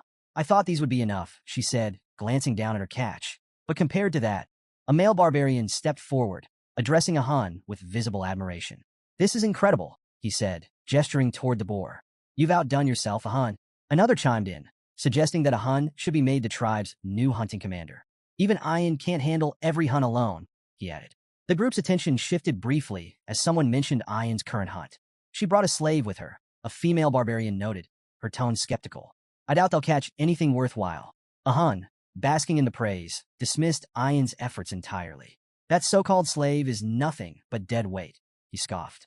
Mark my words, they'll come back empty-handed. I bet they won't even catch a rabbit. On the other side of the forest, the ferocious male ox bear launched a sudden attack, its massive paw swinging toward Ein with devastating force. Before the blow could land, Vakir reacted swiftly, pulling her out of harm's way just in time. The bear's crushing strike missed her by mere inches, the sheer force blowing strands of her hair into the air. Both Vakir and Ein tumbled off their wolf, landing hard on the frosty ground. Vakira, the wolf, growled fiercely, leaping into action to shield its companions. Vakir quickly turned to Ein. Are you okay? He asked, his tone calm but urgent. Ein nodded, still catching her breath. Thanks to you, she admitted reluctantly. Vakir's sharp eyes assessed the situation. It's almost like it set this up, he speculated, his voice low. Did the ox bear lure us here deliberately? Ein frowned, her pride bruised but unable to deny the truth. It's too smart for a monster, she muttered. Her gaze flicked toward the bear, now snarling at them from a distance. No wonder the female picked it. Realizing there was no avoiding a direct confrontation, Ein felt a pang of inner conflict. Being rescued by her own slave, a status she had so thoroughly emphasized, pricked at her pride. But she quickly steeled herself, standing tall. Stay behind me, she commanded, her voice firm. I'll handle this. You've done enough. With a defiant glare, Ein mounted Bakira and charged at the ox bear, her bow drawn and ready. Her first arrow whistled through the air, aimed directly at the beast. You think you can act like this in front of my slave? She shouted angrily. You're going to pay for this indecency. The ox bear, sensing the danger, retreated behind an icy boulder for cover. Ein pulled another arrow from her quiver, her tone sharp with confidence. There's nowhere you can hide from me, she declared. She loosed the arrow, which embedded itself harmlessly in the boulder. The ox bear growled in defiance, thinking itself safe. But the moment the bear let its guard down, a surge of blue energy erupted from the embedded arrow. The aura-infused blast pierced through the boulder, striking the bear in the stomach with pinpoint precision. The ox bear roared in agony as blood spewed from its wound, its massive frame staggering forward. Vakir, watching from the sidelines, was momentarily awestruck. Ayan's archery was a masterful display of skill and precision. The way she infused aura into her arrows with such finesse left him impressed. In that moment, he thought that purely in terms of archery, Ayan might even surpass Camus Morgues. The wounded ox bear emerged from behind the shattered boulder, its bloodshot eyes blazing with rage. It charged directly at Ayan, undeterred by the injury. Ayan's hand moved with practiced speed, another arrow nocked and ready. She fired at the bear's eye, but the beast's fury drove it onward, ignoring the projectile entirely. Undeterred, Ayan prepared a final shot. Her voice rang out confidently. An arrow filled with sincerity can pierce even a castle wall, she declared, releasing the arrow with perfect form. But to her shock, the ox bear dodged with uncanny agility, evading the attack entirely. Ayan's confidence wavered, her composure briefly shaken. Before she could recover, the ox bear lunged at Bakira. Its massive paw struck the wolf with brutal force, sending both Bakira and Ayan flying. Ayan tumbled across the ground, her body skidding to a stop as Bakir sprinted toward her, his expression grim.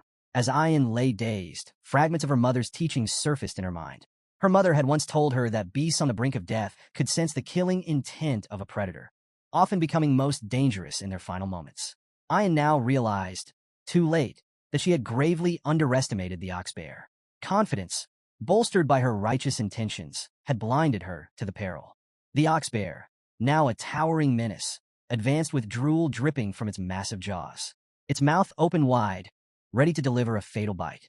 Paralyzed by fear, Ayan closed her eyes and braced for the inevitable. Instead of the crushing jaws of death, however, a familiar voice cut through the chaos. "Are you done demonstrating a master's dignity?" Her eyes flew open, and she saw Vakir standing before her, positioned squarely between her and the ox bear.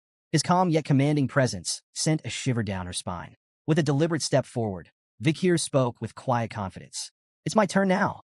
Thrusting his glowing red hand toward the beast, Vakir summoned Beelzebub, the demonic blade igniting in a blaze of fiery energy. Flames infused with the power of Cerberus roared forth, engulfing the ox bear's head in a hellish inferno. The beast reared back, letting out an agonized roar as the searing heat overwhelmed it. Ayan, frozen in place, could only watch in awe. The sheer ferocity of Vakir's attack left her speechless, her heart racing at the raw display of power. The ox bear staggered, its charred form collapsing lifelessly to the ground. The battle was over. The flames subsided, revealing Vakir's frame. The intense heat had burned away the bandages covering his injuries, exposing his fully healed body, including his once bandaged eye. Ayan's cheeks flushed a deep crimson as she marveled at his strength, her gratitude and amazement impossible to hide. "You saved me again," she murmured softly, her voice barely audible over the crackling of the fire. But her joy quickly turned to concern as Vakir's expression twisted with pain. She rushed forward as he admitted, "I might have overdone it." His legs gave out, and he collapsed to the ground. "Vakir!"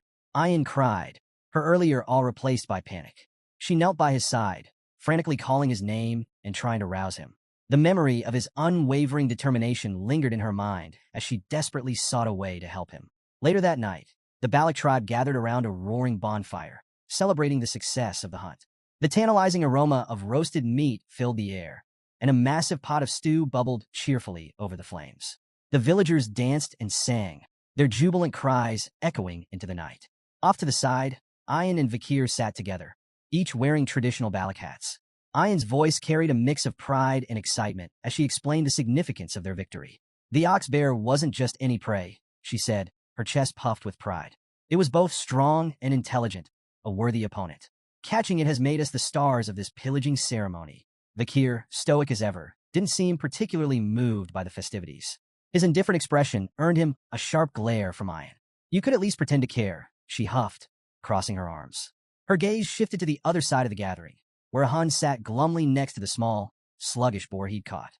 The sight filled Ayan with satisfaction, and a faint smirk tugged at her lips. "That boar," she said, tilting her chin toward it. "Compared to our ox bear, it's nothing. You'd think he would have caught something more impressive, given how much he brags." Despite her playful scolding, Vakir caught the unmistakable glimmer of pride in her eyes. For the first time that evening, a faint smile flickered across his lips. Ayan turned to a Hun, her eyes practically begging for backup. "Say something, a Hun?" A Hun, clearly irritated, shoved a bowl toward Vakir, sneering. "Here, slave. Eat." Vakir glanced at the bowl's measly portion of meat and raised an eyebrow. "This is it? Why so little?" A Hun rolled his eyes. tradition. The more honor you earn, the less you eat. You should be grateful for your honor. Ian stepped in with a smirk. In our tribe, the greatest contributor to the hunt gets the smallest share. It's a symbol of respect and selflessness. Vakir's expression remained blank. Selflessness? Sounds like a bad trade. Meat's a lot tastier than some imaginary points on the honor board. Ian laughed, clearly entertained by a Hun's growing frustration. Vakir, however, stared at his hands, deep in thought. The 600-kilogram hammer from Beelzebub lingered in his mind.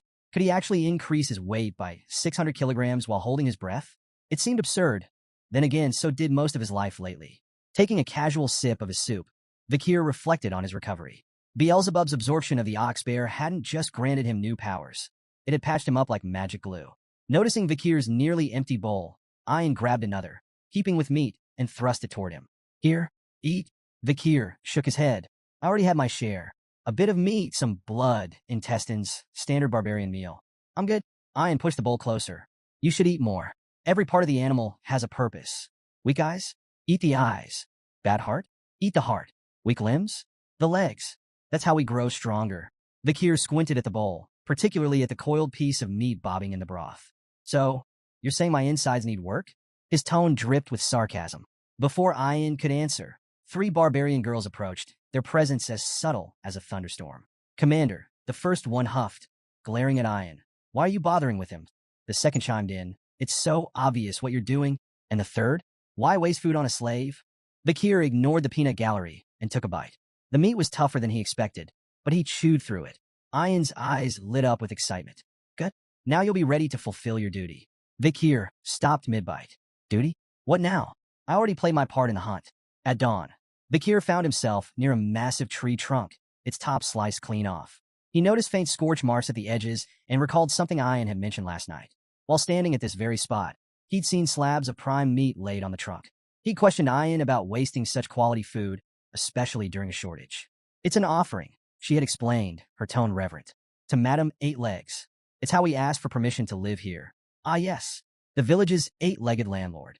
Vakir had taken a moment to digest this, realizing how deeply the Balik people respected and feared the creature. Now, staring at the offering site in the cool morning light, Vakir muttered, what an annoying monster. As Vakir approached his hut, a peculiar scene stopped him in his tracks. A line of barbarian girls, chattering like eager festival-goers. He blinked, trying to piece together the reason for the commotion. Was there a special event he hadn't been told about? One girl proudly announced she'd been in line since dawn. Another gloated about snagging a spot near the front. A third bragged about staying up all night to ensure a place. Amid the chatter, a few speculated about the previous day's hunt. Maybe a village woman will be chosen as Vakir's wife, one suggested starry-eyed. After all, he did take down an ox bear. Before Vakir could back away unnoticed, Ian appeared, a freshly hunted deer slung over her shoulder. Spotting the crowd, her expression soured. What's this nonsense? She barked. Go home. He's already spoken for. The girls gasped and immediately began protesting. You can't claim him just because you fed him stew, one argued. Yeah, that's unfair, another chimed in. You should have shared with us. Ian narrowed her eyes. If you're so hungry, why don't you catch something yourself? Set some traps. Prove you're worthy. The girls groaned in defeat, explaining they had tried and failed. We even went as far as the Empire's border, one muttered wistfully. But there's no one like him out there. Then keep going. Ian snapped, her tone sharp. Try hell while you're at it. Her glare was enough to send the girls scattering, their excitement evaporating like morning mist. As they disappeared, Ian muttered under her breath, annoyed yet wary. Those sneaky girls might try something while Vakir's still recovering. Her irritation turned into a self-assured smirk. After all, she had fed him the ox bear stew that made her claim indisputable. A sudden shift in the air made her glance sideways. There, not 10 feet away, stood Vakir, arms crossed, watching the entire scene unfold. Ian froze. Oh, I didn't realize you were standing there, she stammered, visibly flustered. Vakir's face twisted slightly as realization dawned. So that's what I ate yesterday. Sensing his discomfort, Ian scrambled to change the subject. Anyway, my mother held a meeting with the elders last night. You'll be called before her soon as the honorable hunter. When the time comes, make sure to ask for what I'll suggest. It's important. Later, in the matriarch's tent, the atmosphere was charged with quiet reverence. On one side, the elders sat stoically. Opposite them, the younger prodigies gathered in silent awe. Vakir knelt, bowing his head respectfully. The matriarch, the famed night fox of Aquila, greeted him with a warm yet commanding nod. "You've brought great honor to our village by hunting the ox bear," she said. "Because of you, we feasted well." Vakir replied humbly, "I only did my duty." The matriarch smiled, her gaze sharp yet kind. "You've healed quickly, proof of both your resilience and the tribe's care," she noted. As Vakir observed her, he felt a flicker of respect. Despite her reputation as a fearsome archer who had once terrorized even the Empire, she carried herself with an almost maternal warmth. He couldn't help but compare her to Hugo, both commanding figures, but her demeanor was far more approachable. The matriarch rose gracefully, her voice commanding as she addressed the gathering. "Vakir's deeds have proven his worth. From this day forward, he is no longer a slave, but a member of the Balak family." The room buzzed with a mix of murmurs and hushed whispers. While many nodded in agreement, a few elders, notably a human, the tribe's shaman and Ian's grandfather, exchanged skeptical glances. A human cleared his throat loudly, his disapproval evident. The matriarch ignored the undercurrent of dissent, her tone steady. "As a member of our family, you have earned a reward. Speak your desire." She paused, her lips curling into a teasing smile. "Perhaps a maiden to share your life? I would gladly bless such a union. Or, if that's not your interest, perhaps a loyal servant instead?" Ian, standing nearby, subtly gestured to Vakir with discreet hand signs. Her message was clear. Stick to the plan. Vakir locked eyes with her briefly, before closing his own in thought. When he reopened them, his voice was calm, yet firm as he spoke. "I request to bathe in a hero's spring." A heavy silence blanketed the room. The weight of his words hung in the air like a thundercloud. The matriarch's playful demeanor vanished, replaced by a sharp, calculating expression. Her gaze bore into Vakir. "Do you understand what you're asking?" she asked, her voice cold. Before Vakir could reply, a human stood abruptly, his voice booming with anger. "Such arrogance! Do you truly believe yourself worthy of the hero's spring?" He turned to the matriarch, his tone seething. "This place is sacred, reserved for the strongest warriors of the Balak. His request is nothing but an insult." The room erupted in murmurs as other elders chimed in. One elder slammed his fist on the ground. "The hero's spring is not for outsiders. This is a privilege for our finest warriors, not some commoner." But Ian stepped forward, her voice cutting through the commotion. "Enough," she declared. "Vakir has proven himself more than worthy. None of you can deny his strength. He captured the ox bear during the pillaging ceremony, a feat even our most seasoned warriors have failed to achieve." The room quieted as her words resonated. The matriarch's piercing gaze shifted to Vakir. "Do you truly understand the significance of the hero's spring?" Without hesitation, Vakir nodded. "I do. It is no ordinary shrine. Its waters can heal wounds, internal and external alike. Only the mightiest warriors are granted access to its power." The matriarch listened, her expression unreadable. Around her, the elders resumed their debate. "The hero's spring must remain exclusive," one elder argued fiercely. "To allow an outsider to touch its waters is to insult generations of our warriors." Another elder, however, countered, stroking his beard thoughtfully. "This could be a chance to inspire him further. If he holds such potential, granting him this honor might benefit the tribe." The arguments volleyed back and forth. Some elders feared tarnishing the spring's legacy, while others acknowledged Vakir's feats and the value of rewarding his contributions. The matriarch's expression tightened, her frustration flickering. She wanted to honor Vakir's bold request, but could feel the weight of tradition and a human's staunch opposition pressing down on her.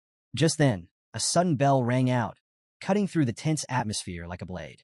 Vakir's eyes narrowed as his gaze darted toward the sound. "What's the meaning of that bell? An attack?" Ian shook her head. "No, that signals a guest's arrival. Not a threat."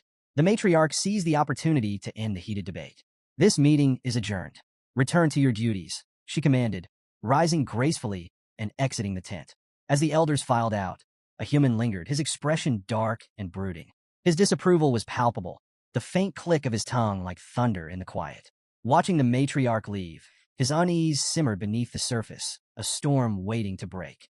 Vakir's attention shifted to the growing commotion outside. "Is that the guest you were talking about?" he asked Ian, gesturing toward the group setting up nearby. She nodded. "Merchants from beyond the forest. They visit a few times a year, bringing goods we can't make ourselves. The tribe always looks forward to their arrival." Vakir's sharp gaze fixed on a symbol emblazoned on one of the merchant banners. Recognition flashed in his eyes. "The bourgeois family," he muttered, his voice low. Ian glanced at him. "You know them?" "More than I'd like," he replied, his mind racing. The bourgeois family was one of the 7 most powerful merchant clans in the empire. Their presence in such a remote region was unusual, almost suspicious. The only way to reach Balak territory was through lands controlled by the Baskerville or Morge families, neither of whom would allow safe passage to outsiders. Vakir's thoughts turned dark. How did they get here? Smuggling routes? Backdoor deals? The merchants wasted no time setting up their vibrant stalls. Their leader, a round, jovial man with an air of authority, addressing the tribe in fluent Balak. Welcome, friends. For the next 5 days, the market is open. Barter your finest goods and discover treasures from beyond the forest. Excited murmurs spread among the villagers, who surged forward to browse the offerings. The merchants displayed their wares with practiced flair. One held up a gleaming glass orb, claiming it could bring sweet dreams when placed near a bed. Another showcased perfumes, cosmetics, and sacks of grain. Vakir observed the frenzy with a critical eye.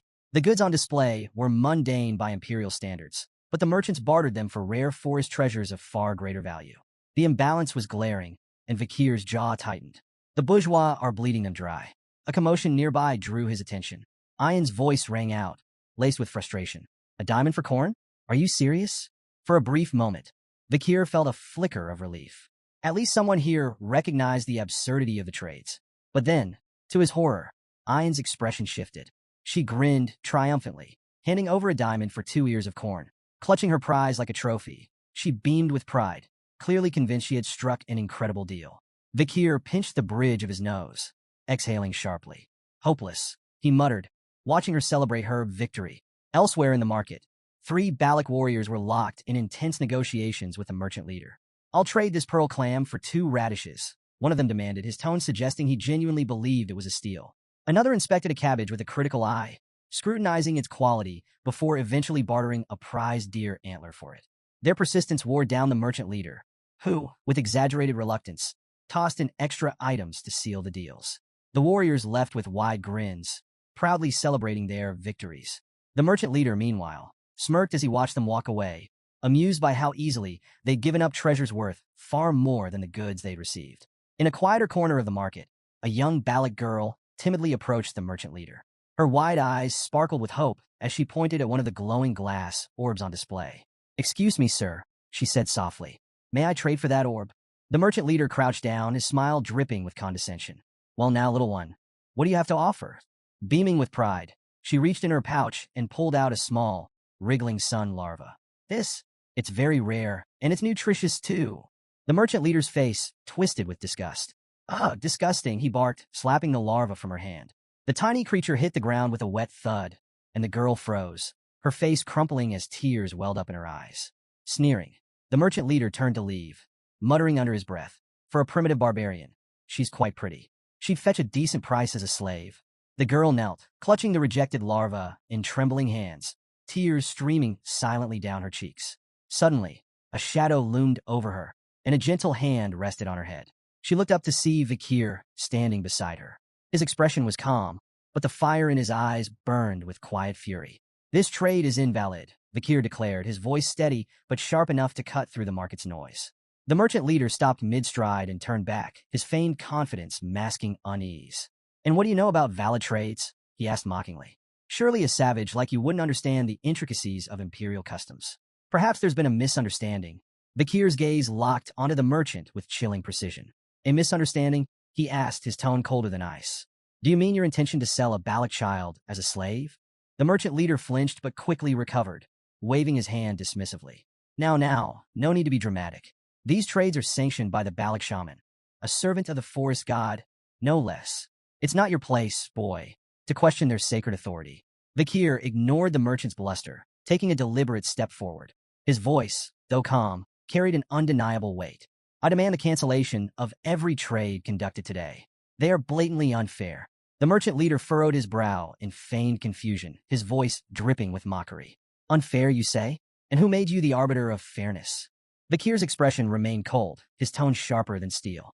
"Fairness is determined by market value, something your trades blatantly disregard." He stepped forward, his presence commanding, as he began dismantling the merchant's schemes piece by piece. "Take that corn you bartered. Each ear is worth 100 gold at most. Yet a diamond, worth 2 million gold, was given in exchange. And the ox-bear horn? Properly crafted into billiard balls, it would fetch no less than 1 million gold. It's comparable in value to goblin bud mushrooms, banned for export due to their high medicinal demand in the empire." The crowd murmured in disbelief as the merchant leader's confident grin began to crack. Vikir's precise breakdown of values left the merchants visibly shaken, their earlier smugness now replaced with unease. Reaching for one of the merchant's prized items, a glass orb, Vikir held it aloft for all to see. "And this," he began, his voice heavy with contempt, "is your so-called treasure for sweet dreams." The merchant leader forced a tight smile. "Ah yes, one of our finest wares, a marvel for peaceful sleep, perfect for weary minds." Vikir rolled the orb between his fingers, his eyes narrowing. "This orb is coated with microscopic holes that release a drug. It's banned in the Empire for its devastating effects. While it may induce dreams at first, prolonged exposure destroys the mind, leaving its users broken." Without warning, he crushed the orb in his hand. The crowd gasped as shards fell to the ground, releasing a fine, powdery mist into the air. "This isn't a treasure," Vikir continued, his voice hard as iron. "It's poison, and you've been spreading it under the guise of trade." The merchant leader stumbled backward, his pale face glistening with sweat. Nearby, one of his associates leaned in, whispering frantically, "Who is this boy? How does he know so much?" The leader swallowed hard, his voice barely audible. "Someone who knows far too much." Ayan's voice cut through the tense silence like a whip. "What did you mean by poison bodies and harm?" she demanded, her fury palpable. Vikir gave her a single nod, confirming her worst suspicions. Ayan's expression darkened further, and her rage turned toward the merchant leader. "How dare you poison our people?" she roared, her voice trembling with indignation. "You've been deceiving the Balak without fear or consequence, haven't you?" The merchant leader raised his hands, stammering as he searched for a defense. But before he could speak, a sharp whistle pierced the air. Ayan's arrow struck true, embedding itself in his shoulder. The leader screamed in pain, clutching the wound as blood seeped through his fingers. His face contorted in agony as he staggered back, tears springing to his eyes. "You cowards preyed on us with your lies and poisons." Ayan snarled, her bow drawn and ready for another shot. The merchant leader glared at her, his voice weak but venomous. "You'll regret this," he spat, his words barely audible over his labored breathing. His companions wasted no time. Scrambling to their feet, they shouted frantic orders to pack their goods. The merchants hastily mounted their horses, clutching whatever they could as they fled into the night, leaving behind shattered wares and stunned villagers. Vikir watched the merchants flee into the shadows of the forest. He turned to Ayan, his expression calm but questioning. "You're letting them escape?" he asked. "You know they'll regroup to recover their losses. Why not end it now?" Ayan lowered her bow, a cold glint in her eyes. "Sometimes you don't kill the beast outright," she said sharply. "You wound it, let it run, and it'll lead you back to the pack. Then you take them all down in one strike." Vikir considered her strategy, his gaze shifting back to the fading silhouettes. The merchant leader, still clutching his bleeding shoulder, cursed and spat promises of revenge as he stumbled deeper into the forest with his group. The merchants eventually reached a hidden mercenary camp nestled in the woods. The firelight cast flickering shadows over the assembled fighters, their sharp weapons glinting ominously. The merchant leader, now seething with a mix of pain and humiliation, wasted no time ranting. "Those savages," he roared. "They humiliated us. They stole everything." The mercenary leader leaned lazily against a tree, his piercing eyes shining in the light of the campfire. Lighting a cigarette, he smirked. "Sounds like words won't get you far with that lot," he drawled, exhaling a cloud of smoke. "You hired us to handle your dirty work, didn't you? So we'll handle it. Either we wipe them out or drag them back in chains. It's your call." The merchant leader hesitated, his earlier bravado now tempered by the reality of the Balak's strength. "You don't understand," he said, his voice wavering. "The Balaks aren't ordinary. You'll need everything you've got to defeat them." The mercenary leader chuckled, flicking ash from his cigarette. "If you're that scared, why'd you bother hiring us in the first place? You're paying for results, so let us do our job. And remember," he added, his tone darkening, "our deal still stands. We get a cut of your profits. If things go south, we'll help ourselves to the spoils." Reluctantly, the merchant leader nodded. "Fine, just make them pay for what they did." The mercenaries began preparing for their ambush, whispering strategies under the cover of night. One passed a matchstick to his companion, who lit a cigarette, then handed it to a third man eager to do the same. "Hold up," the second man warned. "Only two to a match. You know the superstition. Third man gets bad luck." The third mercenary scoffed, lighting his cigarette anyway. "Superstitions for fools," he muttered. The words barely left his lips when an arrow whistled through the air, striking him clean through the forehead. He dropped like a stone, cigarette still smoldering between his fingers. "What the second man began, but his words were cut short as a second arrow slammed into his skull. The camp erupted in chaos, but the mercenary leader remained oblivious. He continued regaling the merchant leader with stories of past exploits, boasting about how many Baloks he had captured and sold into slavery. The merchant leader's horrified expression brought his tale to an abrupt halt. He turned just in time to see an arrow embed itself squarely into his forehead. The mercenary leader collapsed without a sound, his life ending mid-sentence. Panic spread through the camp like wildfire. The merchant leader, shaking with fear, screamed at the remaining mercenaries. "Put out the fires! Extinguish your cigarettes! They can see us!" From a hidden vantage point, Ayn lowered her bow, her expression fierce and unrelenting. "Aim for their heads," she ordered her warriors, her voice calm, yet deadly. The Balak archers obeyed with chilling precision, each shot delivering swift and silent retribution. Vakir surveyed the chaos, his expression betraying a rare flicker of surprise. Turning to Ayn, he asked, "How are your warriors hitting their marks so perfectly in this light?" Ayn smirked. "Balak eyes are sharp, even in the dark. The glow of their cigarettes and firelight makes them easy targets." Before Vakir could respond, a Hun appeared, dragging barrels behind him. His usual smirk was firmly in place. "Still playing the obedient slave, I see," he taunted. Vakir corrected him with a cool tone. "I'm no longer a slave. I'm a commoner now." A Hun shrugged dismissively. "Doesn't change much, does it? Commoner, slave, it's all the same to me." Amidst the flaming chaos, one mercenary stood his ground, raising his shield to deflect incoming arrows. "Mages, form up! Shields, cover the front! Prepare for a counterattack," he barked, his voice cutting through the panic. But before they could regroup, a strange sight drew their attention. Two arrows embedded in nearby trees held a barrel aloft, suspended by thick ropes. More barrels began to appear, dangling from the trees, all tied by expertly aimed arrows. "What kind of trickery is this?" a mercenary shouted, his voice edged with panic. One soldier sniffed the air and muttered, "It's alcohol." His realization was cut short as a volley of flaming arrows rained down. The suspended barrels exploded in a fiery inferno, engulfing the camp in a massive blaze. The fire spread rapidly, consuming everything in its path. The screams of burning mercenaries filled the night air, mingling with the crackle of flames. Hidden behind a tree, the merchant leader's face twisted in horror. "They're using oil barrels as weapons," he muttered, his voice trembling. "Launching them with arrows? How?"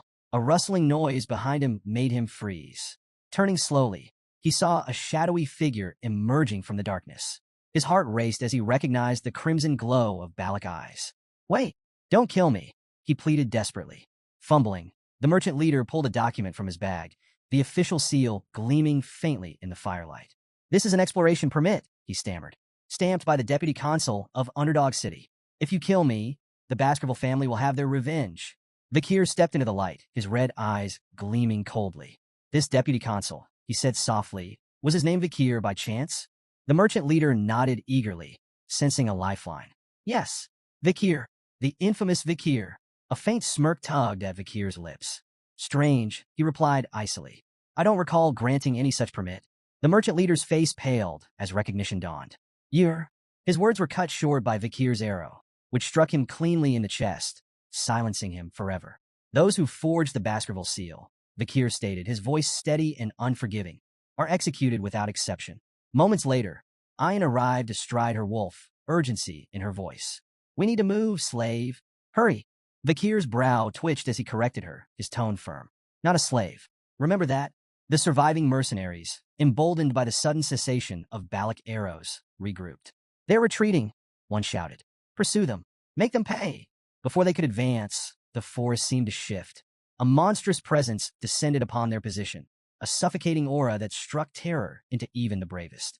Screams of fear echoed through the night, as the mercenaries faced something far worse than the Balak warriors. Standing beside Vakir, Ayn watched the distant carnage. "The fire tactic was clever," she remarked, her tone tinged with admiration. "You're becoming a real Balak warrior." Vakir smirked faintly. "I could say the same whenever I see you." Their attention shifted to the looming shadow of Madame Eight Legs, her monstrous aura palpable even from afar. Vakir's expression hardened, his voice carrying a note of resignation.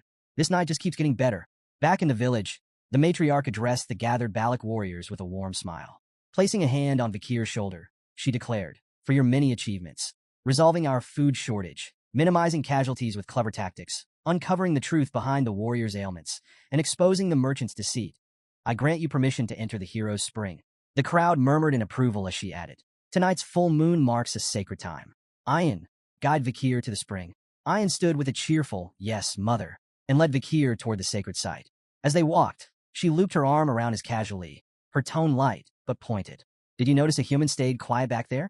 He was quick to blame curses for the warrior's sickness. But your discoveries? Let's just say they didn't help his reputation.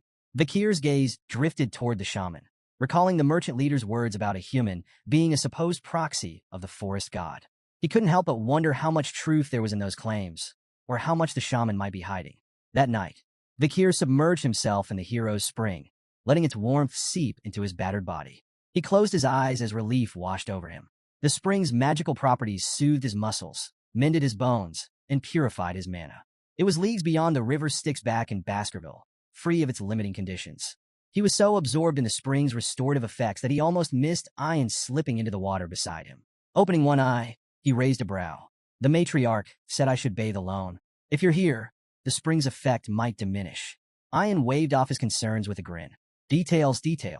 True Balacs don't bother with minor rules. Rolling his eyes, Vikir let it slide. His interest peaked when Ayan mentioned Sir Adonai, the legendary figure credited with discovering the spring. Adonai? What's his story? Ayan's tone shifted to reverence as she explained.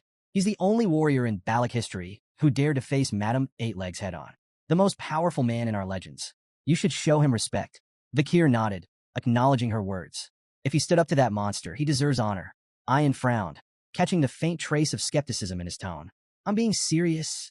You're impossible to talk to sometimes. She huffed and turned away, muttering about how frustrating outsiders could be. Her irritation softened as she thought back to her mother's earlier words.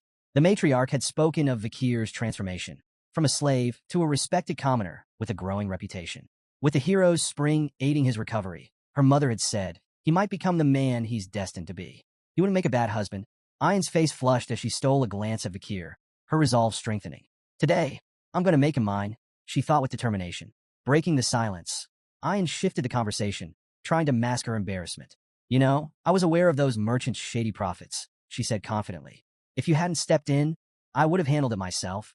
Vikir smirked knowingly, which only flustered her further. Her cheeks burned as she blurted, I really do know the price difference between diamonds and corn in the Empire. Curious to test her claim, Vikir asked Ayan to explain the actual exchange rate of diamonds to corn in the Empire. 20 corns per diamond, she declared confidently, only to falter at Vikir's silent stare. Quickly revising, she added, fine, 30 corns. Final answer. Vikir raised a brow before calmly revealing the truth. The staggering amount of corn 1 diamond could fetch. Ayan's jaw dropped. That's insane, she exclaimed, quickly clapping a hand over her mouth. Trying to save face, she mumbled, well, the Empire's logic is just weird. What could they possibly need all those shiny rocks for anyway? Unmoved by her evasions, Vikir shifted the focus. None of that matters. What does matter is this. Choose how you address me. My name or slave. I don't like ambiguity. Ayan blinked at his seriousness, her demeanor softening. Standing, she moved closer to him, her piercing gaze locking onto his. You don't like ambiguity, huh? She said softly. Gently, she took hold of his chin, tilting his face to meet hers. Her playful smirk turned intent as she leaned in closer. Then I won't call you slave, and I won't call you Vikir, either. Her voice dropped to a whisper, teasingly. What I want to call you is... Suddenly, their moment was shattered by the splash of children joyfully diving into the spring. Commander, they shouted as they ran toward Ayan, completely ignoring the tension in the air. Vikir's brother. Vikir. Ayan spun around, startled. How did you even get here? She demanded, her exasperation drowned out by their laughter and splashing. Vikir glanced at the commotion, only half listening. Her unfinished words lingered in his mind. If it's not my name or slave, then what does she want to call me? Ayan's temper flared as the kids splashed around. You rascals. If you keep playing here, the spring's effects will be ruined. But Vikir smirked, his tone laced with amusement. Didn't someone say a true Balac doesn't bother with minor rules? The children immediately took his side, chiming in with playful glee. Yes, stingy Ayan? One of the older children stepped forward, his serious tone contrasting with the chaos. It was the matriarch's command, he explained. She said the sick children should use the spring. It'll help heal the damage caused by the merchant's drugs. Ayan froze, her expression shifting to one of realization. Mother planned this, she muttered, her tone exasperated. Of course she did. Nearby, a small girl shyly approached Vikir, her brother by her side. Thank you for helping my sister, the boy said, his voice filled with gratitude. The girl nodded, adding a soft, Thank you. Ahan, who had been observing the scene in silence, stepped forward hesitantly. His face was tight with frustration, but his voice was sincere. I misunderstood you, Vikir. I'm sorry. Vikir's response was simple and unimpressed. Yeah, Ayan threw her hands up in disbelief. We're apologizing here. Is ya all you have to say? Unfazed, Vikir shrugged. Ahan's got too much anger in him. Better he learns to manage that first. Ayan's warm smile lingered as she glanced at Vikir, a light blush spreading across her face. We still have so much time together, she thought, feeling a quiet contentment. With a cheerful grin, she called out, Congratulations on officially becoming one of us, Vikir. After some time, a loud thud broke the peace as a solid punch sent Ahan sprawling to the ground. He groaned, clutching his face, blood trickling from his nose. Standing over him was none other than Vikir van Baskerville, now a striking 17-year-old. You're more of a crybaby than I thought, Vikir said with faint amusement. Ahan gritted his teeth, wiping the blood from his nose as he scrambled to his feet. Don't walk away. Let's go another round. But Vikir had already turned, his calm demeanor unshaken. That's enough for today, he said casually, his back to Ahan. Running away again? Ahan shouted, his frustration palpable. Vikir didn't stop walking. I'm just going for a stroll. The moment Vikir left, Ahan's friends rushed to help him up. Man, he's a beast, one muttered, shaking his head. He's gotten stronger since he recovered. Another chimed in, stronger? I heard his marksmanship's on par with Commander Ayan now. The third scoffed. On par? Don't make me laugh. I could probably give him a bloody nose with one punch. Ahan surprised them by revealing the truth. You don't get it. His punch didn't even hit me. His friends blinked in confusion. What are you talking about? Ahan clenched his fists, still feeling the phantom impact. It stopped right in front of my face. The wind pressure from his punch made my nose bleed. Elsewhere, Vikir stood in front of a wall riddled with massive holes. Sweat dripped from his brow as he exhaled, his chest heaving from exertion. Finally, he muttered, the sixth technique perfected. His gaze sharpened as he assessed the destruction before him. At just 17, Vikir had mastered the six-fong technique, a feat even seasoned Baskerville swordsmen rarely achieved. Pride flickered in his eyes, but he remained grounded. The path to the pinnacle, the 10th technique, still stretched far ahead. Beyond his swordsmanship, Vikir had cultivated 6 mana circles, raising himself to the rank of a high-tier graduate. He reflected briefly on the tools and techniques that had brought him here. The river Styx's power coursing through him, the demonic sword Beelzebub in his arsenal, and the lethal skills he'd honed during his time with the Balax. With these combined strengths, Vikir knew he could now stand toe-to-toe with even the most elite graduates of the Baskerville lineage. 2 years had passed since he entered the deep forest. As he stared into the horizon, a question lingered in his mind. When my preparations are complete, will it finally be time to leave the Balax? Later, Vikir and Ayan moved through the dense forest together. Vikir crouched down, examining faint impressions in the dirt with a sharp eye.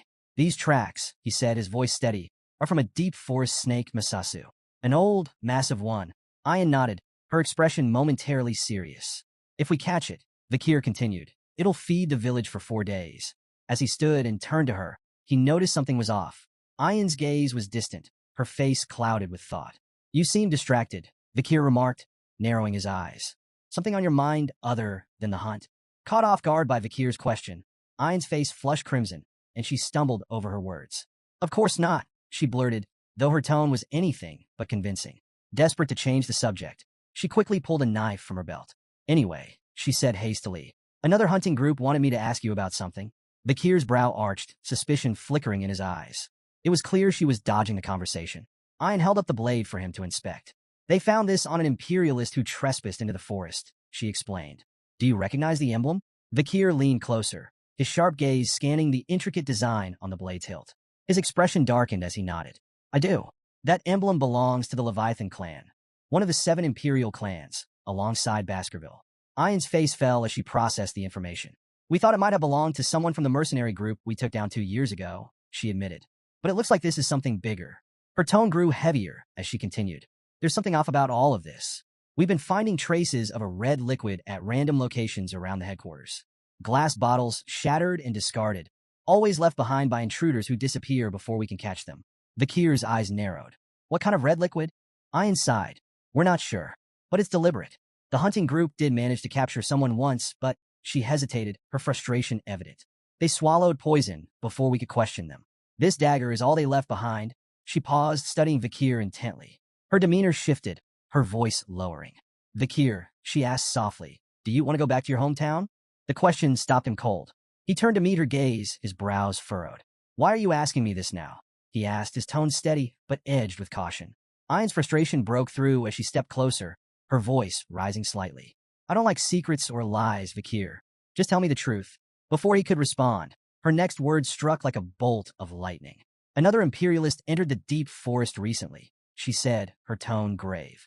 "I believe they're here for you." Vakir froze, his sharp composure faltering for a fraction of a second. Ayan didn't miss the flicker of shock in his expression. She leaned in closer, her voice barely above a whisper. "There's one more thing," she added. "It's a red-haired girl." Her words hung in the air, thick with tension. Ayan reflected on the past 2 years, replaying the confrontation with Madam and the search party's venture into the deep forest. She suspected they were hunting for Vakir. The question burning in her heart could no longer be suppressed. Would Vakir leave with this girl? The thought tied her stomach in knots. What if he was furious she had kept this from him? Worse, what if he left? Could tribal laws stop him? Or would her protests be useless? Vakir, ever composed, answered firmly. He wasn't going back. Ayan, though still skeptical, pushed him. Did he mean it? His resolute confirmation brought her relief. Her radiant smile lit up her face as she hugged her wolf companion, joyfully declaring that Vakir was staying. Vakir, however, turned his thoughts inward. He was certain the Empire still believed him dead, a deception he intended to maintain until he could mask his strength from Hugo. The mention of the girl stirred his curiosity. Was it Camus Morgue?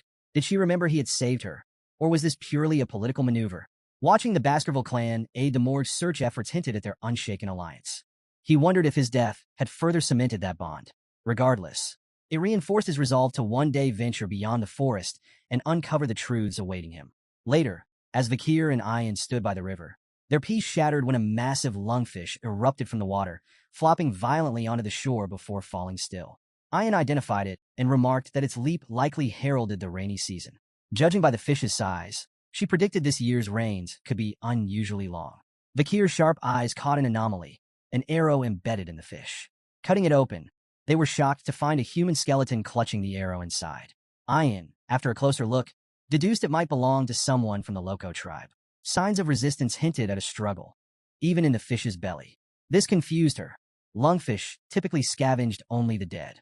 Vakir speculated the person was so weakened the fish mistook them for a corpse. Ayan questioned what could drive someone so frail to risk such dangers, and Vakir suggested desperation. Perhaps the Loco tribe faced grave circumstances. This, he said, demanded deeper investigation.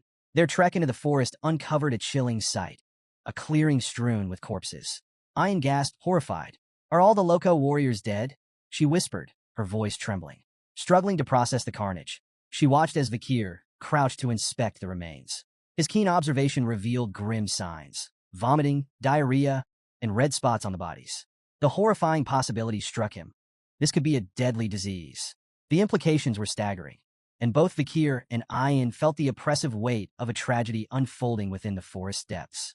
As Ayan and Vakir neared the Loco village, an unsettling silence loomed over them. It was well past mealtime, yet no smoke curled from cooking fires. The eerie stillness gnawed at their nerves as they pushed deeper in. Overgrown weeds choked the paths, and there wasn't a single sign of life. Ayan hesitated.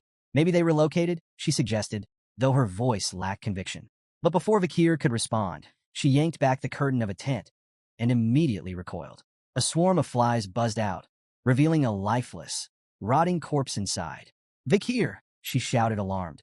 Vakir, already searching, had found another body nearby. His mind churned with grim recognition. Before his regression, a deadly plague, the Red Death, had ravaged these lands.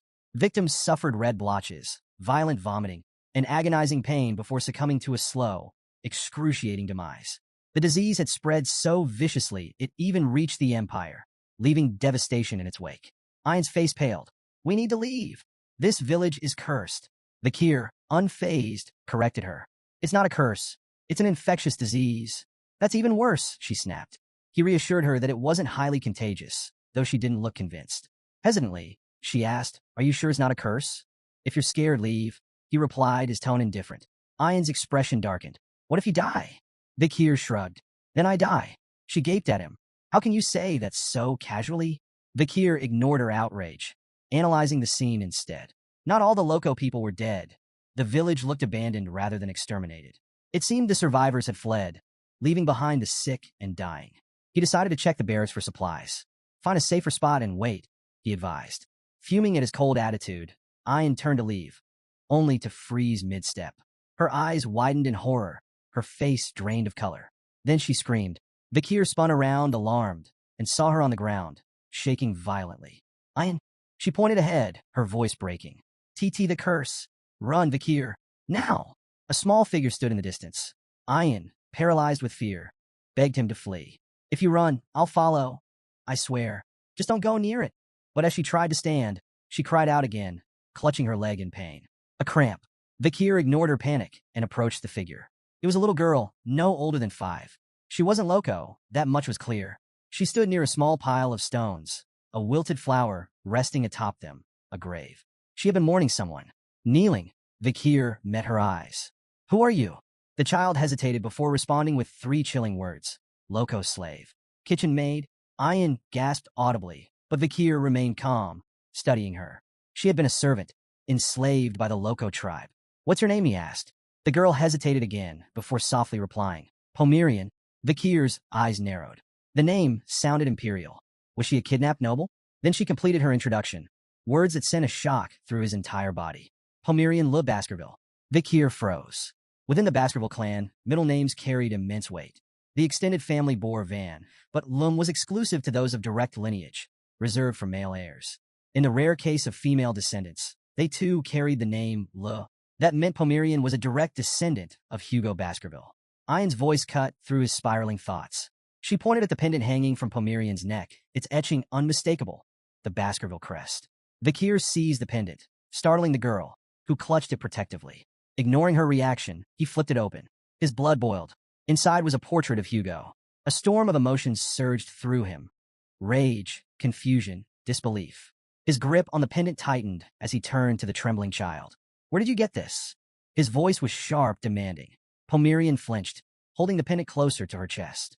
Ayan quickly intervened. You're scaring her, she said, stepping between them. Try smiling. Vikir exhaled sharply. He was losing control.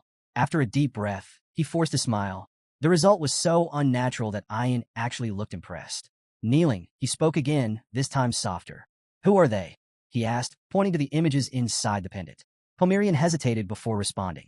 My mother, grandmother, and grandfather. Vikir's mind raced. He recalled something Butler Barrymore, the longtime Baskerville butler, had once said about Hugo's past. Before becoming the cold, ruthless tyrant of the Baskerville clan, Hugo had been a devoted husband to his first wife, Roxana, and a loving father to their only daughter, Penelope. But tragedy struck when barbarians kidnapped Penelope. Desperate, Hugo moved the entire Baskerville clan to the remote Lenore Mountains, near barbarian lands, and sent out countless hounds in search of her. Yet no trace of Penelope was ever found. Her loss shattered him. The once devoted father became the infamous executioner of the empire, a man who hated barbarians with an unquenchable fury. At the time, Vikir had dismissed the story as a tragic legend. But now, the truth stood before him. Pomerian was Penelope's daughter, which meant she was Hugo Baskerville's granddaughter. The irony was almost poetic. Hugo, the man who despised barbarians more than anything, had a half-barbarian granddaughter. Vikir smirked. He could only imagine Hugo's face when he learned the truth.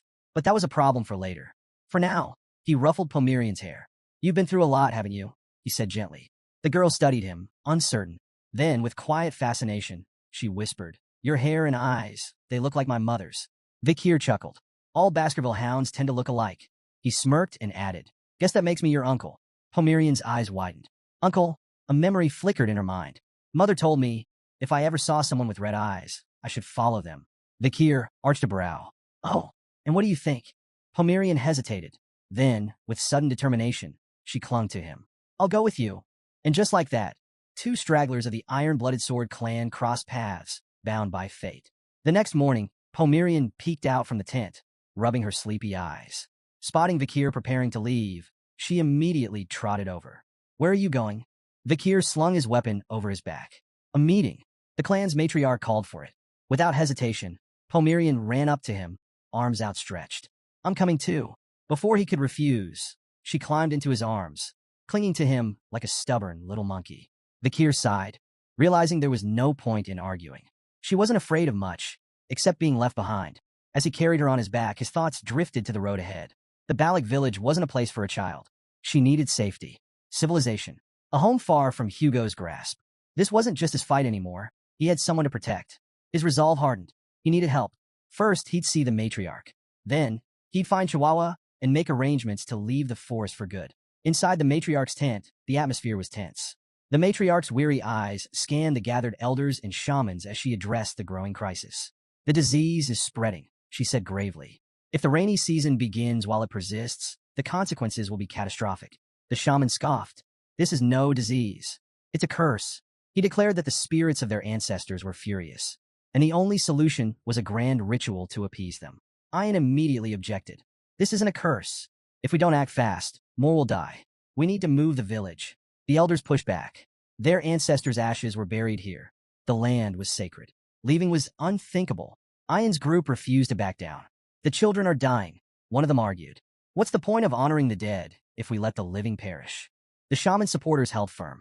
The ancestors are punishing us. If we abandon them, we'll be cursed forever. Meanwhile, Ian's group speculated about the true cause. Tainted mushrooms, parasites, or a contagious infection. Voices rose in frustration. The debate became a battlefield of faith versus logic. Eventually, all eyes turned to the matriarch. The room fell silent, awaiting her verdict. She hesitated. This wasn't just about survival. It was about their identity. Did I in the back? Vakir observed quietly, piecing together the truth. He had seen this before, the Red Death. It was as ruthless as the Black Death that had once devastated the Empire. Two figures had once played key roles in stopping its spread. Camus Morgue, who created a massive firewall to contain the infection. Dolores, the saintess of Quo Vadis, who purified the afflicted with divine power. But their aid had only extended to the Empire. The barbarians in the Lenore Mountains had been left to rot. Most perished, and the Baskerville clan had benefited greatly from their extinction. With fewer barbarians, low-tier monsters overran the region, wreaking havoc on civilians. The Empire funneled more resources into Baskerville hands to manage the threat, allowing Hugo to consolidate his power. Vakir clenched his fists. This wouldn't become another stepping stone for Hugo's rise. Suddenly, he raised his hand. The matriarch's gaze snapped to him. The entire tent fell silent. Then, with quiet confidence, Vakir made his declaration. I know how to stop the Red Death. Vakir's method was put to the test. A goblin, bound and suspended upside down, was submerged in water drawn from an infected source. Seconds passed. When they pulled it out, horror rippled through the crowd. Red spots bloomed across its skin, the telltale mark of the Red Death. Without hesitation, the barbarians threw the writhing creature into a fire. Better to burn it than risk the disease spreading. Ian turned to Vakir, her expression shifting between shock and realization. Every goblin exposed to the contaminated water had shown symptoms. So it really spreads through water, she muttered. Vakir nodded. Boiling the water will neutralize it. That's our best defense. To verify his claim, they escalated the experiment. Ian suggested testing boiled water safety, so they dropped a goblin directly into the boiling pot. It died instantly. Ian winced. Well, that didn't work. Vakir, unfazed, replied, let's try cooled, boiled water instead. After adjusting the test, 2 goblins were submerged in cooled, previously boiled water. This time, no red spots appeared. The gathered barbarians murmured in awe. Boiled water was safe. The matriarch, watching the results unfold, finally spoke. You've given us hope, Vakir. Despite their breakthrough, Vakir remained cautious. The Red Death doesn't just spread through water. It can be transmitted through breathing, eye contact, and exposure to mucous membranes. Stay vigilant, especially during the early morning fog. Ian smirked, casting a smug glance at the shaman. Funny, I remember someone insisting it was a curse. The shaman scowled but quickly fired back. And how do you plan to avoid rain? The river will flood. The humidity will rise. You can't fight water forever. Vakir didn't argue. The shaman was right. The rainy season would spread the infection faster than ever. The Lenore River would overflow, drowning the forest in contaminated water. So he made a bold decision. We need to relocate. The elders stiffened in outrage. You already know the answer to that. One snapped. We cannot abandon the graves of our ancestors. Vakir remained unfazed. Then we won't abandon them. We'll adapt. As the rainy season arrived, the Lenore River swelled, turning the deep forest into a treacherous swamp. Normally, the Balak village would have been washed away. But this time was different. Under Vakir's direction, the barbarians worked tirelessly, constructing elevated platforms, rope bridges, and reinforced barriers. 2 warriors pulled massive support beams into place, securing them high in the towering trees. Others wove thick rope walkways to link their new homes above the floodwaters. When the work was done, the village no longer stood on the ground. it thrived above it. As the storm raged and rivers overflowed, the Balak remained untouched. A barbarian, staring down at the flooded forest below, whistled in admiration. Even with these rains, we haven't lost a single home. Another, beaming, clapped Vakir on the back. We owe this to you. Vakir didn't respond, just gazed up at the towering trees. If the Balak territory hadn't been so naturally blessed, none of this would have worked. Pomerian, crawling out of the hut, rubbed her sleepy eyes. I want to stay with you, she murmured, clinging to Vakir's leg. Before he could respond, urgent shouts cut through the air. Two barbarians were waving frantically from a nearby platform. Something fell off. Vakir's instinct screamed, danger. A massive catfish erupted from the murky waters, its gaping maw aimed at the unsuspecting warriors. Their fearful screams rang out as they scrambled to react. Too late. Just as the catfish lunged, an arrow whizzed through the air, striking it cleanly in the side. The impact sent the beast flailing back into the water. The sharpshooter? Ayan. Lowering her bow, she glared at the catfish. You ugly bastard. Try that again, and I'll turn you in a stew. Vakir exhaled, momentarily impressed. Fast, precise, sufficient. Ayan had saved them in seconds. He turned to her. That thing, is it the infamous Mishisu? Ayan shook her head. No, this one's Ka. It's ruled these waters for decades. Before she could say more, Ka slammed into a platform. The impact sent two barbarians tumbling toward the water. Vakir moved instantly. His hand glowed red as he summoned Beelzebub. His blade blurred as he unleashed the sixth Baskerville technique, 6 lurking ambushes. A flurry of precise, deadly slashes struck Ka, forcing it back. The beast screeched in agony before retreating into the depths. The fallen barbarians caught onto a nearby tree trunk and managed to climb back up, shaken but safe. The gathered warriors, still processing what had happened, suddenly erupted into cheers. Vakir, the hero of Balak Village. You saved us again. As chants of praise filled the air, Vakir noticed a bitter glare from the crowd. The shaman, watching from a distance, clicked his tongue in irritation. Meanwhile, Ayan smirked, giving Vakir a thumbs up. You pass, she teased, though her eyes hinted at mischief. That evening, the atmosphere inside Vakir's hut was surprisingly warm. Pomerian sat at the table, happily eating the meal Vakir had prepared. Beside her, Ayan also dug in, her face blissful as she chewed. Pomerian beamed. This is delicious. Ayan, mouth still full, nodded in agreement. You're a surprisingly good cook. Vakir arched a brow. I don't remember inviting you. Ayan, flashing a mischievous grin, pointed to her empty plate. The smell led me here. Can't just ignore fate. Vakir sighed. I didn't make enough for you. Ayan shrugged. What belongs to the slave belongs to the master. Vakir scowled. I'm not a slave. She waved him off, clearly enjoying herself. Pomerian, watching their playful exchange, suddenly tilted her head. You two act like a married couple. Ayan choked on her food. Face burning red, she grabbed Pomerian into a tight hug. You're so adorable. Let's keep you forever. Pomerian giggled, hugging her back. Vakir, watching them, exhaled. When did those two get so close? Suddenly, the warm mood shattered. A chill swept through the hut, and Vakir's sharp instincts flared. Turning toward the entrance, he saw a shadowy figure standing in the rain, soaked to the bone, trembling, and eyes filled with desperation. Ayan's expression darkened. Ahan, the young warrior stepped forward, his voice shaking. Vakir, I need your help. His tears mixed with the rain. Please save my little sister. The rain pounded against the tent, the dim light inside barely piercing the gloom. On a makeshift bed, a frail young girl lay still, her breathing ragged. Red bruises mottled her small body, a cruel sign of her worsening condition. Vakir, Ayan, and Ahun stood around her, the weight of the moment pressing down on them. Breaking the silence, Vakir's voice was calm but firm. When did this start? Ahun swallowed hard. Yesterday. She went into the swamp to gather wood for the village. Ayan added softly. Yahello is always trying to help. She's kind, too kind. She turned to Vakir, eyes pleading. Is there a way to save her? Before he could answer, a shadow entered the tent. A sharp grunt. A heavy presence. A human. The shaman and Ahun's grandfather. His piercing gaze swept over them before settling on Yahello. His face twisted with disapproval. Foolish girl, he muttered, voice dripping with contempt. I warned you not to go near that swamp. His frustration exploded. He turned on Ahun and slapped him across the face. The crack echoed in the tent. Useless boy, he spat. You and your imperial spy bastard friend have disgraced this tribe. His glare bore into Vakir. Ayan bristled at the insult, but Ahun didn't fight back. Tears slid down his face, silent and unchallenged. The shaman's voice boomed. declaring Ahul's condition a divine curse, punishment for neglecting ancestral rites. Only an offering will cleanse this taint, he warned. The matriarch will understand. With that, he stormed out. The silence that followed was thick with tension. Ayan clenched her fists. That old bastard, she hissed. How can he? But Vakir's calm voice cut through the storm. If you want to save her, I have a plan. The battle against disease begins. Vakir turned to Ahun. You want to help? Ahun snapped out of his daze. Yes. Then listen carefully. Vakir's tone was steady, decisive. Sanitize everything Ahul has touched. Use boiling water. Burn charcoal in the bonfire to repel insects and bats. Keep her isolated, warm, and dry. This gives her the best chance to fight the disease. He locked eyes with Ahun. Can you handle it? Ahun wiped his tears away. I'll do it.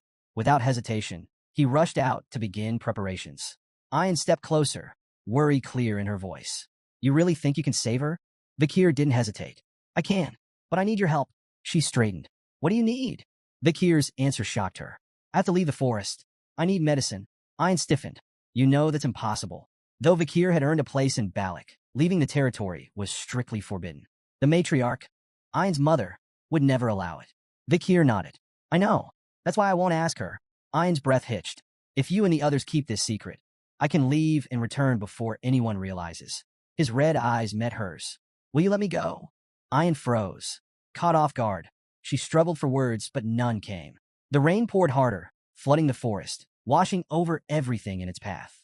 Vakir pressed forward, leaping across floating planks in the rising water. Then he stopped. He glanced back. Ayan was following him. His voice cut through the storm. Why are you following me? You agreed to let me go. Ayan's expression remained firm. Then let's go together. Vakir's brow furrowed. You'll slow me down? She didn't budge. At least tell me where you're going. No. Her frustration flared. Then why are you taking Pomerian? Vakir fell silent. Ayan hesitated, then spoke the truth she had buried. I've noticed things about you, Vakir. Your sword that comes from your arm. Your knowledge of the Red Death. But I never asked. She clenched her fists. I was afraid. Her voice trembled. I was afraid that if I pushed for answers, you'd disappear. She looked away. Finally, she whispered, You'll come back, right? Eyes shut. She braced herself for an answer she didn't want to hear. A moment passed. Then his calm voice reached her. I will come back. She opened her eyes. He was gone. Rain blurred her vision as she muttered softly. You'd better keep your promise. The deputy consul's office was a disaster zone of paperwork. General Secretary Chihuahua sat at his desk, drowning in documents. No matter how much he worked, the pile never shrank. He sighed, rubbing his temples. Back when the deputy consul was alive, things were just as exhausting, but at least they felt meaningful. Nostalgia settled over him. His late superior's memory weighed heavily on his heart. I miss him. Then, a face appeared outside the window. Upside down. Deadpan. Did you call for me? Chihuahua's soul nearly left his body. He stumbled back, eyes wide, sweat forming on his forehead. His mind refused to process what he was seeing. Vakir gracefully flipped down, landing at the window. A faint smirk played on his lips. How have you been, General Secretary Chihuahua? He asked, sipping tea as if nothing was amiss. Chihuahua's brain short-circuited. Vakir, the man he thought was dead, was sitting across from him, completely unfazed. His mind flooded with questions. Had Vakir fought some monstrous entity in the deep forest? Had he been gravely injured? Had he been living among barbarians? Yet, as Vakir calmly sipped his tea, completely at ease, Chihuahua's confusion only deepened. Finally, Chihuahua found his voice. You're really alive? His voice wavered between disbelief and relief. You're not some ghost haunting me, right? Vakir chuckled. You've been frozen in shock for a while now. Chihuahua swallowed hard. You little... His voice cracked before he could finish. Tears welled up in his eyes. He didn't care how or why Vakir was alive. Damn it, he muttered, wiping his face. You have no idea how relieved I am. But as his eyes landed on Pomerian, his relief turned into something else. His brows furrowed. Wait a minute. He leaned in, squinting at the child. Red eyes, dark hair, uncanny resemblance. His face paled. Vakir, is this your daughter? Clearing the misunderstanding. Vakir sighed, already expecting this. She's not my daughter, he said bluntly. We just share the same bloodline. Chihuahua exhaled in relief. Oh, thank God. I thought you'd. He stopped, realizing there was still a lot of new information to process. Still, with his emotions finally settling, he wiped his face and shifted into business mode. Vakir's expression grew serious. I need you to take care of Pomerian while I'm gone. Chihuahua's eyes widened. She's a Baskerville. I need her to receive a proper education, Vakir continued. Chihuahua straightened, taking the request seriously. It's been a while since you've given me a direct order, he mused. Don't worry, I'll handle it. However, Vikir had another concern. Can you handle the city alone? Chihuahua sighed. I won't lie. It's been hell. Vikir nodded. Then get help. Try Cindy Wendy, Mrs. Sam, or Mag Juno. Chihuahua flinched at the first name. Cindy Wendy? He grimaced. That criminal you let go 2 years ago? I don't even know where to find her. Vikir smirked. You will. He reminded Chihuahua about the flower girl Judy. I gave her 10 billion before disappearing. She had no other support, so she's likely still in the city. If Cindy Wendy stayed with her, you'll find her there. Chihuahua rubbed his temples. You're telling me to track down a crime lord through a random flower girl? If Cindy refuses to help, Vikir added, tell her I'm alive. Chihuahua's brow arched. You think that'll work? Vikir leaned back. She owes me a favor. She won't refuse. A grin spread across Chihuahua's face. I like this plan. A promise left unfulfilled. As the conversation wrapped up, Chihuahua hesitated. When will you be back? Vikir gave a faint smile. When my mission is done. He turned to the rainy city skyline, deep in thought. There was still a promise he needed to keep. And if his hunch was correct, the cure for the Red Death could be found with just a single drop of holy water from a certain clan. Pomerian stirred awake, blinking groggily. Then, spotting Chihuahua's beard, she reached out and tugged. Ow! Ow! Hey! Chihuahua yelped, flailing in surprise. Pomerian giggled, unfazed. Vikir, standing near the window, barely glanced back. His mind was already elsewhere. His next destination was set, the holy city of Quo Vadis. At the gates of St. Mecca, 2 guards stood watch, their spears crossed in vigilance. From the distance, a carriage rumbled forward. The driver, Sir Joseph, was a familiar face, the manager of the first-floor oil shop. State your cargo, one guard ordered. Joseph sighed dramatically, waving a document. Oil, as usual. The guards weren't convinced. One stepped forward. We need to inspect the barrels. Joseph's jaw clenched. You see me every week. Do we really need to? Orders from higher up. A bead of sweat slid down Joseph's temple. As the guards moved to open a barrel, he silently prayed. Please, not that one. Fate was cruel. The guard picked the worst possible barrel. Joseph held his breath as the lid creaked open. Oil. Nothing but thick black oil. The guard, satisfied, closed the barrel. You're clear. Joseph exhaled, barely suppressing his relief. Welcome to St. Mecca. Move along. As the carriage rolled into the city, Joseph made his way to a secluded alley. Glancing over his shoulder, he checked the barrels once more. Then, in a low whisper, he murmured, It's safe. A shadow emerges. A metallic clink rang through the silence. Joseph's heart nearly stopped. The same barrel the guards had inspected suddenly lurched. The dented lid clattered to the ground. And from inside, a figure slowly emerged. Drenched in oil, face hidden beneath a crow mask. Completely silent. Joseph swallowed hard. His voice shook. See, can I leave now? He stammered. I did what you asked. The crow-masked figure tilted its head. Then, in a voice that sent chills down Joseph's spine, Wait. Joseph froze. The figure handed him a bag. Inside were 3 tokens, ox, bear, and canine.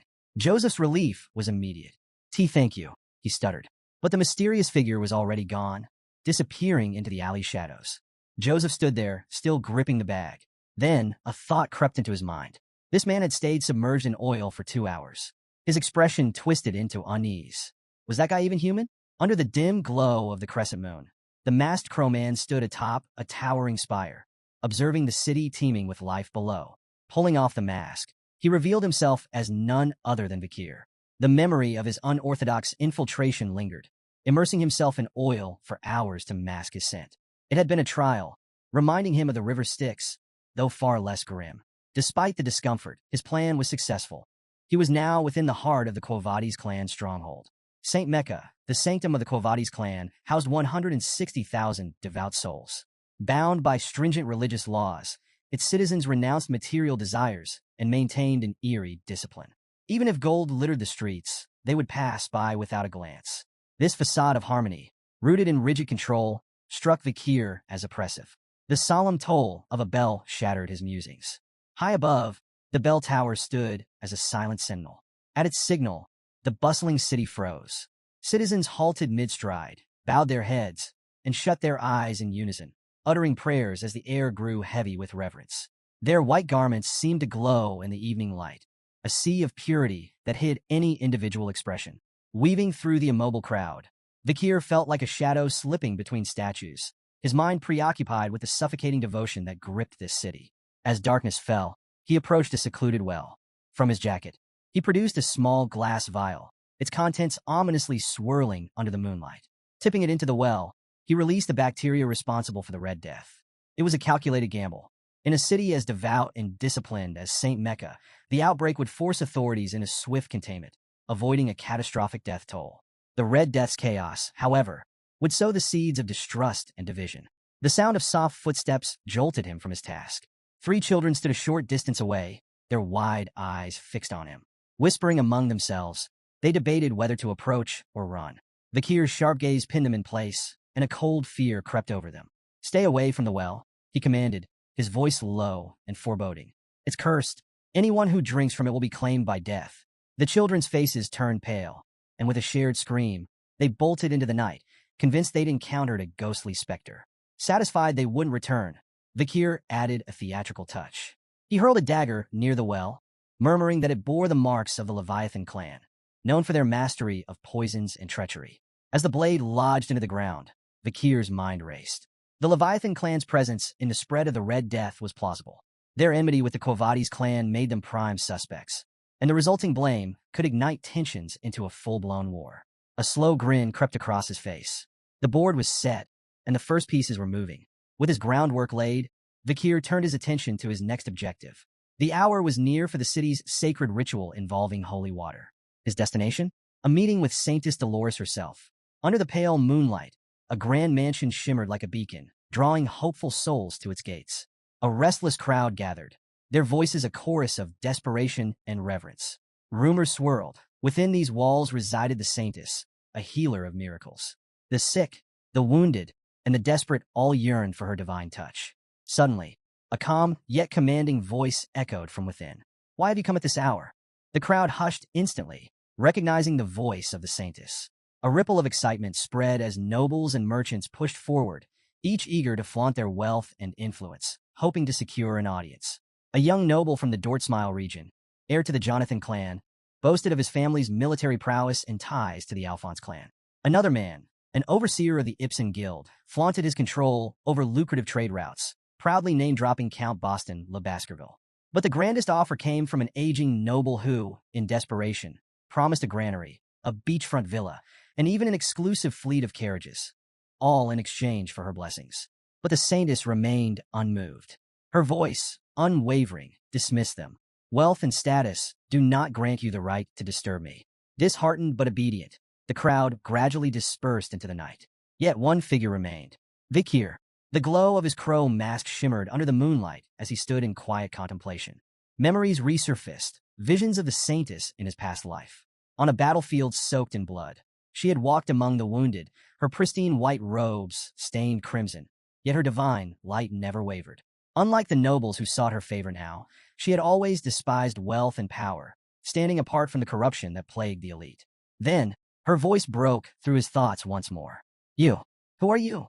Vakir knelt, his voice steady yet reverent. "I am but a lost lamb seeking guidance." A pause.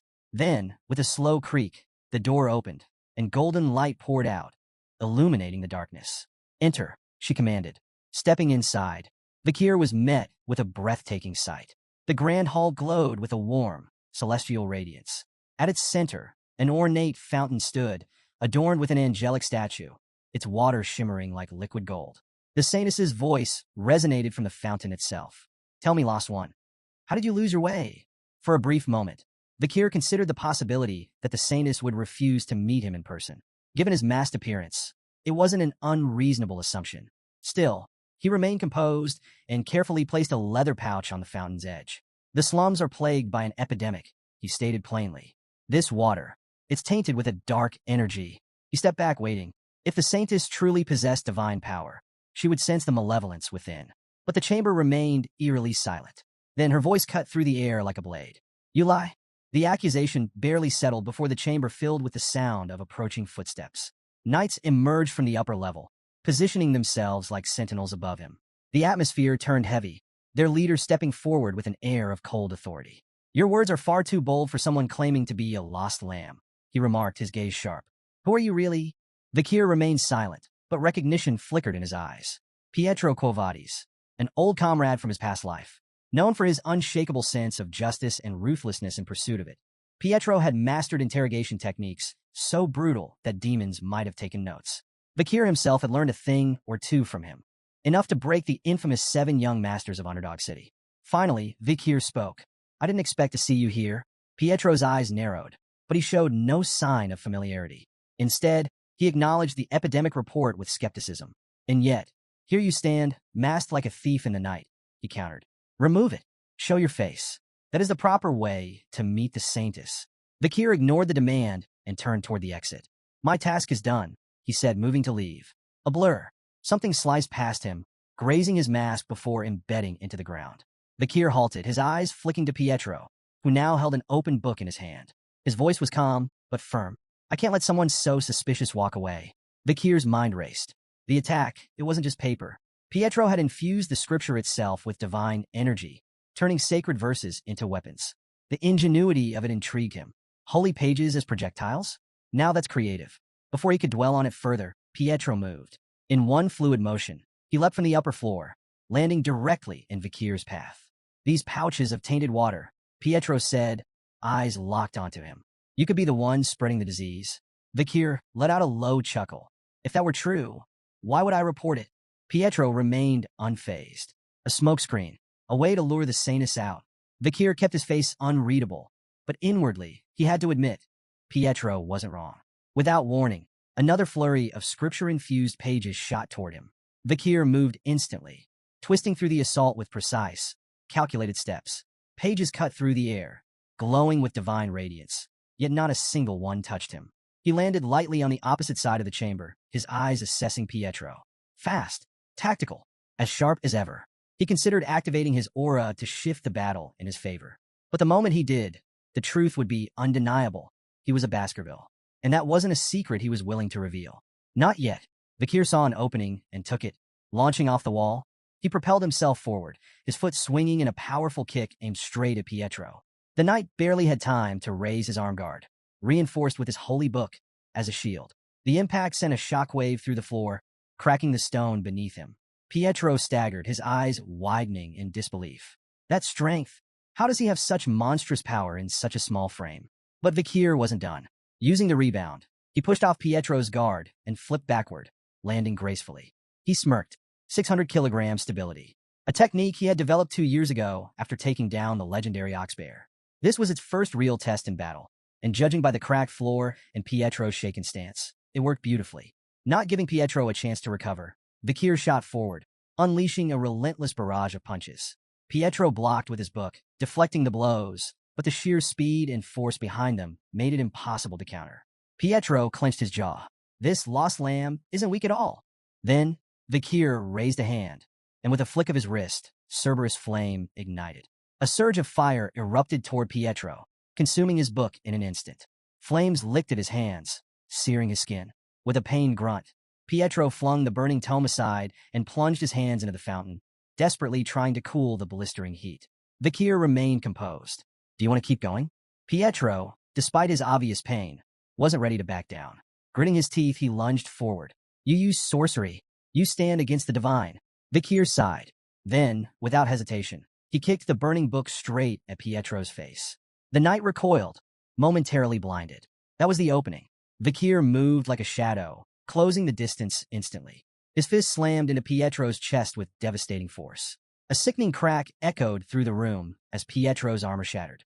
The sheer impact sent him hurtling backward, crashing into the grand fountain.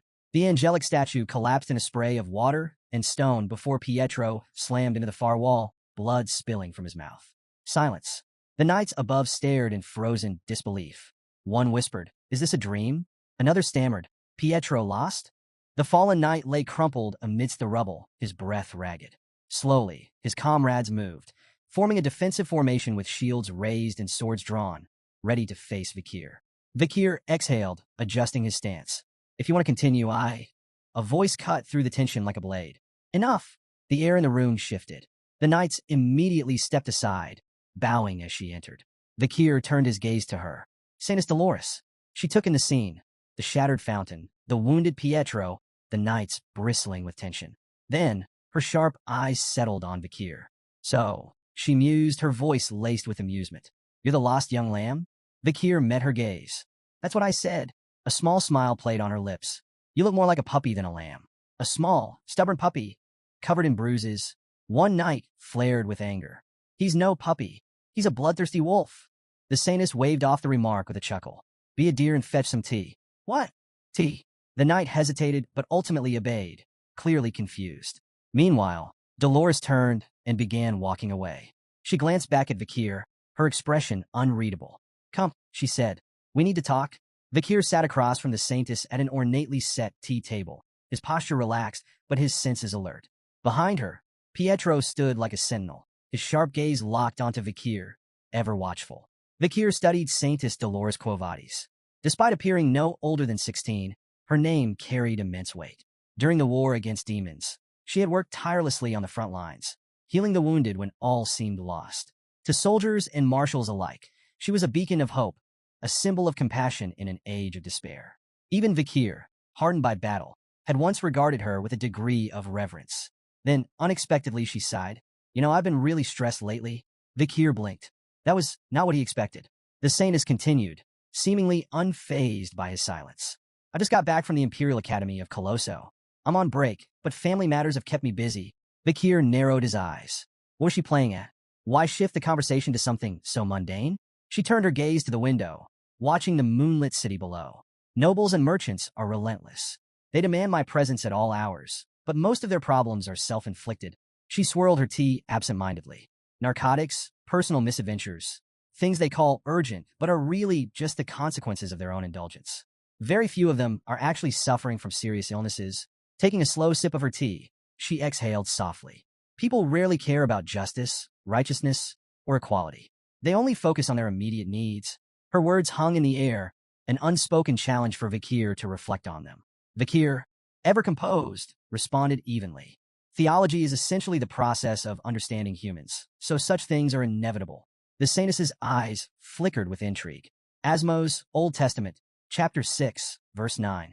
For the first time, genuine surprise flashed across her face. I never thought I'd meet someone who still remembers that passage. Vikir said nothing, merely taking a sip of his own tea. This woman was sharper than most gave her credit for. Still, there were more pressing matters.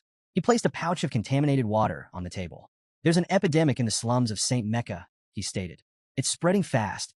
The saintess's demeanor shifted instantly, her light-hearted tone vanishing.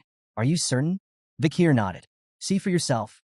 She studied the pouch carefully, but did not immediately take it. Her gaze flickered back to him. Did you have anything to do with this? Vikir met her eyes, unshaken. If I did, why would I be telling you? Pietro, ever the skeptic, tensed. Silence settled over the room as the saintess continued scrutinizing him. Vikir could almost hear her calculating the risks, the possibilities. Then, slowly he raised his hand.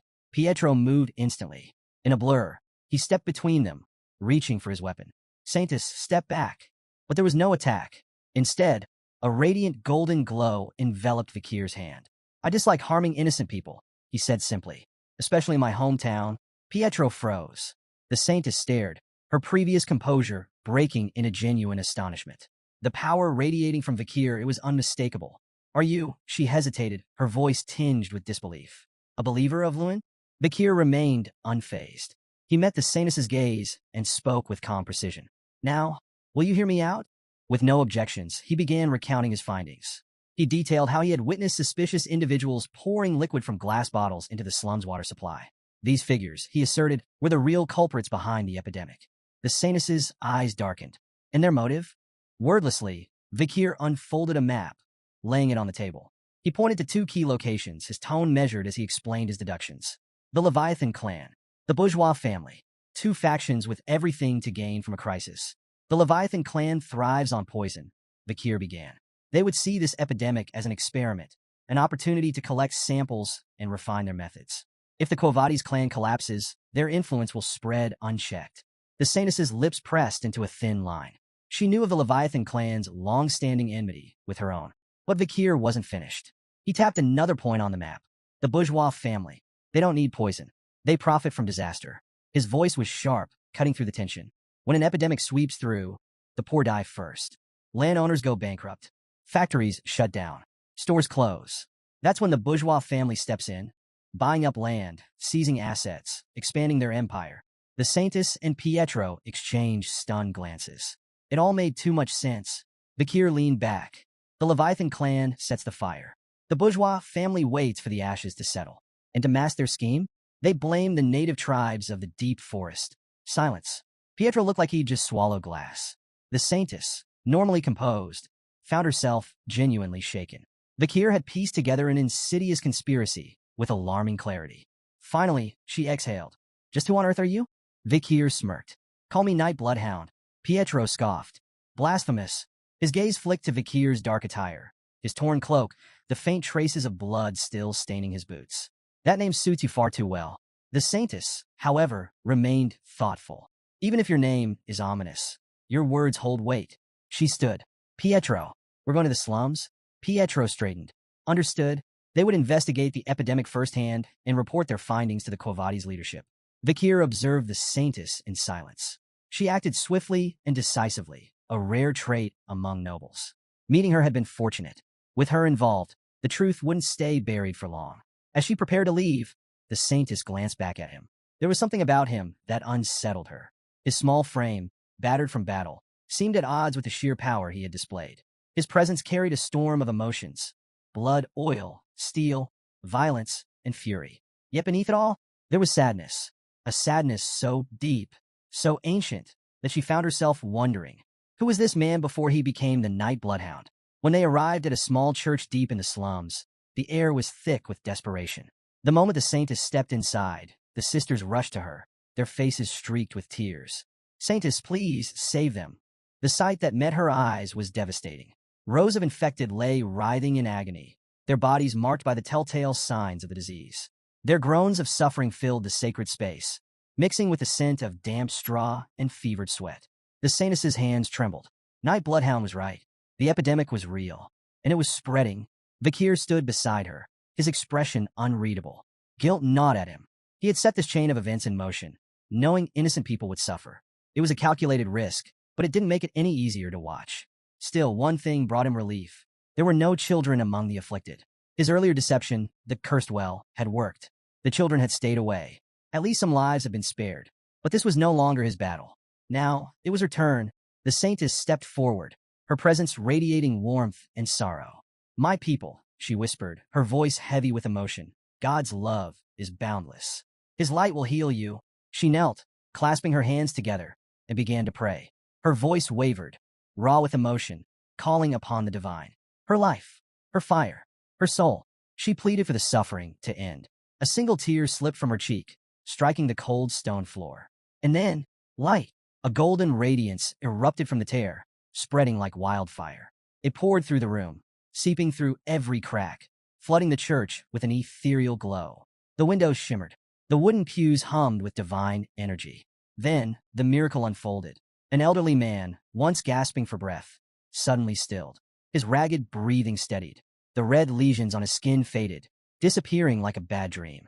Around the room, the same transformation took place. Fevered bodies cooled. Pain-ridden groans turned to gasps of awe. The disease was lifting. The sisters wept with joy, falling to their knees.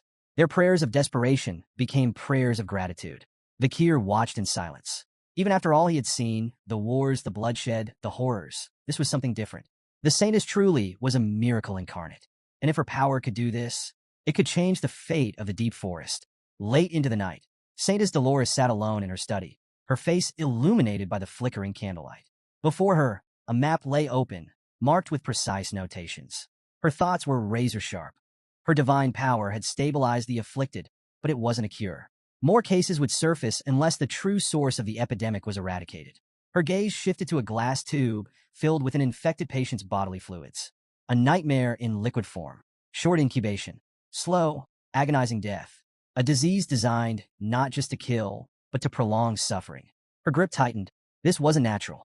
After careful deliberation, she reached a conclusion. Purifying the deepest well in the slums was the key. If she concentrated her divine power into a single, potent drop, it could neutralize the contamination at its source and put an end to the outbreak. A deep breath, a sense of renewed purpose washed over her. There were still people to save, but as she stood, a sudden pain lanced through her skull. She staggered, gripping the edge of her table. A headache, sharp, unrelenting. Was it anemia? Exhaustion? The strain of overusing her divine power? She clenched her teeth, pushing the pain aside. There was no time for weakness. Moments later, she emerged from her chambers, her expression unreadable. Waiting outside was a trio of noblemen. One of them, overly enthusiastic, lit up at her arrival. Saintess, what perfect timing. Dolores raised an eyebrow. Why were they here? Another noble, practically beaming with self-importance, stepped forward. We couldn't possibly allow someone as noble as yourself to venture into the filth of the slums alone, he declared. So we took the liberty of gathering some relief supplies. With a flourish of his hand, he gestured to 3 wagons stacked high with goods. Food, medicine, blankets, the works. The poor souls in the slums have truly hit the jackpot today, he chuckled, nudging his companion. Dolores studied them. Their smiles were too wide. Their voices dripped with self-satisfaction. This wasn't charity. It was theater. They weren't here for the sick. They were here for themselves. With a serene smile, Saintess Dolores walked past the noblemen, their exaggerated pledges of loyalty trailing behind her. It is a gentleman's duty to protect a lady, one declared dramatically. We swear to assist you in every way possible, another added, his eyes practically sparkling as if expecting praise. Her presence clearly captivated them, their hearts racing as if they were knights in a chivalric ballad rather than men about to enter a disease-ridden slum. Ever composed, Dolores offered them a gentle nod. I trust you will handle everything with great care, she said, her tone light yet distant. Their enthusiasm lasted all of 5 minutes. As they stepped deeper into the relief zone, the air grew thick with decay. The stench of sickness, filth, and human suffering assailed them like a physical blow. The first noble gagged, clutching his silk handkerchief over his nose. By the heavens, this stench. My limited edition shoes are going to be ruined. The second noble froze in place, eyes darting around in panic. Wait, what if we catch it? Shouldn't we be keeping a safe distance? The third, less subtle than the others, turned to a nearby priest. Clear this mess at once. And while you're at it, treat me first. Dolores watched them without surprise. Their discomfort was inevitable. Men who acted for image would always falter when faced with true suffering. True empathy wasn't about performance. It was about grace, kindness, and sacrifice, a lesson these men had yet to learn. Her thoughts were interrupted as she turned her gaze toward a nearby tent. A heavy, ominous aura lingered around it. Inside lay the most critical patients, those fighting not just the disease but despair itself. The suffering within that tent was unimaginable. Without hesitation, Dolores approached. Forgive me for not coming sooner. She pulled back the curtain and stepped inside. I am here now, she declared softly. Let me help. Inside the critical care tent, the moment she entered, she was met with urgency. A commanding voice rang out. More saline now. Dolores turned her head, expecting to see a priest or healer. But instead, her eyes landed on something shocking. A doctor, one who moved with efficiency, precision, and expertise. A priest nearby stared in disbelief. His mouth opened as if to speak, but no words came out, because he recognized something impossible. The doctor wasn't just any doctor. It was Night Bloodhound. Dolores's breath caught. Vikir. For hours, he had been working tirelessly to treat patients. But what truly stunned everyone was his method. Using a small clinical knife, he made a careful incision at the infection site. Then, with just 2 fingers, he pressed against the wound, channeling divine power directly into it. The infection vanished on the spot. The priest, watching this unfold, felt his worldview shatter. Unlike the usual surface-level blessings used by the clergy, Vikir's technique forced divine power directly into the source of the illness. A technique no priest had ever considered. Dolores stood frozen, watching in silent awe. Vikir, this man with the aura of steel, blood, and fire, was healing people. After curing the infection, he administered medicine, ensuring the patient's recovery. His movements were efficient, measured, and above all, purposeful. This wasn't just skill. This was a man determined to save lives.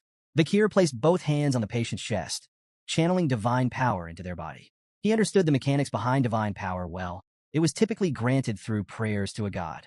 The stronger the faith, the greater the return. 1 unit of devotion equaled 1 miracle.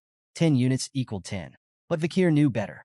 There existed a loophole, a method that allowed 10 miracles with just 1 unit, and 100 miracles with 10. His mind drifted back to the Great Fall, a time of war and chaos, when hordes of monsters flooded the battlefield, and the wounded piled higher than prayers could reach.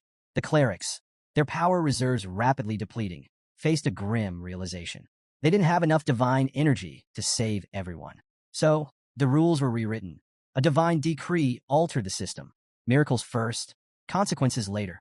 Instead of strict calculations, clerics could now draw divine power without an immediate limit.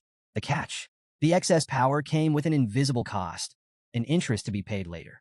This phenomenon became known as advanced divine power, and it wasn't limited to clerics. Anyone, even non-believers, could harness it, provided they had purged enough evil. Vakir, with a soul steeped in karmic energy from his past, could tap into this power naturally within the sacred grounds of Saint Mecca. It was this ability that made his miracles so efficient, allowing him to perform feats others deemed impossible.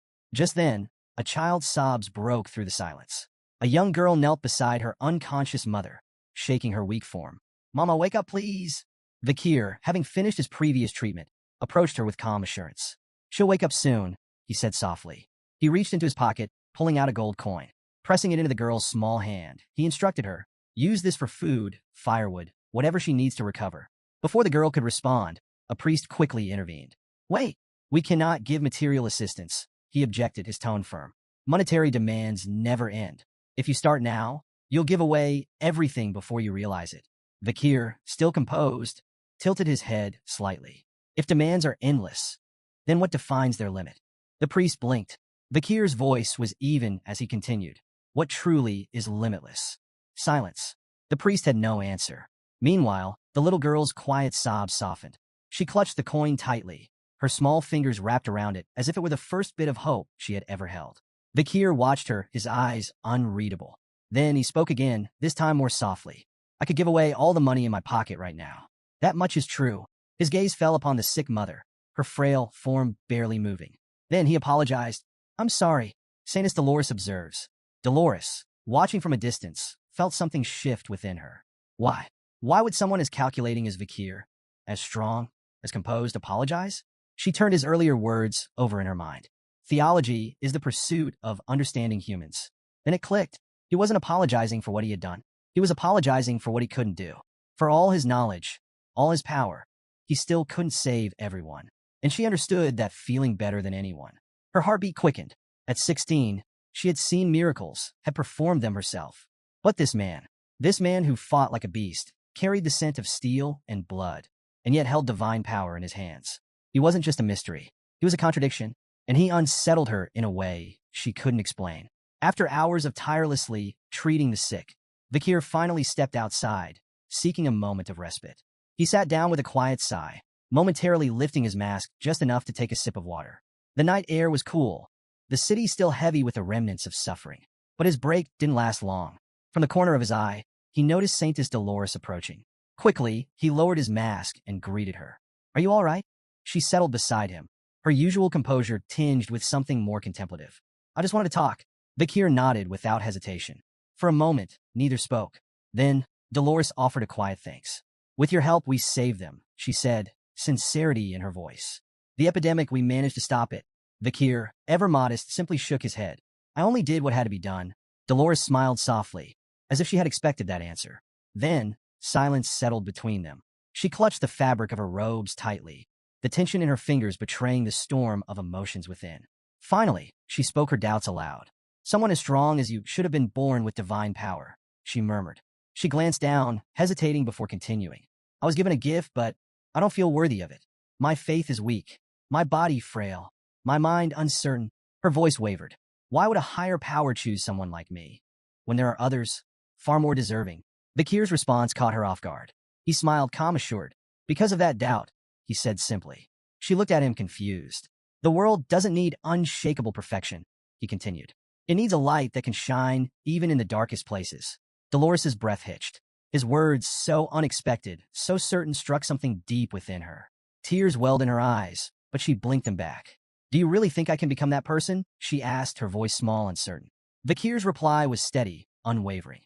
"You already are." Later, the clergy of the Quavadi's family gathered in solemn prayer, their efforts culminating in a sacred miracle. Before them, 3 drops of divine essence crystallized into liquid purity. Each drop held the power to cleanse the entire slums of the epidemic. Sealed in small glass bottles, they were given a name, Pliny de la Verge, or, as they were commonly known, the Saintess's Tear. In the grand hall of the temple, Saintess Dolores knelt before a podium. Before her, the sacred box containing the 3 bottles sat in quiet reverence. As she began her prayer, a radiant divine light filled the space. Her voice, clear, strong, yet laced with emotion, carried through the chamber. She spoke not of power, nor of miracles. She spoke of a woman, a mother, chosen to nurture the only son of a higher power. A woman who had spent sleepless nights in anguish, whose heartache surpassed the limits of endurance, whose sorrow was carried in silence. She declared this day as one of suffering, and she poured every ounce of that suffering into her prayer. As Saintess Dolores concluded her prayer, the divine light descended upon the podium, bathing the hall in its radiant glow. The air hummed with sacred energy, a testament to the power of her faith. Moments later, holy knights entered the chamber, their movements reverent as they approached the podium. At the center of their formation, a sealed box rested in their hands, containing the three saintesses' tears. The lead knight carefully secured the box, bowing deeply before Dolores. Saintess, your offering is a blessing upon this land. The tears shall be stored safely in the basement vault. Dolores nodded, entrusting them with this solemn duty. She watched in silence as they departed, their figures fading beyond the heavy doors. Finally alone, she allowed herself a brief moment of contemplation. What came next? Nearby, a priest knelt in prayer before a statue of the goddess, his focus unwavering. Dolores approached quietly. Father. The priest lifted his head. Cardinal Humbert Lon Quo Vadis, a towering figure within the Loon Church. His presence was both commanding and warm. His eyes softened as he looked at Dolores, greeting her with affection. My fairy, my daughter, he murmured, placing a firm but gentle hand on her shoulder. Come closer, child. She obeyed, bowing her head slightly. With a smile, the cardinal praised her efforts. The offering you have made this time is remarkable, fitting of your station. Dolores humbly accepted his praise, her tone measured. Your generosity knows no bounds, Father. The cardinal gestured for her to continue. Tell me, what have you learned of this plague? Dolores began outlining their plan. We will use the saintess's tear to purify the contaminated waters beneath St. Mecca. At this, the cardinal leaned forward, interest sharp. Have you identified the source? We have, Dolores confirmed. She explained. An unregistered well in the slums. Rumors had spread among the children. A spirit's curse. But upon investigation, they had found more than superstition. From beneath her robes, Dolores unwrapped a cloth bundle, revealing several objects placed before the cardinal. A dagger, a glass bottle, and an emblem. The cardinal's expression darkened. He picked up the emblem, his fingers tightening around it. Leviathan, bourgeois, two insignias etched into cold steel. The atmosphere shifted instantly. A surge of holy aura erupted from the cardinal, crackling with righteous fury. His voice boomed through the chamber. Blasphemy, a defilement of the sacred. These vermin dare insult divinity itself. His rage was uncontainable. With burning resolve, he declared holy war. The poison addicts and misers will answer for their sins. The cardinal's verdict. Dolores remained calm and composed, unfazed by the cardinal's outburst. Until his voice sharpened. The night hound. Dolores's breath hitched, her eyes flickering with surprise. He is a prime suspect, the cardinal continued, his tone commanding. Find him. Capture him. We will extract everything he knows. Dolores clenched her fists beneath her robes. Vakir, Night Bloodhound, was now a target. The cardinal's eyes widened in shock as Saintess Dolores abruptly raised her voice, her usual composure breaking for the first time. The Night Hound is innocent, she declared. The room fell into a stunned silence. She pressed on, her voice unwavering. He worked tirelessly to treat the sick. Without him, countless more would have died. A man who saves lives is not a man of evil. The cardinal's expression darkened. For a moment, he said nothing, studying her. Then he smiled. Not warmly, not kindly. It was the smile of a man who believed he understood something no one else did. I see what's truly happening. Dolores stiffened. His cryptic words unsettled her. Then he raised his hand toward the heavens. No matter your protests, the truth remains. His voice rang with divine authority. The Night Hound is to blame. Dolores clenched her fists. This was the first time she had ever openly opposed him. And to the cardinal, that defiance was proof enough. With a final gleam in his eye, he declared his verdict. I will personally interrogate the Night Hound, and I will uncover everything. Then, a wave of overwhelming pressure burst forth from Cardinal Humbert, rippling through the cathedral. A radiant beam of divine light shot skyward, piercing the night like a holy decree. The entire city of St. Mecca was bathed in its glow. Dolores gasped, staggering back. The intensity of his power was suffocating. The cardinal turned to her, his tone final. Your opposition is meaningless. Then came the words that made her blood run cold. The paladins have already been dispatched. At a modest inn where Vakir had been staying, a group of holy knights surrounded his room. Their movements were precise, calculated. Using a series of silent hand signals, they coordinated their approach. One knight exhaled sharply, then raised his foot. Bang! The door splintered open. Knight Hound, you are accused of orchestrating the Red Death.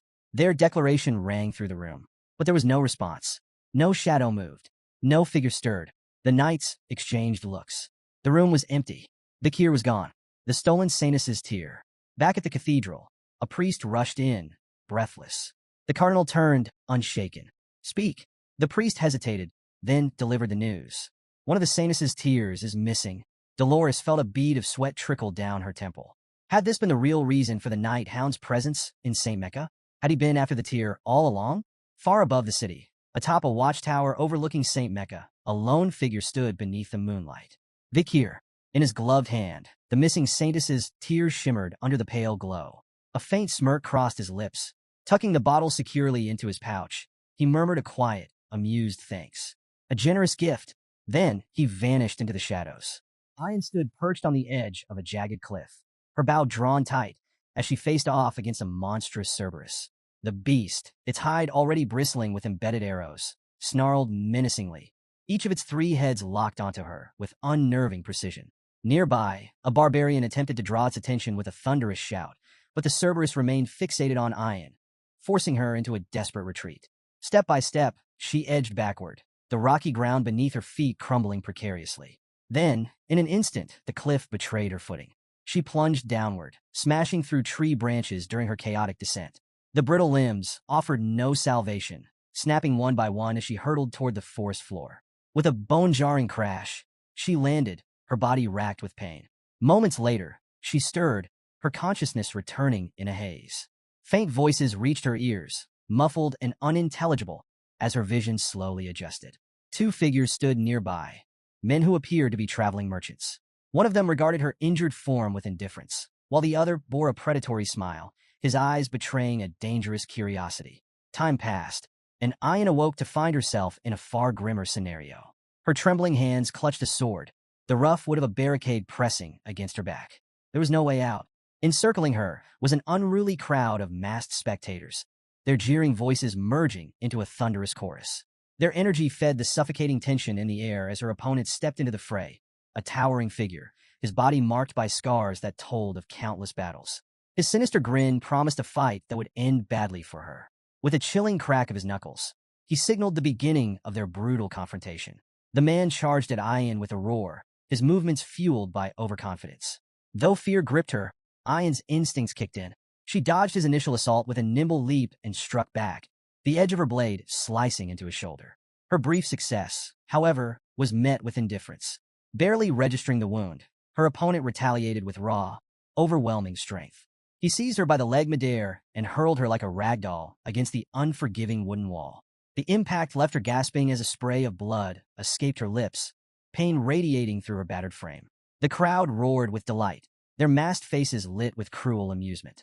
To them, this wasn't a fight. It was a show, and Ayan's suffering was the highlight of their entertainment.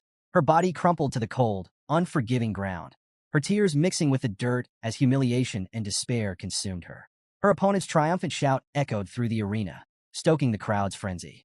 But as darkness threatened to claim her spirit, a spark of resolve ignited deep within. Faint images of her family, her mother's gentle smile, the warmth of home, flickered in her mind. With sheer determination, Ayan forced herself to rise. Every muscle in her body screamed in protest, but she ignored the searing pain, clawing her way back to her feet. The once indifferent crowd hushed for a moment, their murmurs swelling as they took notice of her defiance. Their masked faces turned toward her with renewed interest, curiosity flickering in their cruel eyes. What had seemed like a one-sided spectacle now carried an unexpected twist. Standing tall despite her wounds, Ayan smeared a mixture of blood and dirt across her face, a silent declaration of her unbroken will. Her gaze locked onto her opponent, unwavering and resolute. The energy in the arena shifted, the spectators leaning forward, hungry for more. If they had thought she would crumble, they had been mistaken. She wasn't done yet. No matter the odds, she was ready to fight. Years later, the fire that had once burned so fiercely within Ayan had dimmed to mere embers. Behind the cold steel bars of a prison cell, she sat motionless, her spirit shackled as much as her body. The defiance that had once gleamed in her eyes was now dulled by hopelessness. Even the cherished memories of her family, which had once given her strength, had faded into distant, unreachable echoes. The weight of despair pressed down on her, suffocating and unrelenting. The heavy silence of the cell was suddenly broken by an unexpected sound. Ayan's eyes snapped open, her gaze landing on a small glass tube lying before her, its remnants of elixir glistening faintly. Instinctively, she recoiled, unease creeping into her bones. Then, she noticed a shadowed figure standing just beyond the bars. As he stepped closer, recognition struck her like a thunderbolt. It was Vakir. Without hesitation, he unlocked her cell door. His voice, rough and commanding in the barbarian tongue, carried a simple order: leave. Ayan awoke with a gasp, her chest heaving as she was pulled from the depths of the nightmare. Tears streamed down her face, the lingering weight of her torment pressing heavily upon her. But as she blinked away the remnants of the dream, she realized she wasn't in a prison. Instead, she lay cradled in her mother's lap, the warmth of the matriarch's presence anchoring her to reality. With gentle concern, her mother asked if she had been dreaming. She mentioned that even in her sleep, Ayan had called out for Vakir. But the nightmare was not the only thing haunting her. Trembling, Ayan confided in her mother, her voice breaking under the weight of her suffering. A deep, unrelenting pain burned within her chest, her body racked with an agonizing dryness that felt as though it was suffocating her from the inside. Fear crept into her words as she admitted the terrible thought that had taken root in her mind. Was she afflicted with the Red Death? Through choked sobs, she confessed the unbearable truth. The pain was so overwhelming that it made her regret ever being born into this world. The matriarch's expression softened with sorrow, yet her touch remained steady and reassuring. Placing a comforting hand on her daughter's trembling form, she began to speak, her voice gentle and soothing, weaving a tale meant to mend the cracks in Ayan's wounded spirit. The matriarch's voice softened as she delved into a story from long ago, a memory woven with both joy and sorrow. She spoke of a time when she and Ayan's father had planted a tiny seed together. He had buried it in the soil, while she had diligently watered it each day. Before long, the seed sprouted, growing into a vibrant, beautiful flower. When the time came, they harvested the blossoms, extracting their sap and smoking it. What followed was a blissful euphoria, a fleeting moment of pure happiness. And it was during this time of joy that Ayan had come into their lives. But as the matriarch continued, the warmth in her tone faded. The story took a darker turn. Because of a grave misdeed, Ayan's father had faced a terrible fate, executed at the hands of her own grandfather. The matriarch paused, watching as pain flickered across her daughter's face. Struggling with both her illness and the weight of her emotions, Ayan could no longer hold back her despair.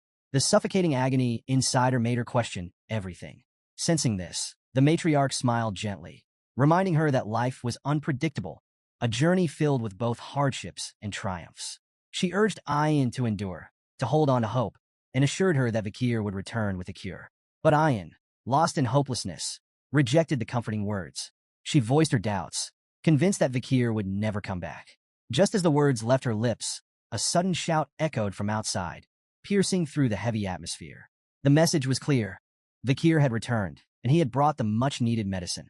The matriarch's expression brightened instantly, a knowing smile playing on her lips. She turned to Ayan, ready to tell her that her faith in Vakir had been justified. But before she could speak, Ayan was already gone, having bolted out the door. Slightly exasperated, the matriarch muttered to herself, wondering if her daughter truly had the Red Death after all. Ayan sprinted through the settlement, her heart pounding with a mix of hope and urgency. Her thoughts raced back to the past, to the moment Vakir had rescued her from a life of slavery. She remembered the fearless way he had stood against Madame Eight Legs, the unshakable strength he had displayed. Through his actions, he had taught her a valuable lesson, the power of facing one's fears head-on. That lesson had given her the strength to rise above her own suffering. And now, as she pushed forward, her mind held on to one single thought. Vakir was back. Finally, she arrived at the gathering of barbarians, her breath coming in ragged gasps. And there he was, standing tall, calm, and resolute.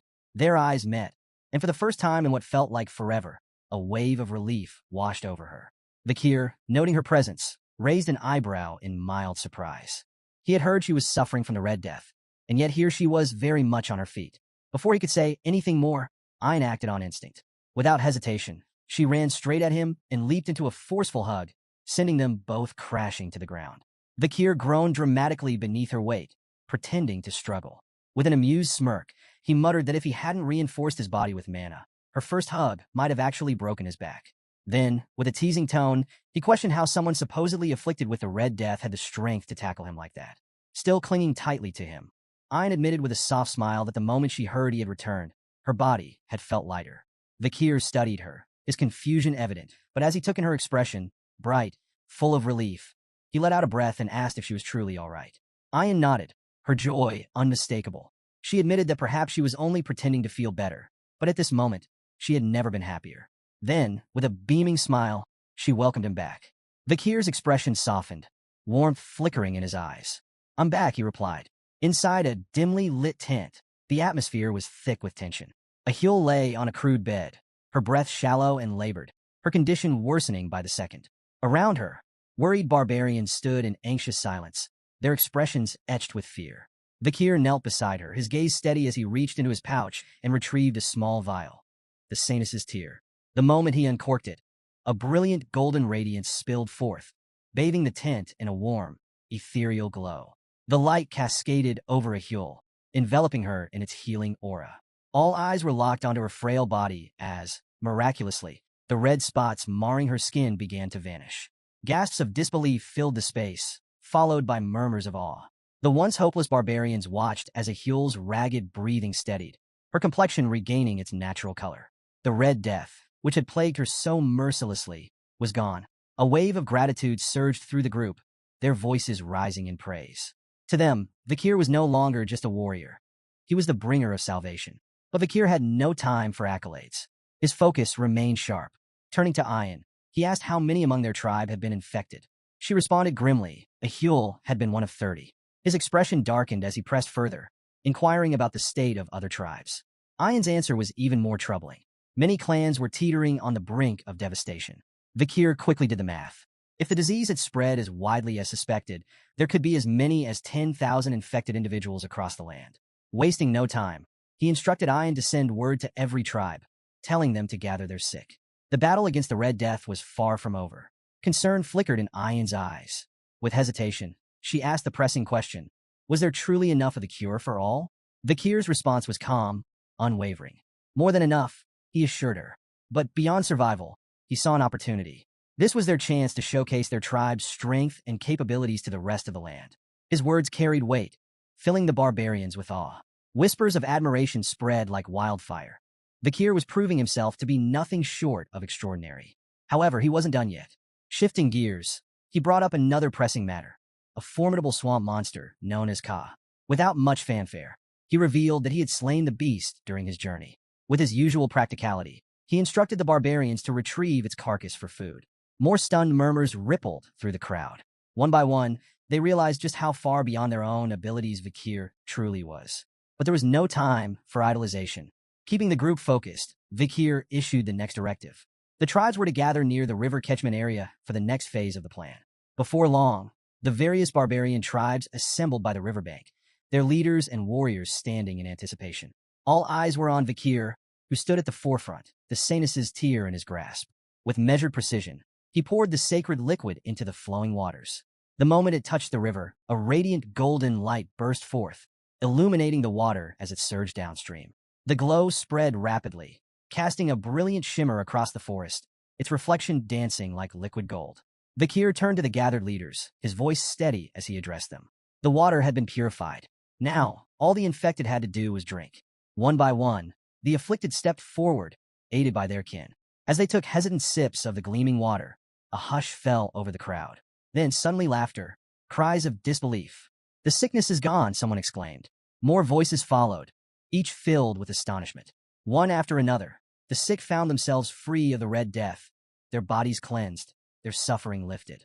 The weight of despair that had loomed over the tribes evaporated, replaced by a wave of joyous celebration. Cheers erupted across the riverbank, the sound of victory echoing through the forest. Vakir turned to the matriarch, his voice calm and assured as he explained the extent of the purification process. The river's catchment area was now carrying the cure far and wide, ensuring that the bacteria responsible for the Red Death would soon be eradicated entirely. The matriarch listened intently, her expression shifting from admiration to deep respect. Then, with a thoughtful nod, she spoke, suggesting that Vakir be named the tribe's shaman. Before he could decline, the ground suddenly trembled beneath them. A thunderous thud shook the earth as one of the tribal leaders stomped his foot with overwhelming force, causing a visible crack to form in the dirt. Silence fell. All eyes turned to the source of the commotion. With a booming voice, the leader addressed the gathered tribes, his words carrying the weight of history itself. People of the deep forest, what is the name of the hero who purified our land? A beat of silence. Then, as one, the barbarians pounded their feet in rhythm and roared. Vikir! Another warrior stepped forward, raising his fist. Who saved our families from the Red Death? Again, the answer came like a rolling thunderclap. Vikir! A third leader spoke, voice rich with emotion. Who has brought hope and a bright tomorrow to the deep forest? The response was deafening. Vikir! The name echoed through the trees, vibrating through the very heart of the land. The people of the deep forest had spoken, their chants a declaration of gratitude and unwavering loyalty. Yet, amid the roaring celebration, Vikir remained composed. His mind was already working ahead, calculating his next move. The destruction caused by the Poison Clan had been devastating, but in the chaos, a unique advantage had emerged. Winning over the Deep Forest tribes was not just a victory. It was a strategic strike against the Baskerville clan. As a former member of Baskerville himself, Vikir recognized the opportunity before him. The loyalty of the mountain natives could be a powerful tool, one that might turn the tides in his favor against Hugo Baskerville, a man who had long stood as both a rival and an obstacle. A knowing smirk tugged at Vikir's lips. This was more than just gratitude from the tribes. This was leverage. The matriarch, basking in the moment of triumph, raised her arms joyfully, declaring that a grand festival would be held to celebrate their victory over the Red Death. But before the cheers could swell, Vikir raised a hand, his voice steady but commanding. There's still one last matter to resolve. The matriarch and Ayan turned toward him, their joyous expressions fading into curiosity. Vikir's eyes darkened. We need to find the one responsible for poisoning the forest. Far from the revelry, deep within a shadowy cave, a man named a human sat, reveling in his own wicked brilliance. A slow, satisfied chuckle rumbled from his throat as he imagined his scheme playing out exactly as planned. By now, he believed, the people of the deep forest should have been on the verge of collapse, their bodies succumbing to the poison he had so carefully spread. His lips curled into a sneer, all because of that imperial brat. The thought of the imperial smugglers forced his expression into something twisted, a mixture of resentment and amusement. He had been forced into dealings with them, but he would turn the situation to his advantage. A human had crafted the perfect deception. He had planned to emerge at just the right moment, presenting himself as the savior of his people by conveniently providing the antidote. He had even poisoned his own granddaughter, Yahello, to sell the illusion completely. The irony was delicious. To him, this was a masterstroke. But as he stepped out of the cave, returning to the village, his confidence was met with a sight that made his stomach lurch. The village was alive. Instead of finding his people writhing in agony, their bodies weakened by the disease, he saw them moving about cheerfully, bustling with energy. His confusion deepened as his eyes darted from person to person. Just days ago, they had been gasping for air, some barely clinging to life. And then, his gaze landed on Yahello. His supposed victim, the proof of his scheme, stood by a fire, humming as she cooked food. A human stood frozen, his mind struggling to make sense of the impossible. How could this be? Just days ago, the villagers had been at death's door, and now they moved about as if the Red Death had never touched them. Desperate for answers, he stumbled toward the riverbank, his breath quickening as he reached the water's edge. What he saw made his blood run cold. The river, once contaminated and deadly, now gleamed with crystal-clear purity. The reflection of his own bewildered face stared back at him, eyes wide with disbelief. The fish, which should have perished in the poisoned waters, swam freely beneath the surface. A human's jaw clenched, despair creeping into his features as the weight of reality pressed down on him. His carefully laid plan ruined. Before he could process his spiraling thoughts, a voice shattered his daze. Clear water, isn't it? The casual remark came from behind him. A human spun around, his heart hammering in his chest. Standing there, watching him with a knowing smirk, was Vikir. A sharp hiss of frustration escaped a human's lips. You imperial bastard, he spat, masking his unease with venomous words. His mind raced. When had Vikir arrived? And more importantly, how much did he know? His unease only grew when he realized Vikir wasn't alone. Behind him stood a group of barbarians, their expressions grim and unreadable. Their silence carried weight, their stances unwavering. Then he saw it in Vikir's eyes, absolute certainty. The truth crashed down on a human like an avalanche. He knows. Memories from his past life surged through Vikir's mind. In his previous existence, There had been whispered tales of an old man from the deep forest who had orchestrated a horrifying tragedy. A man who had poisoned his own people under the guise of heroism, offering them salvation with a cure he never truly had. His plan had backfired spectacularly, leading to the deaths of nearly everyone in his tribe. Now, standing face to face with a human, Vikir realized the old legend was no myth. The villain of that story was right here, right now. A human, still clinging to his unraveling confidence, let out a hollow chuckle. Ah, has everyone come to greet the old shaman? His voice dripped with forced amusement, a desperate attempt to maintain control. But the barbarians weren't fooled. Their silence was deafening. Their eyes, once filled with respect for their elder, now held something far more dangerous, doubt. The weight of their scrutiny pressed down on a human, and for the first time, his mask began to crack. Vikir remained calm, his presence exuding quiet menace. He didn't need to say a word. His mere existence was enough to tighten the noose around a human's neck. Then the matriarch stepped forward, her piercing gaze locked onto a human, her voice even, but laced with sharp intent. Tell me, elder a human, have you completed the ceremony to rid our land of sickness? A human straightened, forcing himself to feign confidence. Of course, the infection should begin disappearing soon. The matriarch's expression didn't waver. Instead, she continued, her words carefully chosen. Strange. Word from the Empire suggests otherwise. A human's breath hitched. She went on, her tone growing heavier. A war is brewing in the Imperial lands. The cause? The discovery that the Red Death was artificially created and intentionally spread. Her gaze sharpened. Yet, the deep forest has no ties to the Imperial clan. How then did the infection reach our isolated lands? A human hesitated for a fraction of a second, but in that moment, it was clear he had no answer. Still, he grasped at straws, his voice teetering between uncertainty and indignation. I do not know. I only came to perform the rites for our tribe's recovery. The matriarch's eyes flickered with something dangerous. Is that so? She glanced briefly at Vikir, an unspoken confirmation passing between them. She had suspected a human's involvement before, but now she knew he was lying. Then her voice cut through the air like a blade. If that's the case, then tell me, elder, why were you at the catchment area instead of tending to the village? A human stiffened. Beads of sweat formed at his temples. He hadn't realized anyone had been watching him. The matriarch took another step closer, her presence suffocating. Vikir mentioned something interesting before. He believed you planned to exploit the Red Death to present yourself as the tribe's savior. Her voice lowered, laced with ice. After all, if you were the only one with the cure, your influence would be absolute, wouldn't it? A human's breath hitched. Then suddenly the air shifted. A chilling aura radiated from the matriarch, her authority pressing down like an unshakable force. The barbarians around them could feel it, the storm gathering within her. A human trembled. His body betrayed him, his fingers twitching at his sides. The matriarch's voice, steady yet merciless, rang through the air. Show me the contents of your pouch. As the tense confrontation unfolded, Vikir's mind drifted back to a past conversation with Ayan. She had once shared fragments of a human's mysterious origins, secrets that painted the old shaman in a far darker light. A human had never been a true member of the Balak tribe. His past was shrouded in secrecy, but what little was known was enough to unsettle even the most hardened warriors. Long ago, he had arrived in the deep forest as nothing more than a slave, bound to the previous shaman. But his fate took a treacherous turn. Through manipulation and deception, a human orchestrated a coup, betraying and killing his master. And with that single act of treachery, he not only claimed the shaman's life, he stole his sorcerous powers. For his role in the rebellion, a human was elevated from the lowest of slaves to the tribe shaman. Yet, despite his newfound status, his path within the tribe was anything but easy. If he wanted to belong, he had to endure years of humiliation.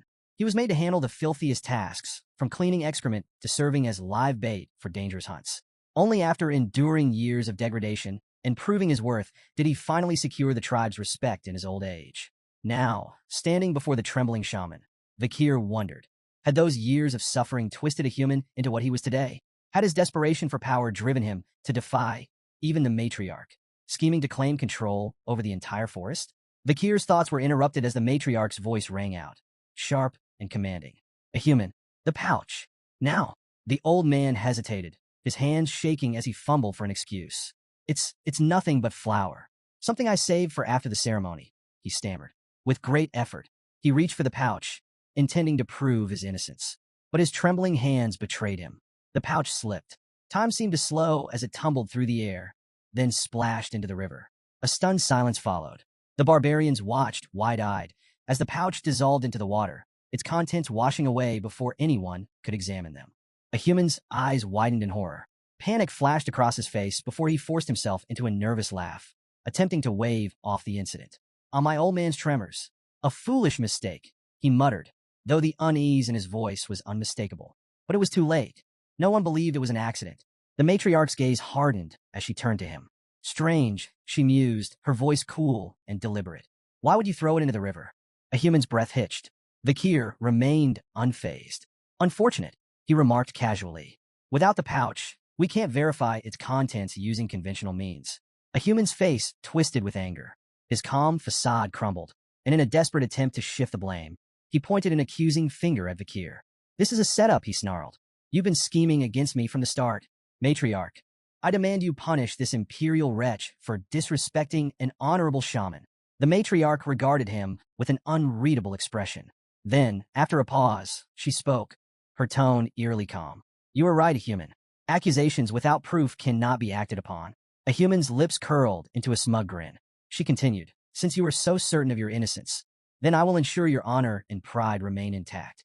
A human straightened, believing he had successfully turned the situation in his favor. But his confidence shattered when the matriarch uttered two simple words. Call the Iliad. A ripple of murmurs spread through the gathered barbarians. A human's stomach dropped. The Iliad, a sacred ballad tradition, a trial by combat, invoked when words alone could not settle a dispute. In an Iliad might determine truth. The victor was deemed competent and righteous, while the loser was proven unworthy, either exiled in disgrace or in some cases executed for their failure. Ayan, standing to the side, smirked. You always stress the importance of tradition, don't you, a human? She remarked, her voice laced with quiet mockery. Now's the perfect time to uphold it. A human clenched his fists, cursing his misfortune. He had no choice but to accept. But then an idea struck him. Time. He needed time to prepare. He cleared his throat and forced a nod. Very well, he conceded, masking his panic. Let us hold the Iliad in 4 days, on the night of the full moon. Vakir's voice cut through the air like a knife. No. A human stiffened. Vakir's lips curled into a knowing smile. Tradition states that the challenger has the right to set the date. His gaze locked onto a human, like a predator eyeing cornered prey. I choose now. The barbarians erupted in gasps and murmurs. A human paled. Vakir's plan had worked flawlessly. He had maneuvered a human into a trial he couldn't escape, and with no time to scheme, no allies to call upon, and no tricks left to play, the old shaman was trapped. Near the summit of the mountain, the Balak tribe gathered beneath the watchful gaze of their ancestors. The warriors' circle had been drawn, marking the sacred battleground where justice would be decided. At its center stood the matriarch, her presence alone enough to command absolute respect. With a solemn tone, she declared the commencement of the Iliad, reminding all present that any attempt to flee would be met with swift execution by the warriors stationed nearby. Behind her loomed the mighty Warriors' Mountain, where the graves of their forebears rested. She called upon the spirits of the ancestors, urging both combatants to fight with honor and prove their righteousness in battle. The crowd buzzed with anticipation, their voices swelling as they cheered for Vakir. Ayan, her eyes gleaming with excitement, cupped her hands around her mouth and shouted, Finish him in one strike, Vakir. Her enthusiasm spread like wildfire, and soon the entire tribe echoed her sentiment, chanting his name with fervor. On the opposite side of the circle, a human clenched his jaw, resentment boiling beneath his skin. The complete lack of support stung more than he cared to admit. Gritting his teeth, he bit his finger, letting droplets of blood fall to the earth. At once, 3 skeletal warriors clawed their way out of the ground, their hollow eyes burning with eerie light. A human ordered them to cover his blind spots, ensuring he would always be aware of Vakir's movements. Armed with a bow and arrow, a human allowed himself a smug smile. To him, Vakir was still an outsider. He had only lived in the forest for 2 years, while a human had survived in its depths for a lifetime. The terrain was his ally. The moment Vakir revealed himself, he would take him down with a single, well-placed shot. But a human had made a fatal miscalculation. Vakir had no intention of playing by his rules. Hanging upside down from a high tree branch, Vakir watched a human from above, his presence undetected. His breathing was steady, his gaze calculating. The ability that made this possible, Silent Heal, was one he had acquired after defeating the master of the swamp. A technique perfected by assassins. It allowed him to move without making a single sound. Even the faintest breath of disturbed air was erased, rendering him a shadow among shadows. Below him, a human remained blissfully unaware, still lost in his own overconfidence. Then, with the precision of a striking serpent, Vakir moved. He dropped silently into the midst of the skeletal warriors, his blade already in motion before his feet even touched the ground. Red arcs of light followed his strikes, each one precise and deadly. Bone shattered and splintered, the undead warriors reduced to lifeless fragments in mere seconds. A human, unaware that his summoned guards had already been obliterated, maintained his smirk, still believing Vakir was hiding in fear. A deadly mistake. With ghost-like speed, Vakir materialized behind him. A human barely had time to react before Beelzebub, Vakir's blade, drove into his chest. The smirk vanished from a human's face. Confusion, pain, disbelief. His body shuddered as a strangled gasp escaped his lips. He had not heard anything. No footsteps, no rustling leaves, nothing. His mind struggled to process the impossible reality. He had lost before the battle had even begun. With a powerful shove, Vakir sent the shaman sprawling to the ground. A human landed hard, his wide, vacant eyes staring up at the darkening sky. He writhed in agony, his fingers twitching as if reaching for something, anything, to reverse his fate. But there was nothing left to grasp. With calm precision, Vakir withdrew Beelzebub, the blade gleaming in the dim light. The duel was over. Ayan rushed forward, her face alight with joy. "I knew you'd finish him in one move," she exclaimed, unable to contain her excitement. Around them, the gathered barbarians murmured in awe, still processing the sheer speed of what had just transpired. One of the elders, his voice filled with reverence, finally broke the silence. "The ancestors have spoken," he declared. A human's words were not even worthy of consideration. A human lay sprawled on the ground, his body racked with pain, the searing agony of his wound consuming every fiber of his being. His breaths came in ragged gasps as fear coiled around his heart, tightening its grip with every passing second. Was this how it would end? Desperation clawed at his mind, dragging him deep into the bitter memories of his past. The humiliation he had endured, the years spent groveling for acceptance in the Balak tribe, the injustice of it all, it crashed over him like a tidal wave. In his twisted perspective, the blame for his downfall lay with everyone but himself. Vakir, the Balak tribe, Loco, all of them. They had mocked him, scorned him, forced him into this wretched existence. Now, in his final moments, resentment was all he had left. They would all pay. Vakir, watching the old shaman suffering with a detached gaze, turned to Ayan. "We should end his pain," he suggested, his voice devoid of emotion. "It would be more merciful." But Ayan's expression darkened. His jaw clenched as he shook his head. "No," he declared coldly. "He doesn't deserve mercy." The weight of Ahul's near death still lingered in Ayan's heart, the thought of losing her to the Red Death fueling his anger. Even though a human was his grandfather, the man had crossed every line. A coward like him deserved to feel every ounce of his suffering. Yet, in the midst of his agony, a human wasn't done. Unnoticed by the others, he dragged his trembling fingers through his own blood, scrawling something onto the ground. The symbols took shape, an intricate pattern forming beneath him. As the final strokes were completed, an unnatural purple aura pulsed outward, thick and oppressive. Then, a deep, guttural groan echoed from the ancestral graves. The matriarch's sharp eyes snapped toward the burial grounds just as the heavy stone coffins creaked open. The sky darkened. The very air seemed to shudder. The ground beneath their feet trembled with an eerie, malevolent energy, spreading like an infection. A hushed silence fell over the gathered barbarians, their earlier triumph dissolving into sheer terror. Ayan's face drained of color, his breath quickening as realization set in. "What is he doing?" he shouted, his voice laced with panic. The once revered warrior's mountain now loomed under an ominous shadow, its sacred presence twisted into something unnatural. Vakir's eyes narrowed. He had been certain, absolutely certain, that his blade had pierced a human's lungs. The old man shouldn't even be breathing, let alone moving. Yet there he was. The barbarians erupted in fury, their voices filled with outrage. "He's desecrating the graves," one roared. "He's bringing ruin upon us all." But a human, now surrounded by a pulsating, violet aura, only laughed. A chilling, hollow sound that sent a shiver through even the bravest warriors. His eyes, once dim with age, now burned with an unnatural glow. "And you call me a coward?" he sneered, his voice thick with mockery. "Do you really think I fear the ancestors?" Something was terribly wrong. Sensing the urgency, Vakir didn't hesitate. He lunged forward, blade in hand, his instincts screaming that a human needed to die now. But just as his strike was about to land, boom! A violent explosion of dark energy erupted, hurling Vakir backward. He landed hard, skidding across the dirt, his vision flickering from the sheer force of the blast. Had he acted too late? Ian rushed to his side, wide-eyed, his gaze locked onto the source of the destruction. Embedded in the ground near a human was an arrow, one cloaked in pulsating, black energy. Bakir's mind reeled. That attack, it hadn't come from a human.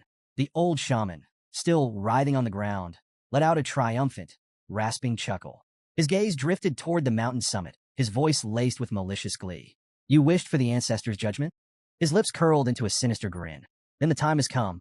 Atop the mountain, a figure cloaked in a deathly aura stood motionless, gripping a bough with an unnatural stillness. The oppressive energy radiating from its sent an icy chill through the air, freezing the breath in the lungs of those who dared to look upon it. Then, a hushed whisper rippled through the gathered warriors. A death knight. The mere utterance of the name sent a wave of dread through the tribe. A creature of nightmare. Its risk rating ranged from A to S, a level of danger reserved for only the most formidable of beings. Death Knights were once warriors at the height of their power, only to be corrupted and resurrected as undead monstrosities. Their souls and physical bodies had been twisted into conduits for dark mana, granting them overwhelming strength and relentless endurance. Ian's voice wavered as he took a hesitant step back. Is that truly one of our ancestors?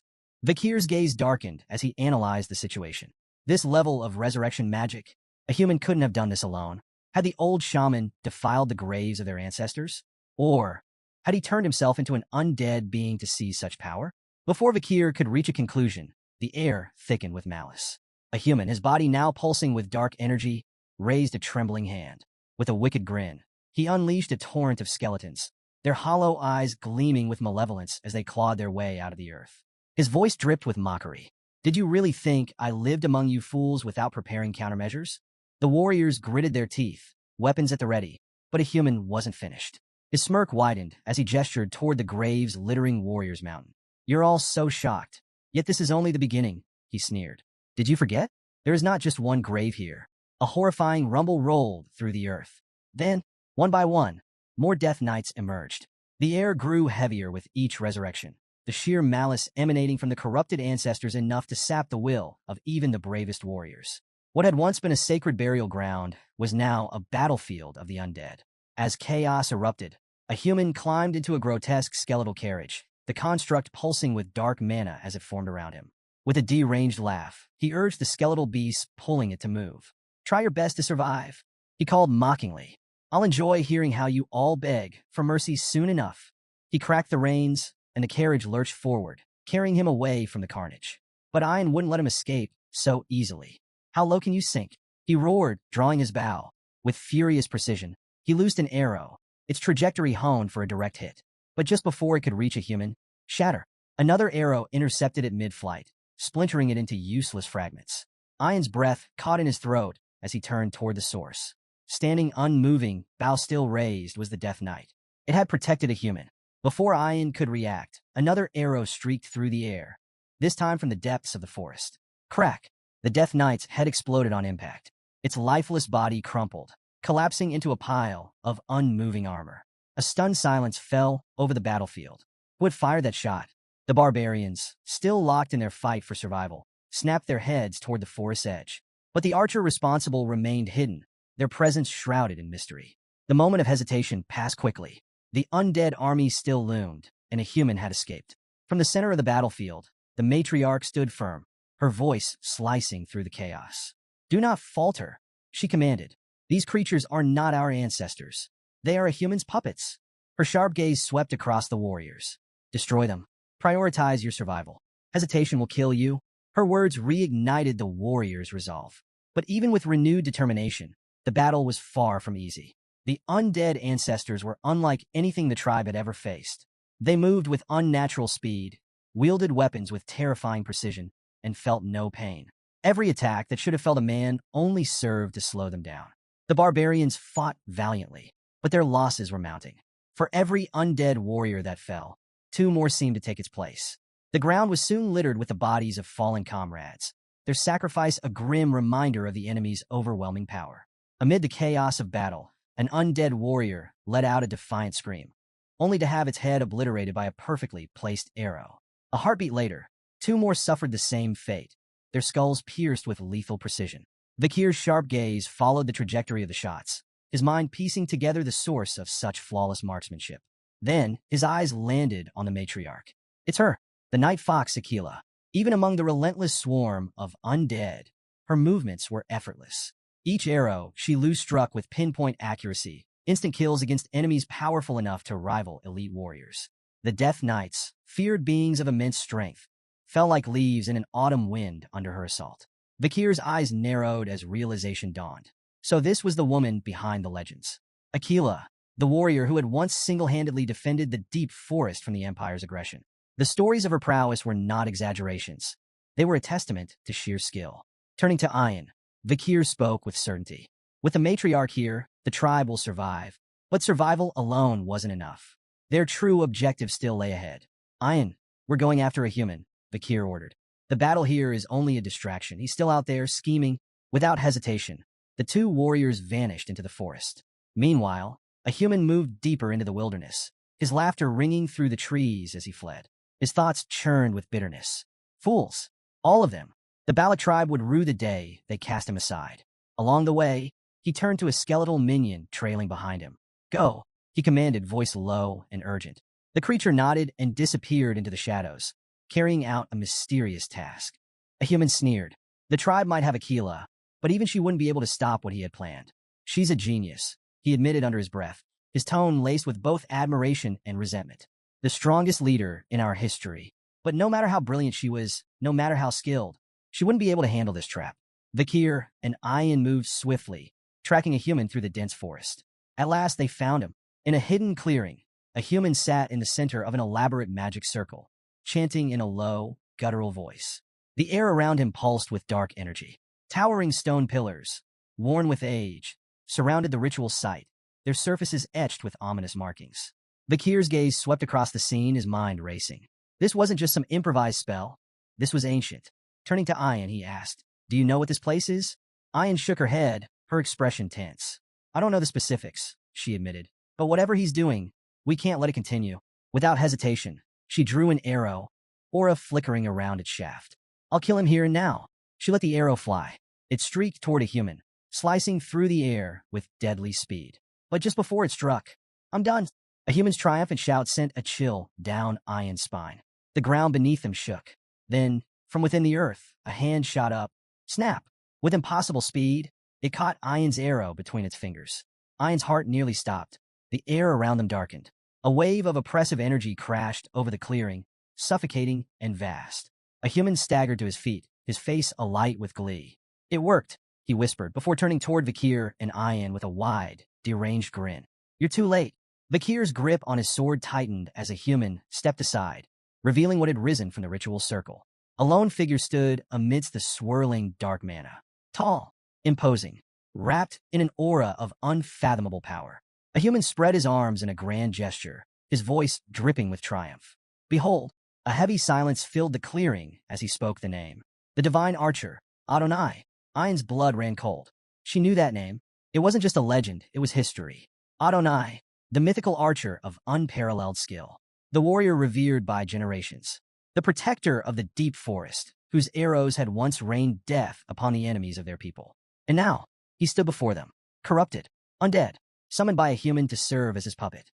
Vikir stood frozen, his mind racing as he processed the horrifying reality before him. Adonai, the legendary archer of the Balak.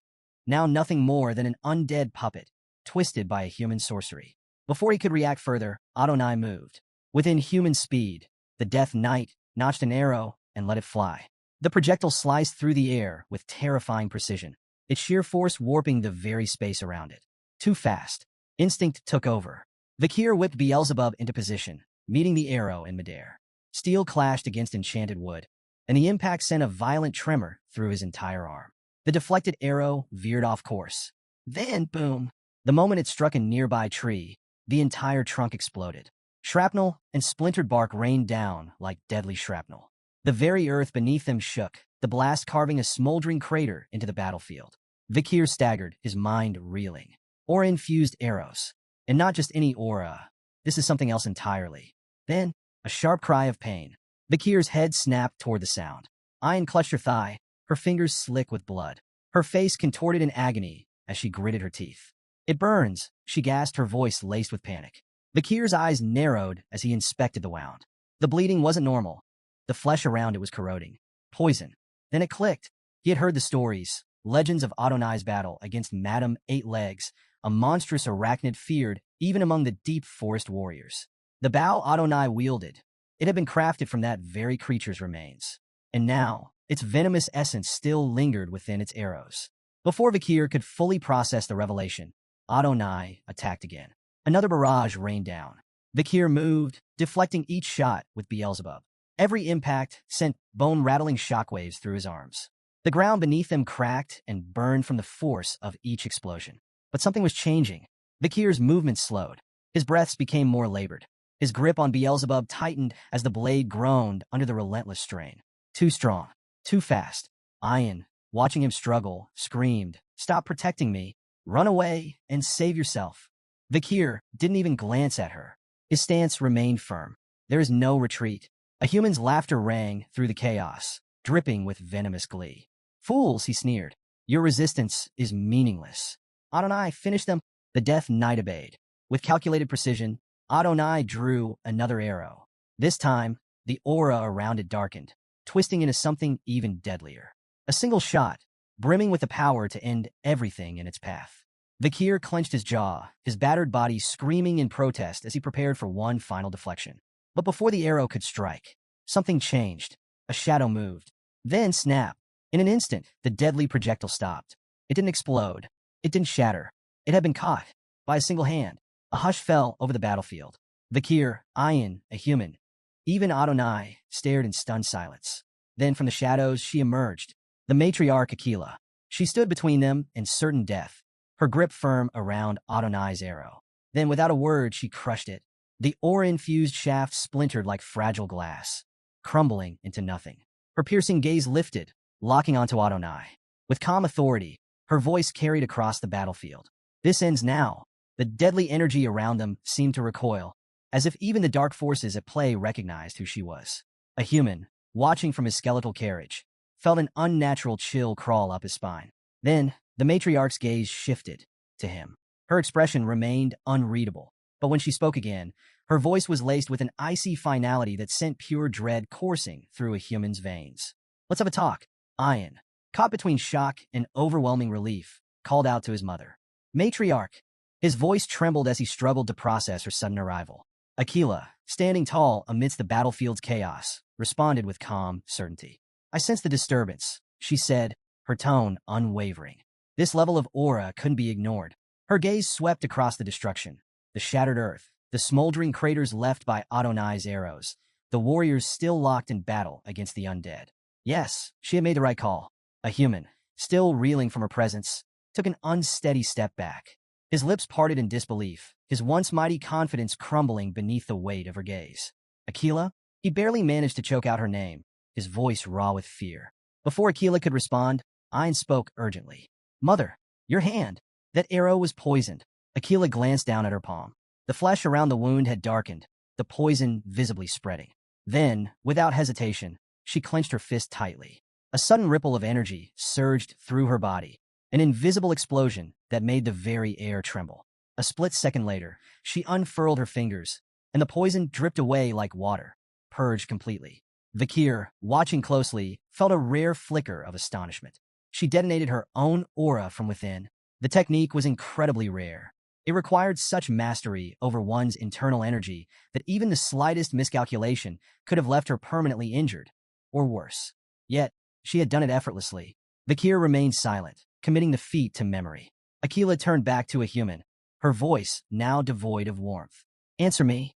A human, still trembling, desperately clung to his arrogance. You forced me into this," he spat. "You left me no choice." She ignored his pathetic justifications. Instead, her gaze shifted toward the undead figure, standing silently behind him. "Is this truly the divine archer, Sir Adonai?" Her voice was steady, unreadable. A human hesitated. Then, regaining a sliver of his composure, smirked. "Of course." He spread his arms grandly. "He is the legendary Adonai. Even you," he sneered, "wouldn't dare to fight him." Aquila's lips curved into a faint, knowing smile. She turned to Vakir and Ian, her expression softening slightly. "You've done well," she praised. "Now stand back." Then, she faced Adonai fully, her sharp eyes locking onto his undead form. Despite the dark mana twisting through his body, despite the corruption that had claimed him, she spoke with genuine respect. It is an honor to meet you. Even like this. A pause. Then, she drew her bow, her aura surging. Let us settle this with a duel. To see who is the superior warrior. The forest fell eerily silent. The undead warriors, the surviving tribesmen, even the very wind seemed to halt, as if bearing witness to the moment. On one side, Aquila, the night fox, standing with unwavering confidence, her presence alone exuding authority and strength. On the other, Adonai, the divine archer, his very existence now corrupted by undeath, yet still possessing the terrifying skill that had once made him a legend. Then, without hesitation, Aquila moved first. She fired 5 aura-infused arrows in rapid succession, each one streaking toward Adonai at a speed that would be impossible for an ordinary warrior to track. But Adonai dodged every single one. His movements were inhuman, effortless. His footwork barely disturbed the ground as he slipped through the barrage like a phantom. Then, without a second's delay, he retaliated. Adonai knocked a single arrow, dark mana coiling around it like writhing serpents. With a flick of his wrist, he let it loose. Aquila twisted her body midair, avoiding the projectile by mere inches. The arrow streaked past her, embedding itself into the ground. Boom! A deafening explosion erupted, leaving a deep crater where she had stood just moments before. The duel had truly begun. From a safe distance, Vakir lifted Ayan onto his back, preparing to carry him to safety. His instinct screamed that staying here was a death sentence. 2 master-grade aura users battling at full power. This was a spectacle rarely seen even in the legendary times of the fall. Yet, even as he carried Ayan away, Vakir's unease grew. The air itself felt wrong. Something was still lurking in the shadows. Something far worse than even the corrupted Adonai. And Vakir couldn't shake the feeling that this battle was only the beginning. From his concealed vantage point, a human watched the battle unfold, his twisted delight evident in his expression. His eyes tracked Aquila's movements with begrudging admiration. She truly is the night fox, he muttered, his voice laced with reluctant respect. But then his grin widened, the malice returning. Still, he sneered, she will fall. Because he is already dead. His laughter grew louder, unrestrained, reveling in the cruel truth of the battle. Adonai is no longer bound by mortal limits, he continued. As an undead, he can infinitely channel Hell's dimensional aura. His tone dripped with glee. It doesn't matter how skilled she is, his arrows will never run out. His strength will never wane. And in the end, she will be the one who collapses first. On the battlefield, the duel raged on. Despite her mastery, Aquila was beginning to sustain injuries. Small gashes marred her arms and legs, her breathing growing heavier with each exchange. This isn't sustainable. Her mind worked rapidly, analyzing every movement, every attack. Adonai's precision was absolute. His arrows never missed their mark, his reaction time was flawless, and his mobility was almost inhuman. Every attempt to counterattack was met with a relentless onslaught, forcing her to constantly reposition. She knew it now. In a ranged fight, she would lose. If she wanted to end this, she needed to get close. Their arrows clashed in midair, triggering a massive explosion that sent a dense cloud of dust billowing across the battlefield. This is it. Aquila vanished into the obscurity of the dust. Then, in an instant, she struck. She emerged from the haze, launching a devastating kick aimed directly at Adonai's neck. But even without sight, Adonai's reflexes were near perfect. With inhuman precision, he twisted his body, narrowly evading the strike. Then, without hesitation, he summoned a weapon. A dark, ominous sword materialized in his grip, its blade radiating an unnatural aura. With a single, effortless swing, he cleaved through the surrounding trees.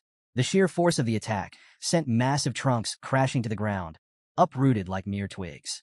Aquila barely dodged in time, her agility saving her from being bisected. But she saw an opening. Without breaking stride, she hurled her dagger, the blade whistling through the air before embedding itself in Adonai's hand.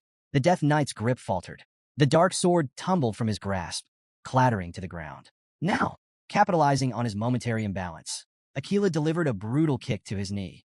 The joint buckled under the impact, his stance shifting. Then, without hesitation, she fired an aura-infused arrow at point-blank range. The projectile streaked through the air. Boom! The explosion ripped through the battlefield, a shockwave flattening trees and sending debris flying. When the dust settled, the gruesome aftermath was revealed.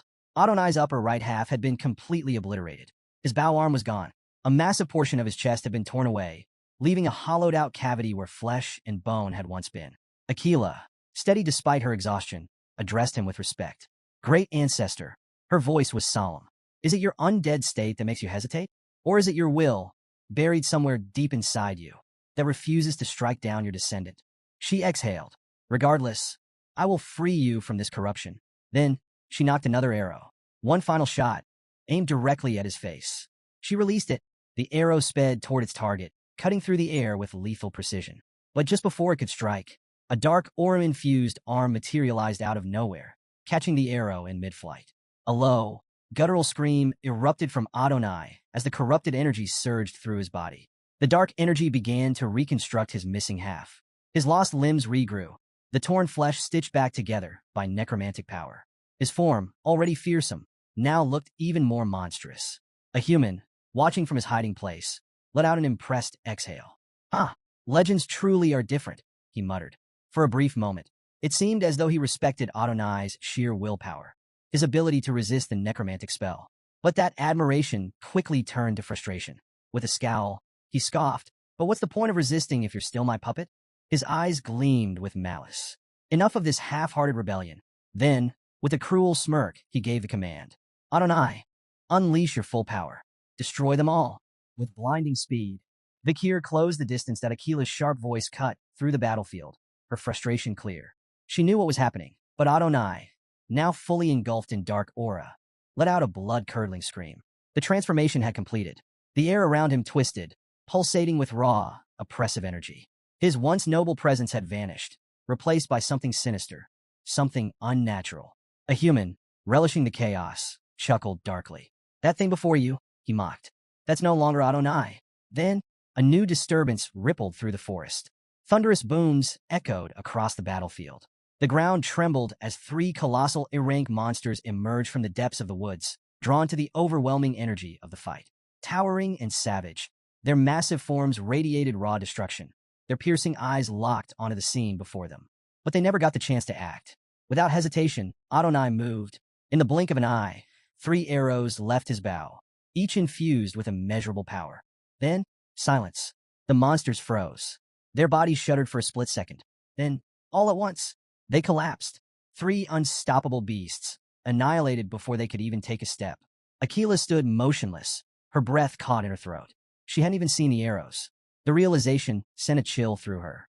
I couldn't react, not even slightly. A human's lips curled into a delighted sneer, though even he looked momentarily shaken.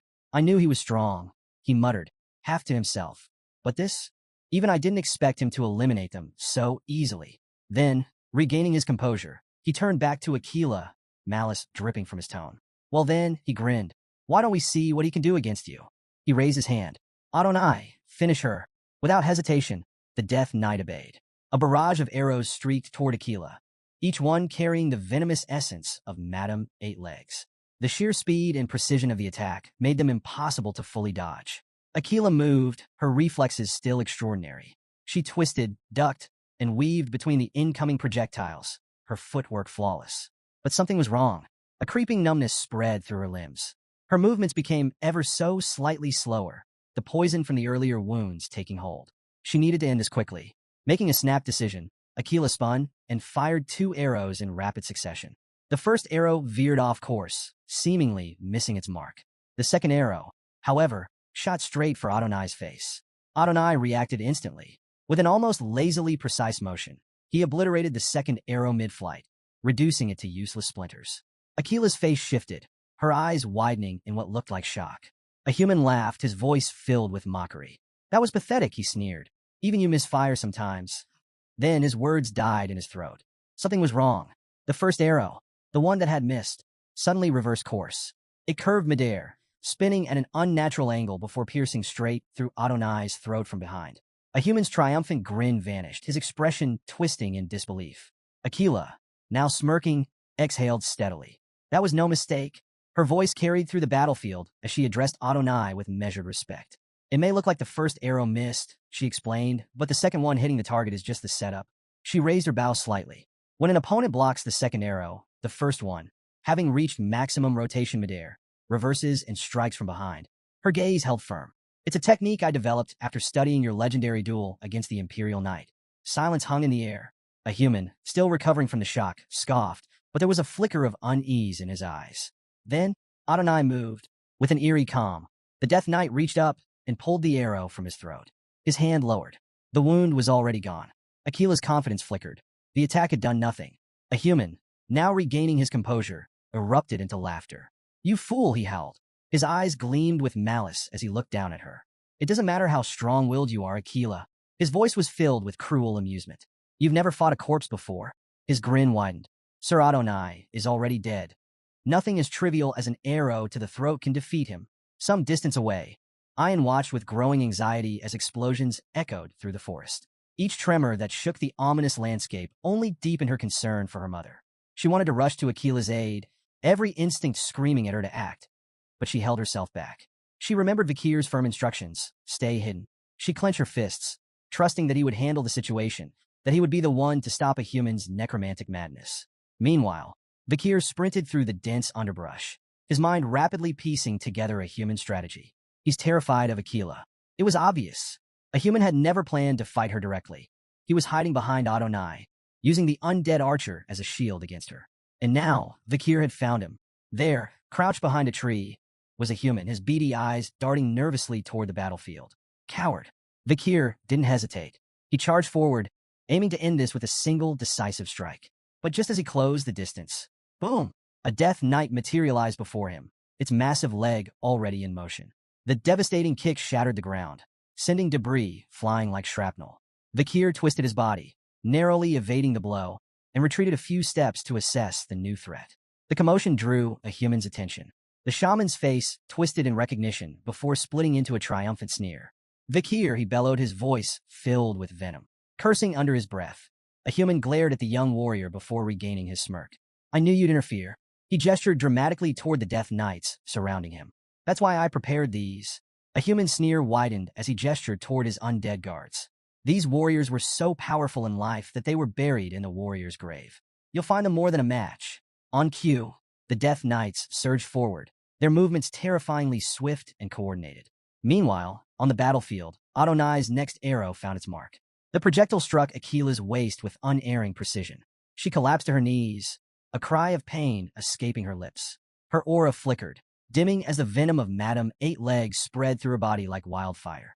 A human, watching from afar, rejoiced. He threw back his head in laughter, basking in the moment he had long dreamed of. "Look at you now, Akila," he shouted, his voice dripping with mockery. His eyes gleamed with unhinged satisfaction. "This is my reward," he proclaimed, "for all the years of suffering, for all the scorn, for every arrogant fool who ever looked down on me." His grin turned vicious.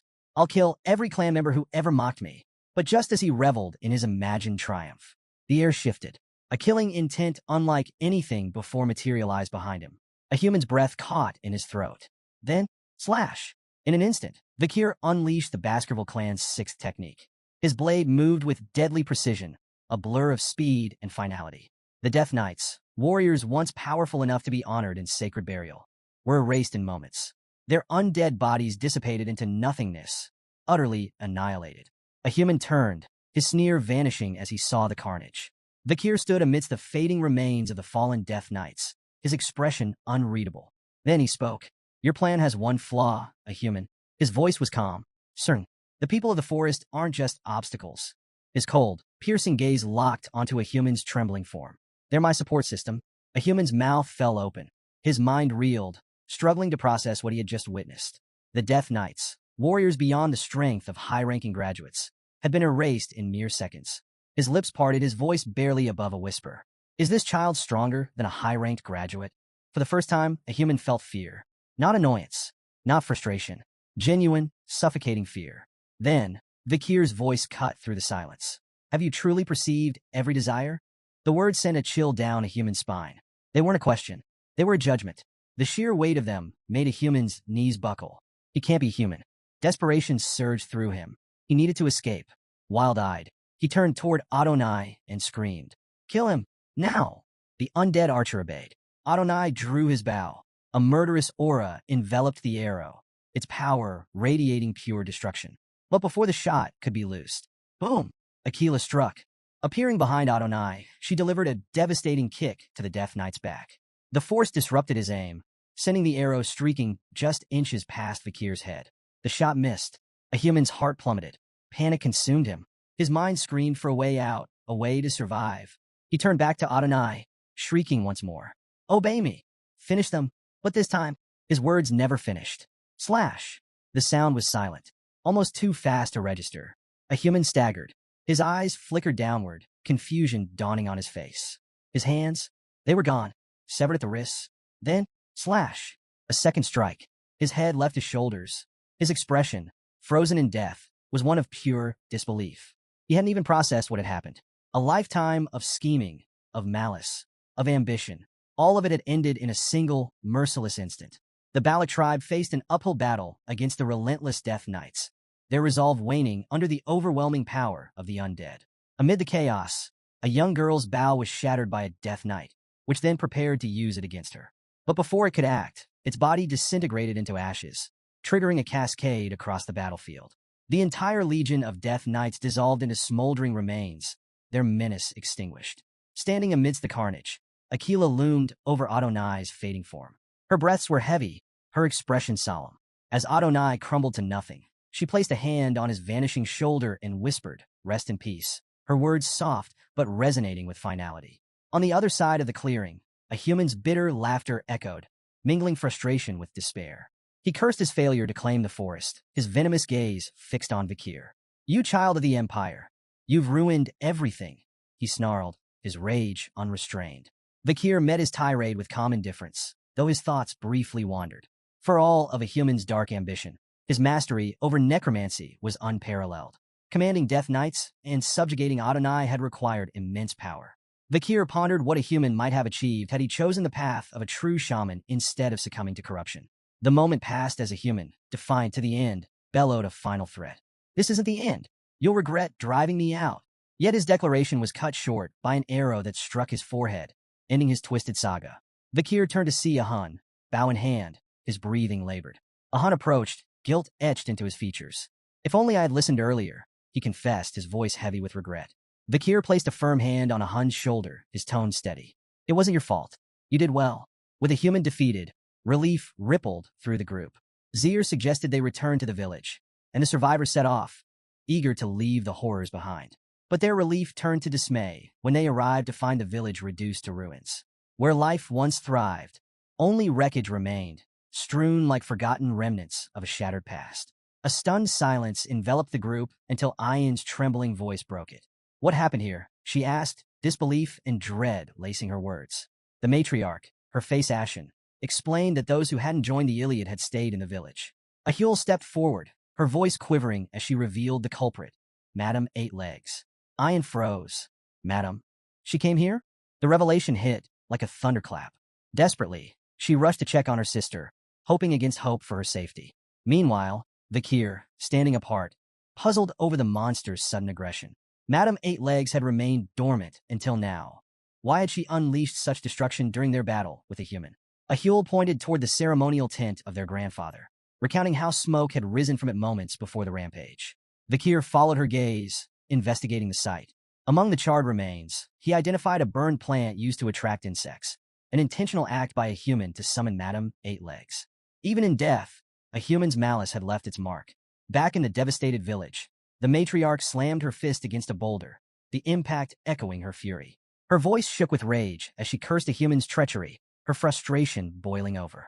A subordinate rushed to her side, concerned as her injury worsened, but she waved them off, refusing to show weakness. Gritting her teeth, she steadied herself and declared, "We can rebuild. We can hunt again."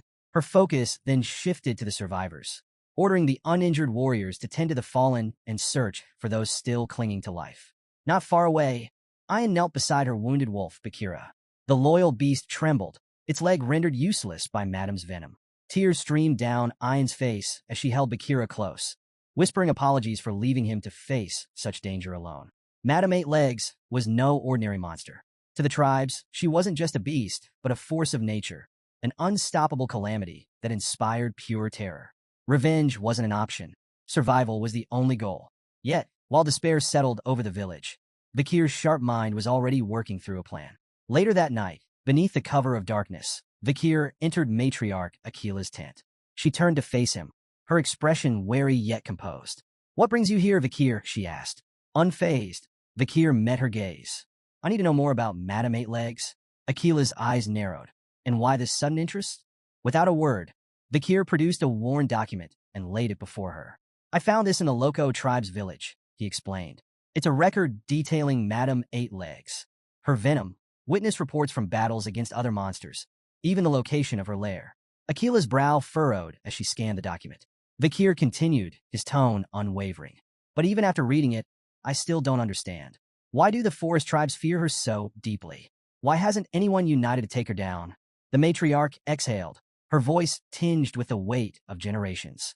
She began recounting the ancient lore of the Balak tribe. Long ago, the great archer Adonai fought Madam Eight Legs. He was the first to pierce one of her legs with an arrow, a feat no one else had achieved. Her voice darkened, but instead of victory, his attack triggered something far worse. She described how the severed limb didn't just regenerate, it multiplied. The more they destroyed her legs, the stronger she became, she revealed grimly. Her body became impenetrable, even to Adonai's legendary arrows. And every warrior who stood against her eventually fell to her venom. Akila gestured toward her own side, where an old wound still pulsed with lingering poison. Her venom infects everything it touches. Even the smallest wound becomes a death sentence if left untreated. Her voice carried both sorrow and warning as she concluded. Madam Eight Legs isn't just a monster. She's a nightmare woven into the very fabric of this forest. She is the evil force born from the deaths of those who tried to destroy her. Vakir, I warn you, do not pursue this path. I cannot bear to lose any more of my people.